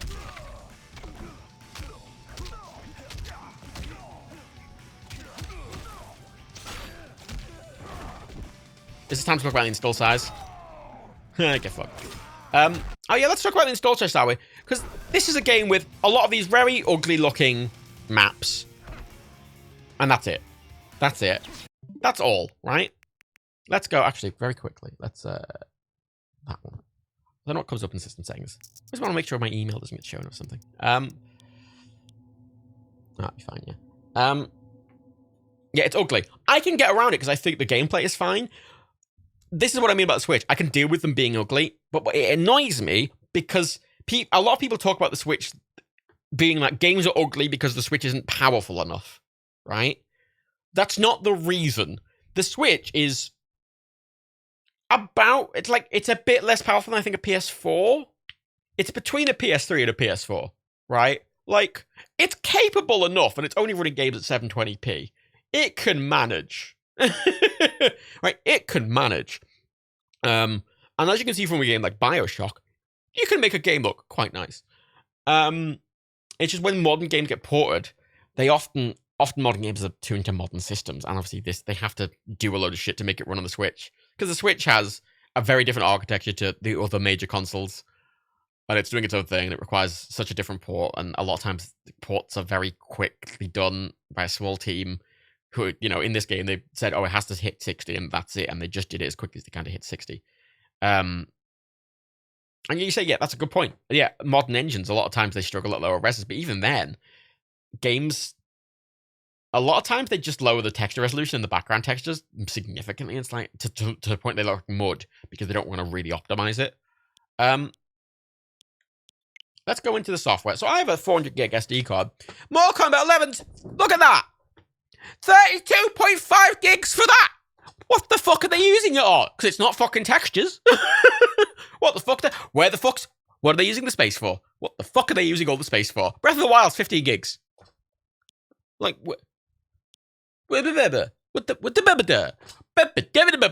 Everything War, fair enough. If Everything War wants to be 27 gigs, fair enough. It's doing a lot. I'll give it. That's doing a lot. That's a big game doing a lot of stuff. What the fuck's Mortal Kombat 11 doing? Because what's it doing? What the fuck's it doing? What's it doing? What's it doing? This is another point of optimization. This is the thing. Optimization is not just making a game run, it's the size of the game is that. Because Nintendo make their games quite small. Like, look, but fucking Bioshock with all those high-res textures only fucking 12.5. Like, fucking, let's keep going. There, Super Mario Odyssey, which is an open world game with a lot of shit going on. It's 5.6 gigs. 5.6. Like, that's 3 games in one. That's 5. Metroid Dread, massive game, very good looking, 4 gigs. Even Bioshock Remastered is 4 gigs. How the fuck is that 32.5 gigs? It's a horribly optimized version. It's horribly optimized. And you want to see the worst thing? Oh god, it's so awful looking. The thing is, I got it for the gameplay because I like playing I like playing Mortal Kombat. And it plays well, which is good. It's the bare minimum. It's a shame it doesn't look good, and it takes up too much space. Yeah, it's not optimized. They've scaled it down to run, but they've not optimized it. That's different. It's different. I'm gonna quickly. I haven't been in it before, but I've seen. Because I watched some. I watched some reviews of it. Because a lot of, like modern games like this, I tend to watch reviews for the Switch ports. Because older games, fairly safe, they're probably going to run fine. Newer games, I'm going to double check. Let's play something to do with the crypt. Whatever, fine. I know this. Notably, the crypt in this game doesn't have a skybox on the Switch version. Doesn't have a skybox. They didn't bother to put it in. Well, this looks alright because it's pre-rendered. Yeah, the people porting it have gotten it to run at 60, but clearly they were time constrained and they just did it quickly. Thanks, Shuk-Chung. Okay, I don't care. I can't skip you. I bid you welcome to explore. Hidden among the island's ruins are treasure, magic, and I don't know what the crypt is exactly. It's some like take what you want. That's some reward thing, but apparently it has to be online to use the crypt. Because it's bought microtransactions or something. Apparently, though, the money in the crypt in this version... Oh, there's... Oh, boy! Oh, boy! Oh, boy! Oh, dearie me!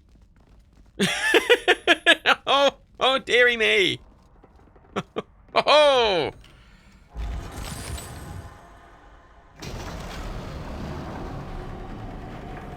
Jesus fucking... Look at the Mortal Kombat logo on that! Okay, wait. Dude. Look how low res look. It just like looks like shit. It just looks like shit. Look at it. Now I need to point out, right, in the actual game, there's a mountain, and there's a moon, and there's lots of things. They've not...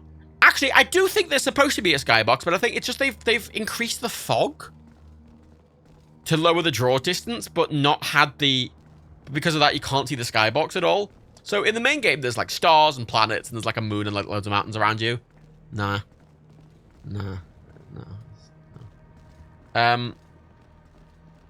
This is atrocious looking. I don't care about this crypt bit. I'm never playing it. I got it to just play Mortal Kombat matches. But this is what I mean about how, like... Because Bioshock 1 looks a lot better than this. And I know... And, like... It's not that it's easy to make... Because they could make this game look good on the Switch. If they wanted to. and they had the time and resources. Clearly, they didn't want to dedicate the time and resources to the Switch port, which is a shame because it is technically feasible that they could, but they have not. And it looks like shit. Literally, it's PS2 level. Maybe not PS2. Well, actually. Kind of feels like a late stage PS2 game that's really struggling to run on the PS2. You know? Yeah, the Switch is more powerful than the PS3 and an Xbox 360. Let's not forget that. God, that's awful, isn't it? Awful. Awful. It's a bad port, but it's also not at the same time. It's weird. Like, it's bad in every way. Like, in all the ways that matter, it's actually a good port, but in every other way, it's terrible, which is annoying. Maybe PSP. Yeah, that's a good option. Like, a lot of games have really good ports. A lot of games have terrible ports. Like, Saints Row 3 had a bad port when it came out, but I played it. They've patched it. It seems to run a lot better now. I'm very curious. I'm very curious how the GTA collection is going to run. Because I'm going to be honest about the GTA collection, right? I don't like Rockstar. They can go fuck themselves. I like 2K. They can go fuck themselves.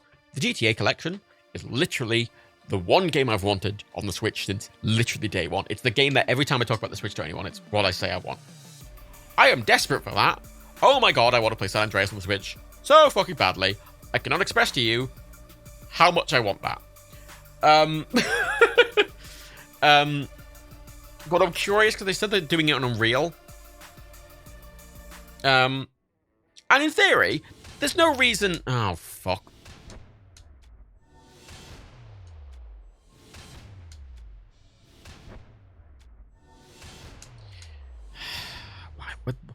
Why the fuck, when they did the remastered version, would they not patch out this fucking message?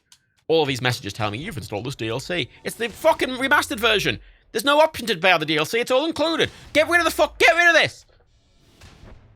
Yeah, yeah, because it is running on. They are running on Unreal, aren't they? But at the same time, it's GTA San and fucking Andreas. Like, all those games ran on a PS2. Like, they should be able to run very comfortably at 60 1080 on a Switch with no problem whatsoever. And I'm worried they're not gonna. The thing is, even if they run at fucking 720 30, I'm gonna be annoyed, but I'm gonna play the shit out of them. Right, I'm gonna play the shit out of them because it's fucking GTA San Andreas on Switch. Yeah, this wasn't a good port when it came out, and I think it's okay now. I don't think it's amazing. Again, all these games should run better than they do. I have to keep checking. This is one of those games that went with the literal button layout, or went with the literal button prompt thing rather than the layout. Although, actually, it does use the layout for main controls, but then for prompts it does. Yeah, I don't think it's an amazing port, but it's fine.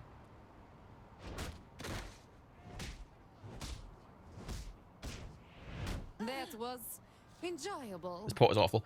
I don't think it's awful anymore. It was awful when it launched. They've patched it. They've added a dynamic resolution option, which helps. There was more options as well when I was messing with it. 69, nice. I found them. It doesn't look great. I mean, keep in mind, on the Switch, in handheld mode, it looks fine. It's not an amazing port. I think it's fine now. It runs at a stable frame rate. Like, it's fine. It's not good. It's fine. I think the Bioshock port's good. It's fine. Not amazing. It's fine. It's fine. Could be a lot better. It's fine. It's fine, you know. It's the awkward thing about the Switch, which is kind of frustrating because most games being ported to the Switch should be fine. The fact is, a lot of the time they're just not. Look at the Mortal Kombat. It's not hard. Something I appreciate as well, though, is that the get in button is the top button. They went with X. They went with the layout, which I appreciate. I appreciate a game that respects the layout of the fucking console rather than just going with the button prompts. Like, the draw distance is fairly low, and You know, you can see this pop in. But, like, again, first of all, I noticed this a lot less in handheld mode, is the point. Because I can excuse most of what a lot of the Switch, because I'm playing in handheld mode, and it's whatever. I'm not noticing this shit on a smaller screen. But it's fine. It's fine. It's fine. You know? It's fine. Nothing to write home about. Steelport is my own. It's fine. I'm happy to play through all the Saints Row 3 like this. In handheld mode, to be clear. The problem is, the reason I don't use dock mode very much is because most of the games I'm playing on the Switch are multi-platform. And if I'm sat on my PC, I'm going to play it on the PC. Right? Like, if I was going to play this entire game in handheld, like, docked, why the fuck would I not play the PC version? If I'm sat here on my PC. I'm going to do that. I'm going to play it on the PC. But in handheld mode, that's why I like the handheld. I want to play a lot of this era games in handheld mode. I think it's really fun. And I got a lot of these games on sale. Ooh. I got a lot of these games on sale. And they're still expensive on the Switch and stuff like that. It's just... I'm buying a lot of games I really like, or that I missed. You know, Bioshock 1 and 2 I just missed. And honestly, games like that, I'm not going to sit at my PC and play. I want to play them on the Switch. I think they're more accessible. Games like this, which I really love, and I want to replay, like, I'm going to replay them on the Switch. I think they're fun. You know? But...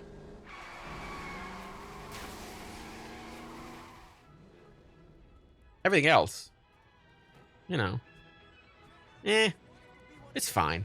It's fine. It's fine. I don't remember this place. Oh, it's a meth lab.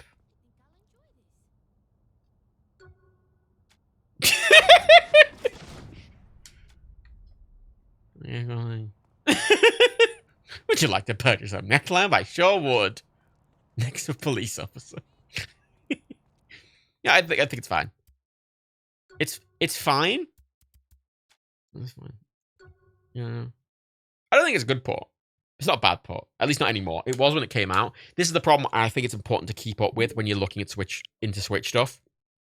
Bit late, little pants. Is that a lot of ports are often quite bad when they release, but they're often patched later to be acceptable. Notably, apparently that wasn't good when it launched, but I think that's really good now. And that was apparently awful when it launched, and I think it's fine now. And that's a key point that you need to keep up with on Switch stuff, because a lot of them get patched to be a lot better later on. Some games are just good, generally. Like, Hades is excellent on the Switch. Absolutely excellent. As is Dead Cells. Which isn't that hard, to be fair, but... all the games like Castlevania Collection are really good on the Switch. Rad is absolutely hideous on the Switch. I think Rad is one of those games. I think that's a terrible port. Rad. Rebecca keeps telling me to play Rad because Rebecca loves Rad, and I do like a dungeon crawl like that. But Rad looks hideous on the Switch. Absolutely atrocious. It looks awful and it runs at 30. And it shouldn't. Like Hades and fucking Dead Cells run at 60 and they look great. Which, granted, Rad is a more complicated looking game, but still, it looks atrocious. And it's actually put me off playing it because it looks so bad. Which is annoying. Because apparently it's quite good. And I believe Rebecca in thinking, and that, you know, because they think it's good, and I believe them. I'm sure it's fucking hell. It's a bit annoying that it's also technically the only Double Fine game on the Switch. The first Apocalypse. You know what I want? Much of a surprise. Where the fuck's Brutal Legend for the Switch? Hey, Tim? Where the fuck's Psychonauts 1 for the Switch? Hey, Tim? Huh? Tim? Tim? Where the fuck is Psychonauts 1 for the Switch, Tim? By the time the second Apocalypse came around, we were totally like, seriously? Give me that. At least Play the shit out of Psychonauts 1 on the Switch. Play the shit out of Brutal Legend on the Switch. Where the fuck is Stacking for the Switch, Tim? Where is Headlander for the Switch, Tim? Tim, you personally. disappeared and left it worse than before they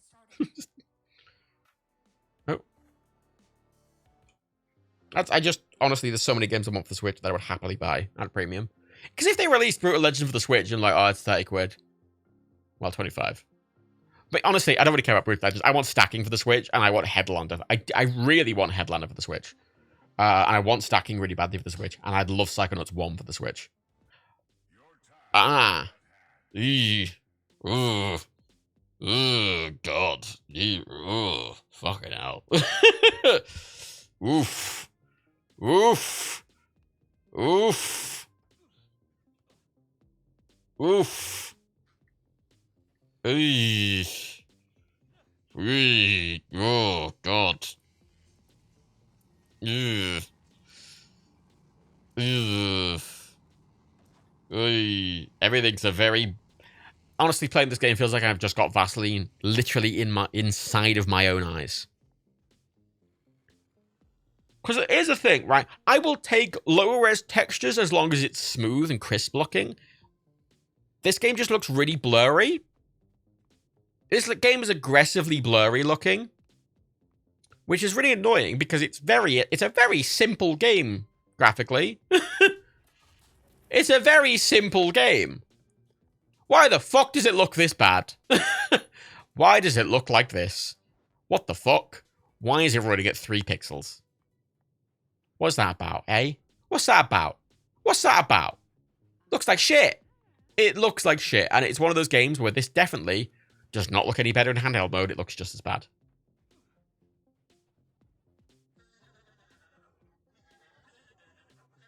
Awful. It's the point I've avoided playing it. Because it's just so... You're like... Oh, it's so awful. Oh, it's so annoying. It's so annoying. Actually, if I quickly... Do I have Rad on the PC? I wish. I desperately want more Switch games because I just... Everything does really well on the Switch generally as well. I do have it on the PC. Yeah, it's supposed to look really crisp and very colourful. Is it like, no, it's not. It's not less noticeable on the small screen. It's honestly just as noticeable on the small screen. It looks just as bad on the small screen. Some games don't improve on the small screen, and this is one. I mean, look at it. Look at it. It's fucking hideous. It's fucking awful looking. Feels like a cheap fucking mobile game from 2013, you know? Like, oh god, it looks terrible. And I think they tried to go like, oh, it's stylized low res for the port, but it looks bad. It just looks bad. It looks awful. It looks fucking terrible. And I've literally not played it because it just looks so bad. But on the PC, it's still got the stylized look, but it's very crisp. It's got kind of a Borderlands aesthetic. God, I play. To be fair, fucking what was that game called? The fucking Blade. It looks like Gimme Five. Yeah, and I've heard it's a really good game. But honestly, this port is so awful that I actively don't want to fucking play it.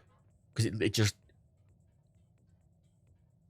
The thing is, this is the kind of game that's vying for, like, Dead Cells and Binding of Isaac and Hades time. It's vying for the time from those games. And you know what? All of those games look really good on the Switch. All of them look really fucking good on the Switch. All of them look excellently good on the Switch.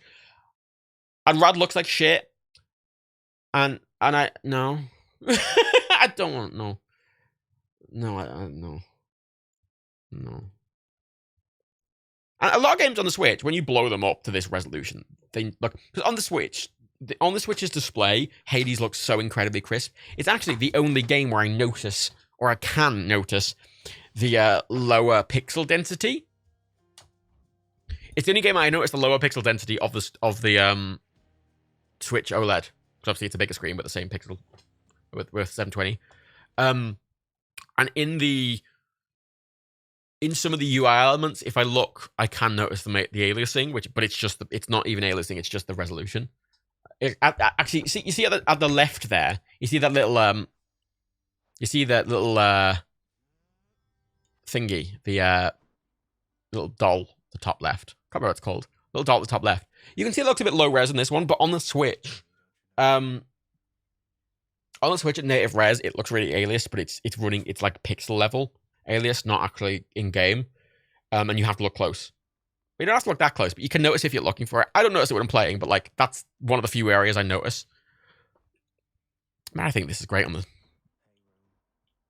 But if I, for example, go into I'm going to show you the frame rate just shitting itself. Pact of Punishment. Let's exaggerate this a bit more. Let's put Jewelry Summons on the highest mode. The thing is, on PC, this looked better. On this screen, because it's running at 1440p instead of 720. But on the Switch, it looks perfect. Absolutely perfect. Looks absolutely perfect.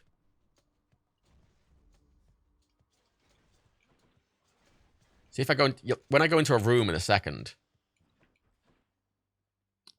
I've got Pact of Punishment on, so spawning a lot more enemies, right?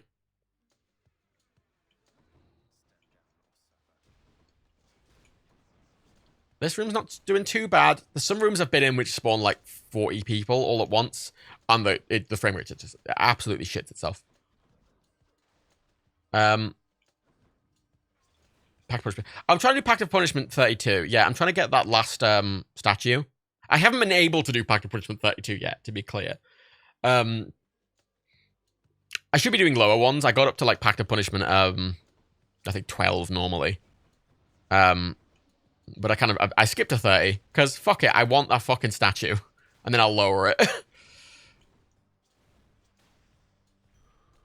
Then I'll lower it. I really like Hades. I've upgraded everything. Like everything's max level. Here we go. Oh. Oh, the frame rate doesn't like it. Oh, literally, it's stuttering. You can see it stopping.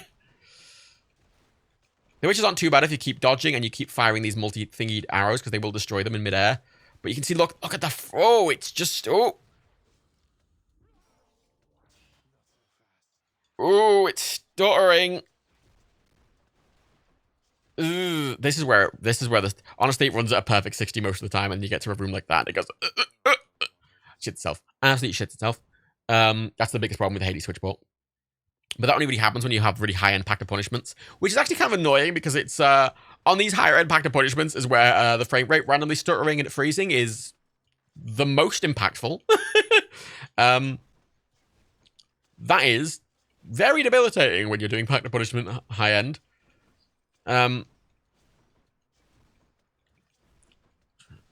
It's usually, there's a big room where, the big muscly guys with I can't remember what they're called. Big musty guys with the club spawn. And that always like drops to about 10 FPS. It's ridiculous. Even on not this Pact of Punishment. The starting is part of the punishment. You know what? I don't need that. It's hard enough. And again, I can't really blame them because it runs so well otherwise. It's just it's such an edge case. And I don't know what the limit is for enemies on screen or entities, but obviously if you're in a room with like 30 witches and they're all firing entities at you and I'm firing this lightning out and it's hitting all of them at once and like loads of particle effects are happening and stuff, it doesn't know what to do and it dies. It just dies. Bang,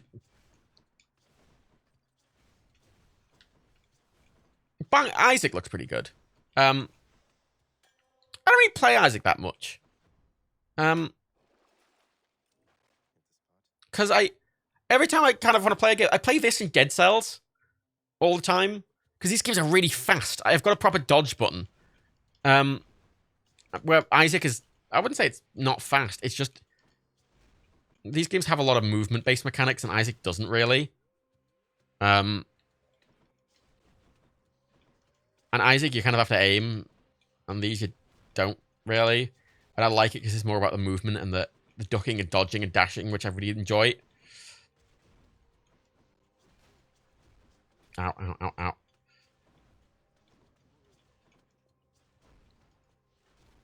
So I don't really play Isaac very much. Maybe I wouldn't like Rad for that reason as well. Rad looks a bit more Isaac-y in its design. I think Isaac looks really good. I just ooh. Oh, Jolt is very good as well.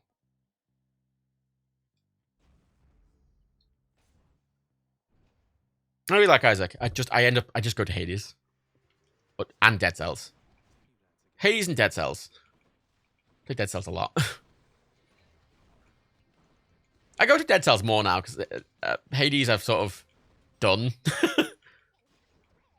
I haven't done this like special statue, but I've completed it in every sense of the word. Like I just enjoy playing it a lot, but I'm not trying to progress to anything. Whereas Dead Cells, I've still got loads to do because Dead Cells is a big game. It's quite difficult. I'm just talking about Switch ports. I like the tech involved. I like games. And honestly, the Switch has gotten me back into games. That sounds weird because I work in the video games industry, but like, I kind of don't really. I never really played games casually. Like aside from like a big release coming out, me going, "Oh, I really love Assassin's Creed Syndicate." I'd play that a bunch, for like a week, and then I just wouldn't play video games. But because of the Switch, I'm just playing games casually now. Which I never used to do. Which I never used to do. Which is great, and I love the Switch so much. I haven't beat Isaac. I don't know if there's a lot of stages to beating Isaac. I've killed Mom, but I've not. I've never actually. Every time I've ever done one of these, there's been a billion projectile eat boys, but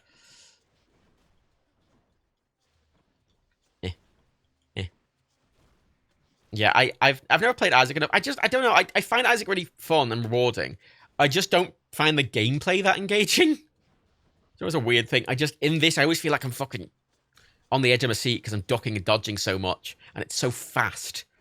And it's the same in Dead Cells, where everything's so fast. Whereas Isaac doesn't feel that fast. And I like the speed of these. Oh, there's the frame rate going.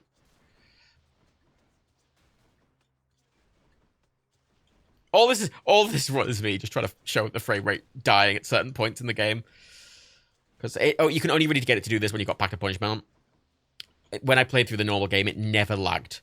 It was always just, it's just because of the Pact of Punishment can spawn, like, you can spawn an extra, like, you can spawn 3 times as many enemies at once. Because it can spawn 60% more enemies, and it can spawn a load of extra enemies for those enemies, and it can spawn special ghost versions of the enemies which don't die. It's the whole thing.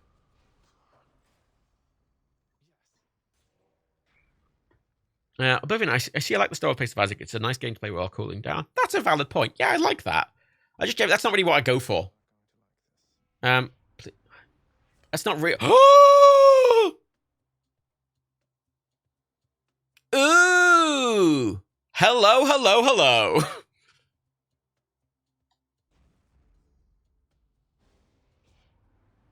You always go with Zeus if you're using the bow. At least this bow.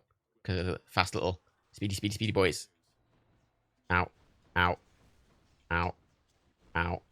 Ow. Ow. Ow. Oh, that. Ooh. Oh, it's struggling!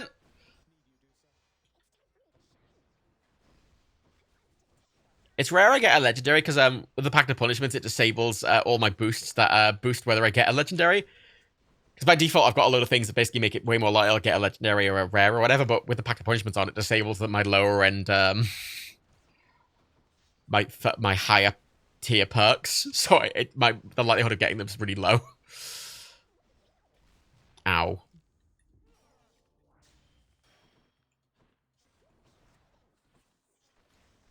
I'm surprised I'm still alive.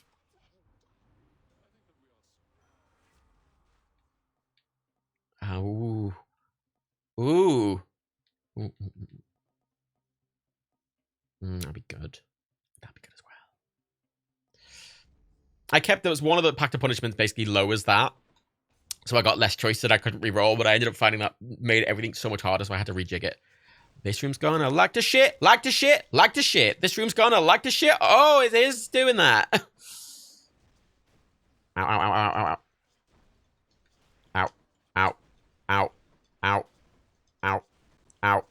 Ow. Get fucked. Oh, the Skelly boys.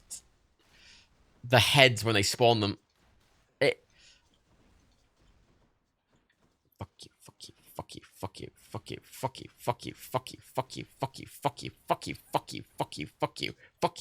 you. Yeah.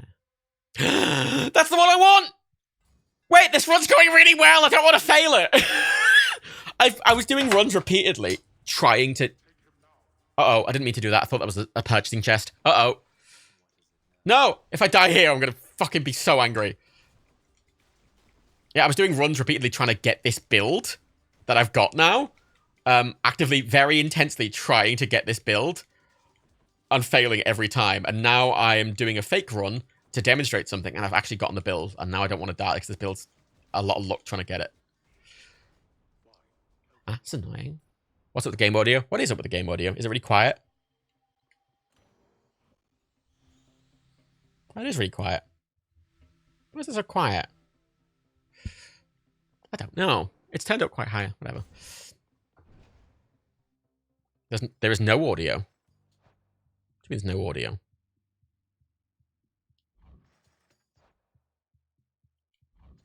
The mix is showing audio.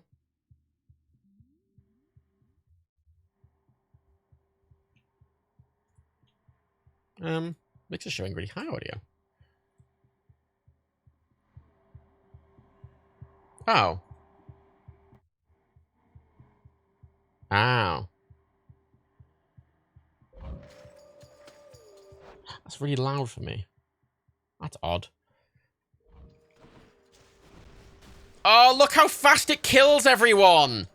This fight is 9 hours at a time, and all of them do like 100 lightning damage, and they do damage to everyone around them. Look, they just fucking melt! Melt! Melt! Melt, melt, melt, melt, melt, melt, melt, melt, melt, melt, melt, melt, melt, melt, melt, melt, melt, melt, melt. God, the Pact of Punishment I put up really high. Every fucking area is going to spawn like 60 billion more enemies.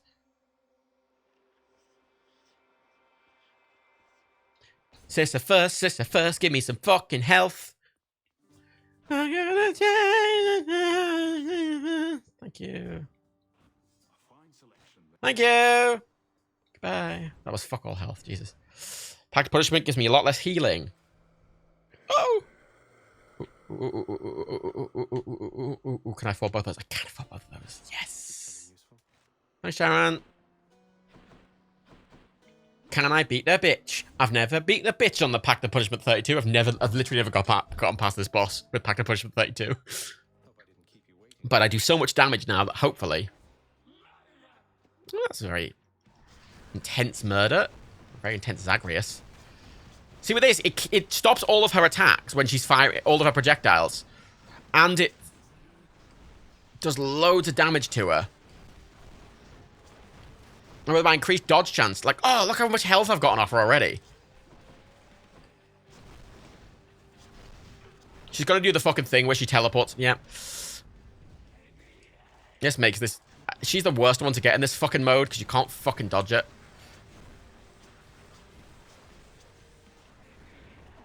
Bitch. Fuck you, Titophany.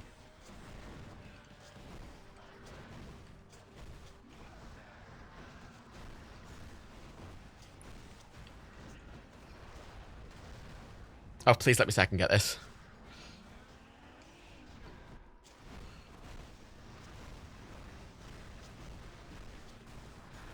I've got one Stubborn Defiance, which I haven't used yet. Basically, per room, I can die once and respawn with a little bit of health.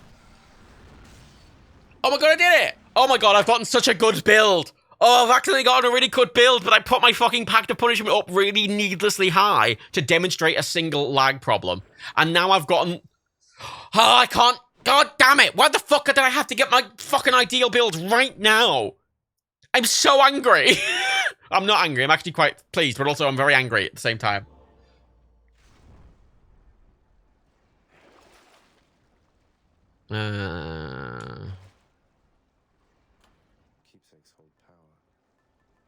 Oh, do I... Oh, okay. Now I have to consider, because I always have Thunder Thing on by default, because... I want the Zeus perks, but I've gotten Zeus perks now, so what actually I really want is, where's my girl? Where's my girl? Where's my fucking girl? Where is my girl?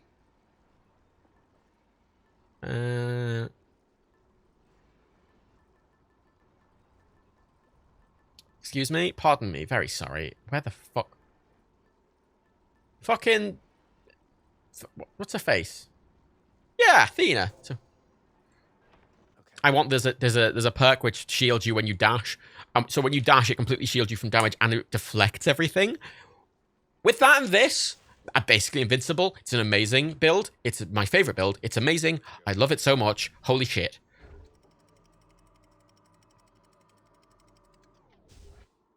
Oh, I don't even think I'll get past this area down up here. Pact of Punishment 32. Actually, currently it's Pact of Punishment 38. Which is very high. It's very, very high. Asphodel. Pretty. It's weird playing the Switch version on my PC when cross-save's a thing, but, what does Pact of Punishment do? Pact of Punishment are difficulty perks. When you get to the end of the game, to make the difficulty, you can add granular difficulty settings, but it increases your Pact of Punishment rating and you get higher rewards because of it. So you can, per plus, you can add, enemies do 20% more damage, enemies spawn 20% more, you take less you take less healing, you have less health, the perks are disabled, and there's a lot of them. So Pact of Punishment 32 is, you get a reward for doing them at 32. Never beating it at 32. Currently it's on 38. It's ludicrously high. It's ridiculously high. Oh, Dr. Rebels, thank you. My point is, I made the game need to be aggressively hard. Like, it's a comically difficult mode I'm on now. And normally I would be dead by now, but I've gotten very lucky with my build. Very fucking lucky with my build. Holy shit.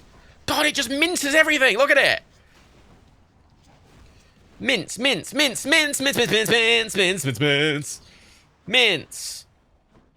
Ooh, hammies. Give me an extra dash, please, hammies. Yeah, if I beat this run, it'd be insane. Ooh. I have to take that.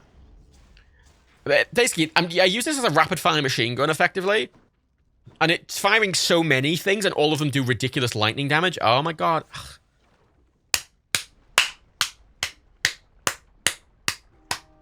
Oh, they're together! Yeah, bitch! Sing the song! Yeah! Hey. Fun fact, I've got 2 home pods. One is called Eurydice and one is called Orpheus. Because they're the pair and they do music together. You know?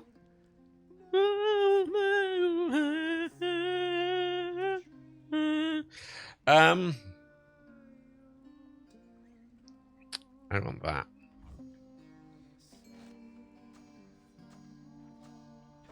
Oh, yeah, fish. Fish. I can't get a rare fish because the input lag makes it basically impossible to get a rare fish. The faster you do it, the better chance you have of getting a rare fish when it actually goes down. Next time. Fine. Goodbye. Have fun. Enjoy your music.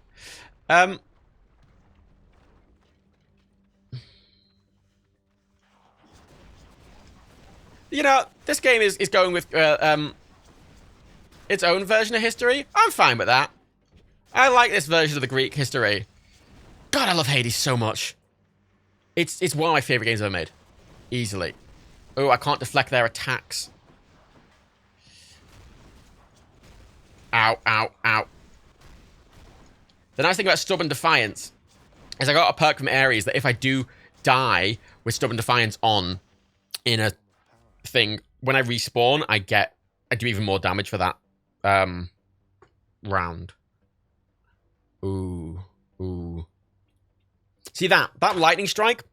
So currently when I do my special, I fire 9 arrows. Each of them do the default damage, plus each of them do 50 lightning damage altogether. So, like, it's doing 450 lightning damage, plus the, I don't know, like 200 damage from the actual shot.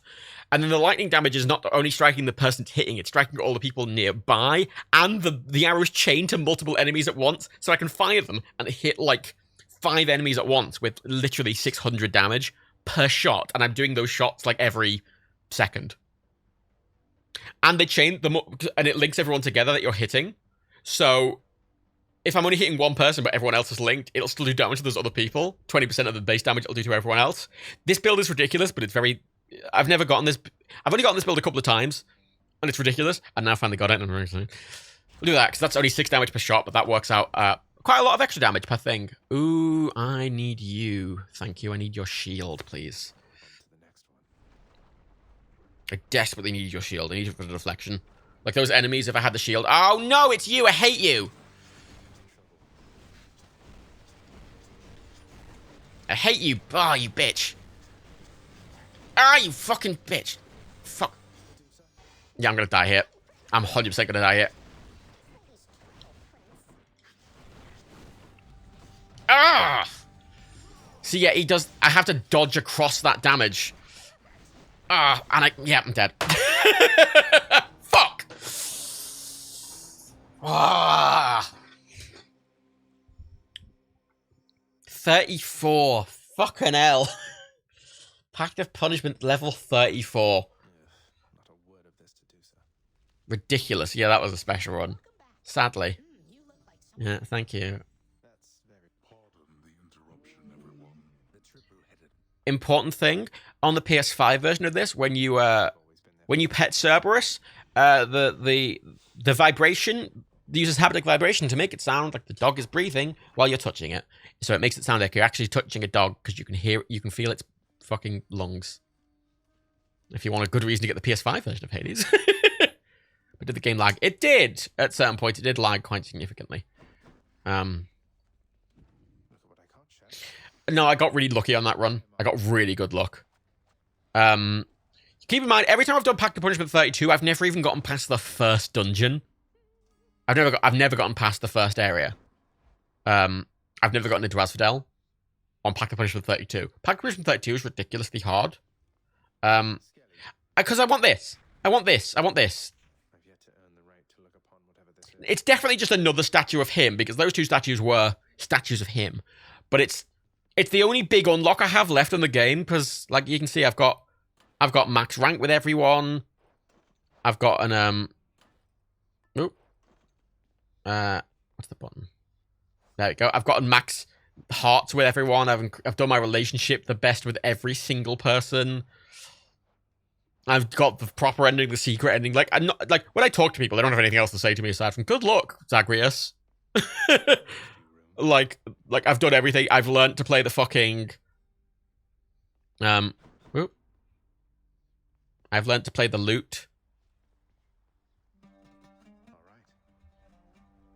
Like I've done everything. I've looked every perk. I've done everything. I've gotten basically every single cosmetic item. Bar one, but that was just because of a misreading on my part. There is a notably blank area, like I've gotten every look how fancy everything looks. You notice there's a distinctly blank bit of wall here. That's because contractor. That's because Can't afford any of this. I bought 3 paintings when I should have bought a portrait. Because a portrait would fill that last area. The paintings go in one of the areas that are already there. But I bought 3 paintings instead of... And I should have bought one of them being a portrait. Stupidly. And then I would have every slot filled. That's the only slot I don't have filled. And then... I kind of want to buy all the items just for completionist's sake. I've bought all the lounge and the bed shape ones, but I kind of want to buy the rest of them for completionist's sake so I can get the little tick. But I do need to get a portrait, and I'm probably going to get the Exalted Hero, because I feel like it's appropriate. I mean, Cerberus is already here, but we want Achilles. Let your instincts take over. Yeah, we want Achilles. I'll get a painting of Achilles. And we got the sister. You know, we're kind of honoring the sisters. I might get a different landscape there, but I do like that. It's very pretty. Can you get any more money to buy the portrait? Oh yeah, I can. Every mission, every run I do, it gives me money. I'm still making money every run. Sometimes it comes up here, I can trade some of the stuff I have for it as well. I gotta do that. I'll take the special, please. I don't need any nectar really anymore. I'm trying to get, I've got a lot of keys, you'll notice. I'm trying to get 200 keys for the Chthonic theme, which is a UI theme. That's all it is. It's the theme of the UI when you're out doing the run. Have you upgraded the employee rank at all? I've upgraded my employee rank a fuck ton. I need to upgrade that more as well. Actually, that's the other thing on my list, but I mainly like the cosmetics. Chambers. I could have... Drive a hard bargain, Resources Director. I don't know what rank I am currently. How do I check that? I don't know. Also, you'll notice, yeah, I haven't completed the Erebus entry. I completed every other entry aside from Erebus because I don't go in there very often. I need to go in there 41 more times to complete the entry. So that's... I've got a couple of things left to do. I've got to upgrade this more. I don't know how high that goes. I've got to upgrade that more. I've got to get the painting. Hey, do sir. I've got to get the portrait for here. Or the painting. And I've got to...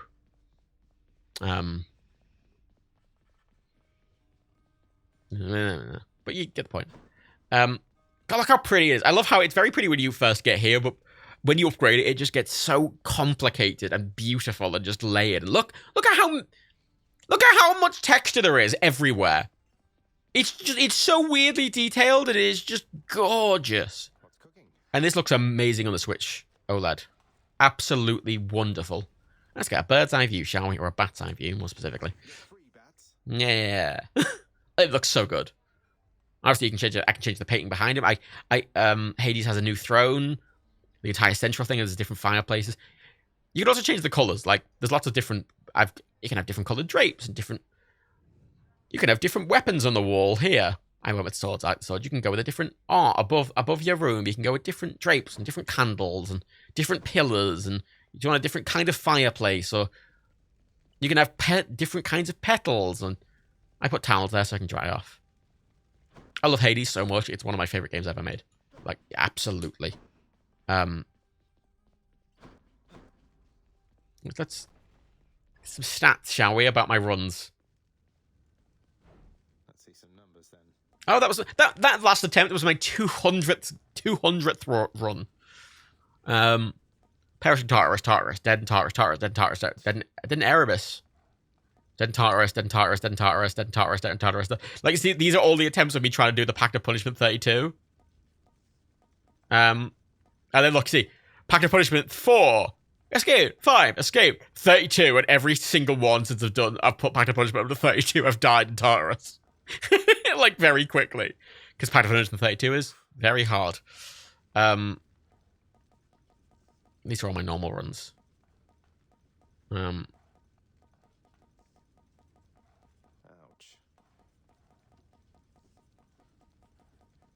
I like that one. Escape. Just say better attracted than sticks. Yeah, that was all of them are those two are Charon killing me. Charon. Not go well. Yeah, those four are Charon killing me. There's another Charon. And this whole thing. Wait, is that? I can't remember. No! Wait. I can't remember. Point is, I really like the game. I really like Hades. It's very good. Permanent record. Yeah, I always go with a heart-seeking bow. My best time was with the Twin Fists, though. Maybe I should be trying the Twin Fist. But literally, the fastest I've ever completed a game is 15 minutes and 49 seconds, which is fast.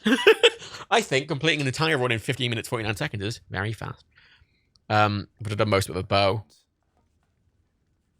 Yeah, see, the best... lightning strike. I always do good with the lightning. Always do good with the lightning. Tidal Dash you do good with as well. Relentless Volley, there's the one I always get. That's the one that gives me extra secondary shots. My aspect records. Yeah. I like Hades a lot. Twin Fists. I like the Twin Fists. Sleepers for the living, am I right? The Twin Fists are really good. However, that fucking build I did last time is so overpowered, and I'm always trying to get that build, and I always really enjoy it because I'm ducking and diving so much, and I really enjoy it.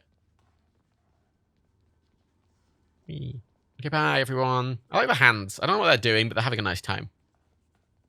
Hades is so good. I cannot recommend Hades enough. Oh my god, I think Hades is so absolutely brilliant. I think it's one of the best. Just as a roguelike, I just love that. It's the only roguelike that has progression, I feel. Like, there's story, there's characters and building relationships, and I'm decorating. And I love that. It gives me so much motivation to do more, because there was always more I wanted to improve, and I was like, oh shit, I want to get these fucking curtains. You know? I want to get these curtains, and I want a bone fucking... I want a bone fucking... I really like it. I mean, getting this Skull Disco Ball was very important. Not as comfy as it looks. Skull Disco Ball was a very important purchase. It was very important. I like the bar here. It was a very important purchase. Got a little aquarium. We got doggy treats for Cerberus. Keep an eye on that chef for me. I've caught 205 fishes. Wow. What a statistic. What a fun statistic. I like the carpet. I went for very Stygian carpets. Stygian. I paid Delightful. for it. I can mess with it. Okay, thanks, Zag. Save and quit. And it syncs with my Steam set cloud. So if I open the game on Steam in like 10 seconds, it will have this exact save where I left it off. Because this is a game that respects someone like me. 10 out of 10. So just talk about Switch games. And just Switch ports. I like talking about Switch games. Oh, no, fuck you, Rad. I don't want... No, stop. Stop immediately. Yeah, it's great. It syncs to Steam Cloud.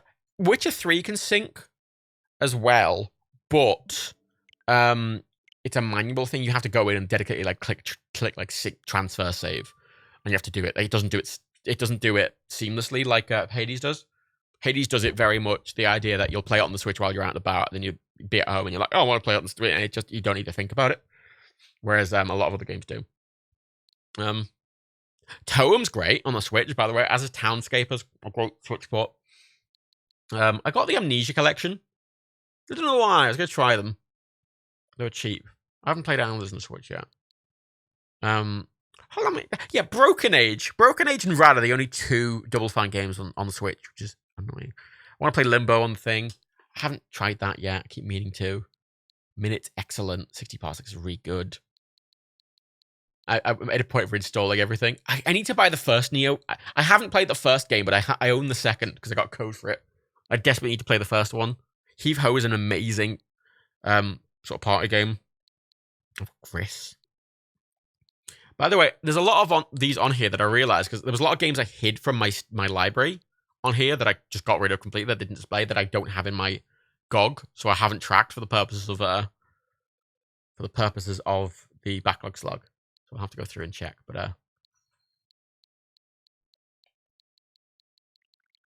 God, I like Switch. I love Switch games. Switch.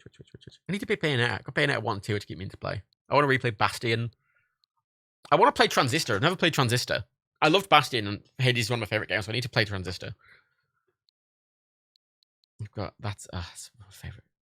So, I like games. I'm trying to play more games. And that's why I got the OLED Switch, because having the extra battery life is honestly the main big deal. Having double the battery life is a big deal. And the OLED screen just makes me love it so much more. God, I love the Switch so much. It's my favorite console. It's my favorite ever console. Because it does something only a console can do. Be small and portable and easy to use. And, key point, not made by fucking Valve. I don't have to involve Valve in at any point. Fucking Steam Deck. I'm gonna go. I need to eat. My throat hurts. Thanks for coming up to this weird little thing. Thanks for keeping me company during my packing and when I'm just, chatting at the background. Let's take the Switch out. My Switch got... Oh, it's a much smoother removal. It doesn't feel like it's catching at all. That's the problem with the Steam Deck. I don't like it. For me, personally. Yeah, all the perks, all the bad bits of PC gaming with all the awkwardness of a handheld. Wow. And it weighs twice the amount of a Switch, and it's twice as thick. Way bigger. And also has a worse screen now. That's the same size as the Switch OLED. So in every way, I don't like it. I don't like it. I think Dan will like it. I don't. I like exactly what the Switch does, honestly. So if you want, I can raid. You can't play, but Matt, you can play MFS and shit. Well, no. I can barely play Flight Simulator on my own computer. And also, as a point, could you imagine? Because the Steam Deck, keep in mind, is running Linux, and you can't install the Xbox app unless you're running Windows. So you can't install Flight. Well, you could actually install Flight Sim from the Steam version. And yeah, you could game stream. That's the thing. I can barely play it on my own computer. It crashes every time I launch it. You can install Flight Sim on Steam with Proton. Yeah, but first of all, you have to buy it on Steam. Second of all, could you imagine leaving... Okay, you got to understand. My computer took literally an entire day to install Flight Sim. Dan can't because there's a problem with the download servers. That means he can't download it. He spent 10 straight days leaving it to download and it only downloaded 30%. My computer can't run it anymore because it fucking crashes every time I launch into a fucking game. I completely uninstalled it and reinstalled it. It crashes every time. So, for me, it crashes when I launch it, and Dan can't even install it, so neither of us can play it anymore, which is really annoying. Considering we both really like it, it's the most Microsoft thing. It's the most Microsoft thing. Just all the fucking shit that Microsoft does. It's just got all of those in. There we go. Yeah, it's inconsistent because the servers are shit. The servers are shit and it's inconsistent. It's really good. Anyway, there you go. There's no one to raid except for chicken people. I'm not sending you chicken away. Have fun with your evenings. I'm gonna drink. Oh, my throat hurts.